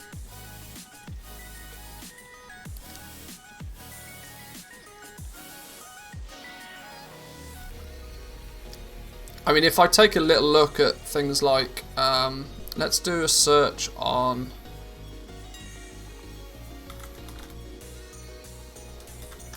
Let's look at the cape, for example. Grimveld cape 249, 117k right now. Grimveld cape. Wow. What? Wow. That's outrageous. I mean, I'd happily sell some of these. Shit the bed. That's got to be the highest average price for one of these across the entire region, surely. Regional market average value, 245,000 gold. Cape at rank 6 has been reset to 285 over here. Okay, time to be more aggressive on our rank 6 cancel scans. Shadowgast, or just Shadowgast in general. Ring at 262, 220 all day. Ring at 249, 117. I'm choosing to not play that game because that's too cheap. But anything under 120 I don't particularly want to play with. But that's because my essence values are why is 25 arboreal shards costing me 3,125 gold? Why is my arboreal shard price goofed?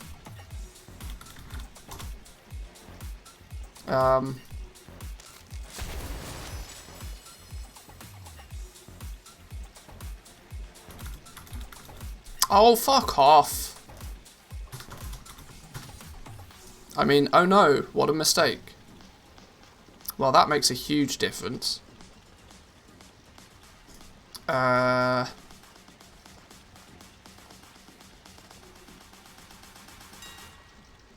going to put me in the realm of competitive again. Oh, rank 4, are you kidding me? Look how close we are. We've got -3 seconds to go. Oh, oh, my record is slipping away. I think I'm going to do a full cancel scan on Legos.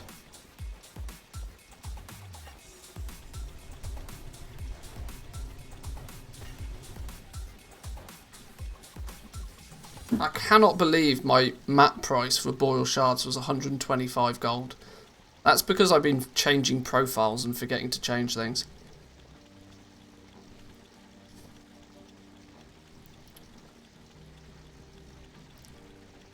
Rank 6 capes of 450k? Holy smoke. Rank 6 cape at 150, rank 5 at 185? Oh, the world is backwards. The world is backwards. Rank 6 capes at 149 on my realm, considering a 3 character transfer at the moment.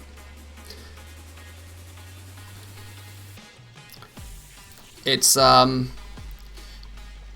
just throw the spaghetti at the wall, craft one of everything, and sell it. And it's nearly impossible to lose. It's a much safer option. Because if you're very heavily focused on the meta slots, they're always going to be super competitive. Because whatever thought process you went through to decide to focus on those item slots, I guarantee a lot of other people have done the same. Now, regardless to where you go, you're always going to have the same issue. It's a much safer bet to, you know, level up and sell a wider variety of stuff.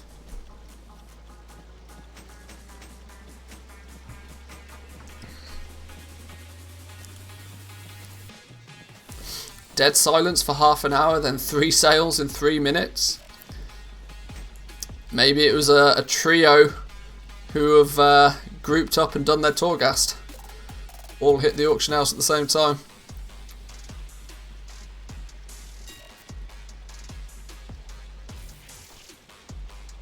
But yeah, it is weird how that happens. Like literally nothing for ages, and then boom, boom, boom, a whole bunch of sales.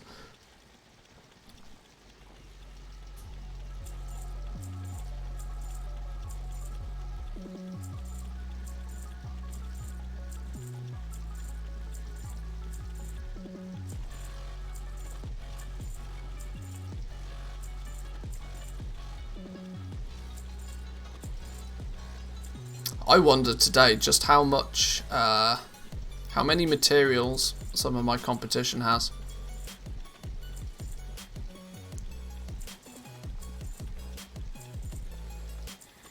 The big players out there, I'm relatively certain, are stocked up, but any name on this list that you don't see more than 20 times, I think they'll probably sell what they have and then be on their way.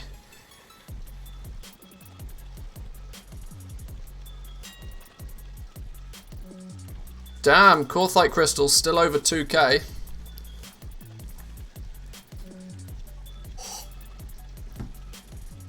I should control the market more, do a cancel scan, repost everything, then mount up on my Bruto in Oribos and just dismount again when I'm undercut. Smart move. Smart move. I'm out of water again.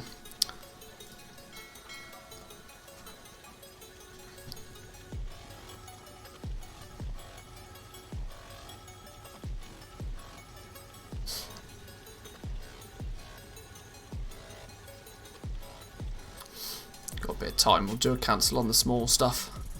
Trying to sell out a few more of these lower rank stuff. I've got too many of them. Need to get them sold.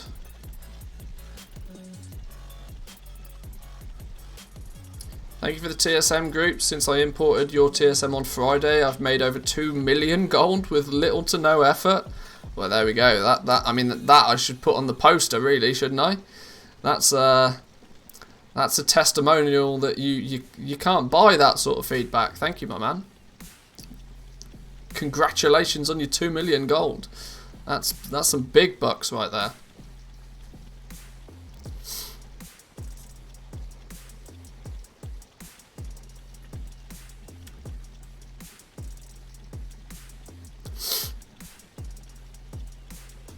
Good luck turning that 2 million into 4, and then that 4 into 8, and that 8 into 16.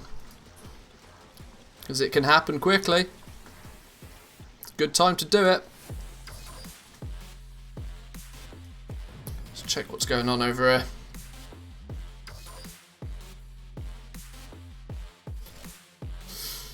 And 1 mil here within a couple of days. Good effort. Good effort. Glad it's working for you. Glad people are getting use out of it.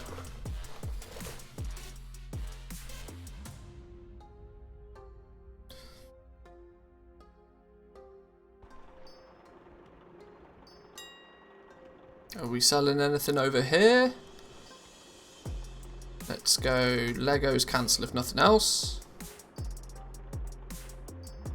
Downloaded Manthus's profile and it sent all my stuff to a guy named Coffee Club. That's weird, that. That's weird how that happened. That's really odd. Must be a bug. We'll call it a bug.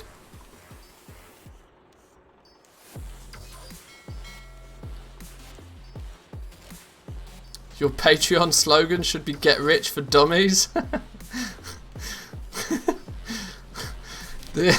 While I think it's quite humorous, my many years in sales tells me that's a bad idea. Can somebody get their stupid woolly mammoth bot out the way? Thank you. It's not a bug, it's a feature. It's a carefully calculated bug. My character's auction house name is Bug. That's more creative than something bank. Like 50% of people's bank characters. What do you reckon would happen if overnight Blizzard banned the word bank in character names? How many billions of gold do you think could disappear overnight? Bet those numbers would be mad.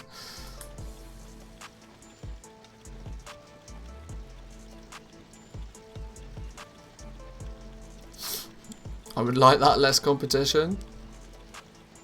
Anybody with a character name with the word bank in it, just poof, just disappears.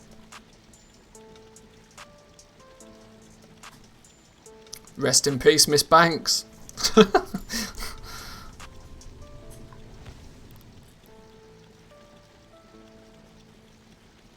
Right, still got cancels to do over there. Let's do something more constructive over here then. Let's do a cancel on like consumables.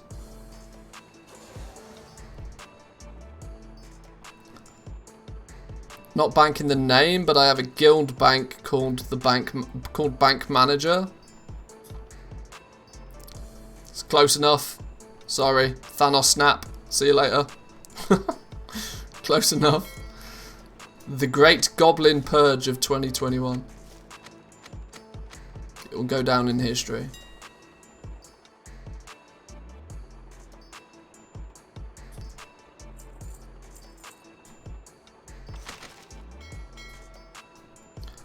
I've not done a restock over here for a while. I think a Tauren Mill restock is needed at some point. That might come tomorrow. It might be a thing.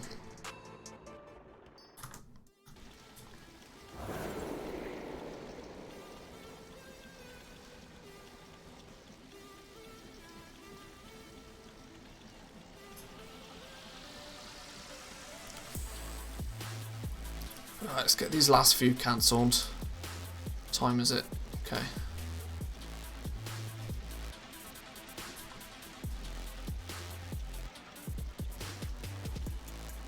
What are your restock amounts on TM? Well, I honestly just use my Patreon profile over there.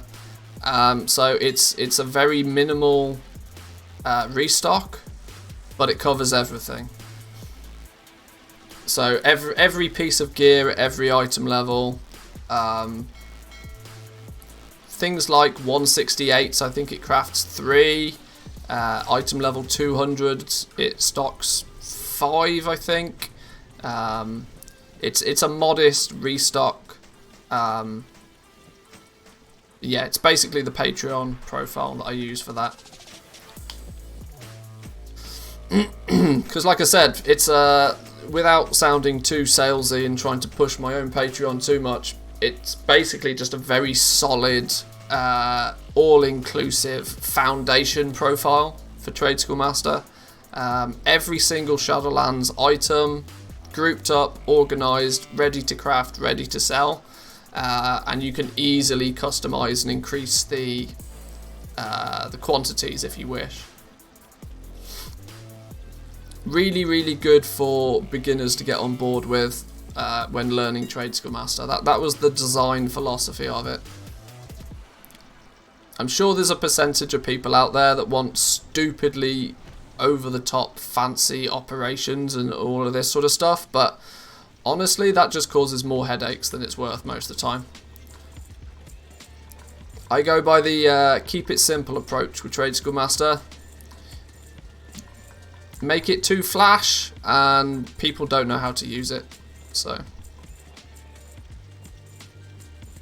you sold it good. Keep it simple. Keep it simple.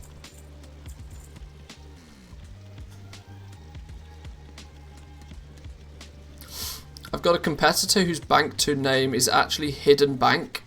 I do not know how the owner thought, but personally I think it's not particularly hidden when you post things up on the auction house. But what do I know? Yeah. Maybe they tried every word they could think of in front of the word bank and eventually just came up with that one. Process of elimination.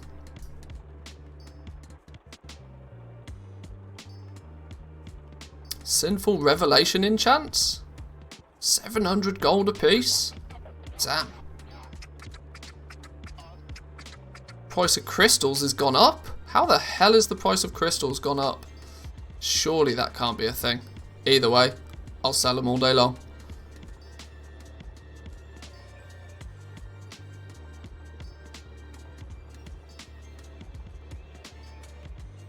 He posts from his garrison.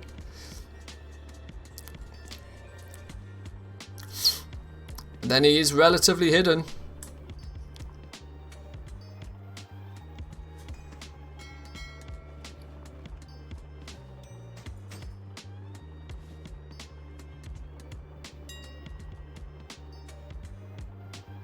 Price has gone up because we bought them all.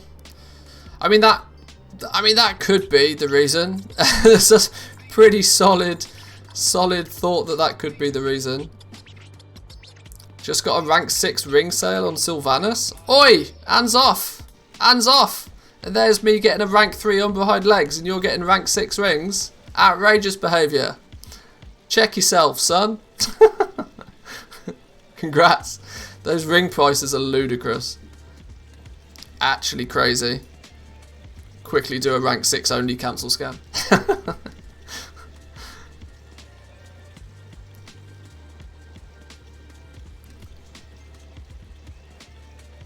Oh, this is why I'm not selling any rank 6s, isn't it? Ah, now I see. Now I see what's going on. Went from 5.2 million on Friday to 8.7 million this morning after importing your groups. I think everybody should get your Patreon groups ASAP. Well, whilst financially that will do me fantastic, there is the flip side of that. If everybody ends up using them, then of course you're all trying to sell the same stuff. But of course, if you take my Patreon TSM groups, please consider it a foundation. Still make sure that you learn how TSM works and customize it to, to your play style. If there's professions you use more so, then, maybe up the quantities on those professions a little bit. If there's professions you use less so, or the materials are a bit too expensive, then you can adjust things pretty easily. Did he pay you to come here? I swear it is no promo, no ad. I'm just glad people are making use of it.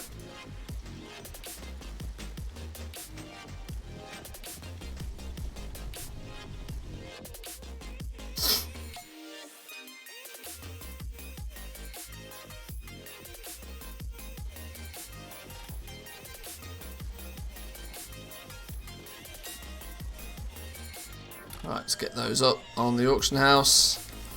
I think though, boys and girls, for now, I think I'm going to call it quits. We've been live about 4.5 hours now. I think it's about time to take a bit of a break. If I sit here and do this all day, I will go stir crazy. We've already ended up in some very, very weird conversations today, but either way, I thank you for the entertainment. I hope you've enjoyed. I certainly have today. As it's Wednesday and as things are a bit crazy, I'm not guaranteeing it right now, but we may do a bit of a bonus stream this evening. So please feel free to hit that follow button if you haven't already. We may do another little short stream this evening. But yeah, happy goal making. The opportunities seem to be a little bit more buoyant today. There seems to be plenty of people out there that are now getting enough Soul Cinders to make those legendary purchases that they've been holding off on. So if you are selling legendaries, you're probably going to have a reasonable day. If you're selling consumables, you'll probably have an even better day, because of course everybody is still out there raiding, doing the fun stuff. But for me, that's it for now, I think. If I don't see you later, I'll see you tomorrow. So enjoy the rest of your day, and I'll catch you all next time. Peace.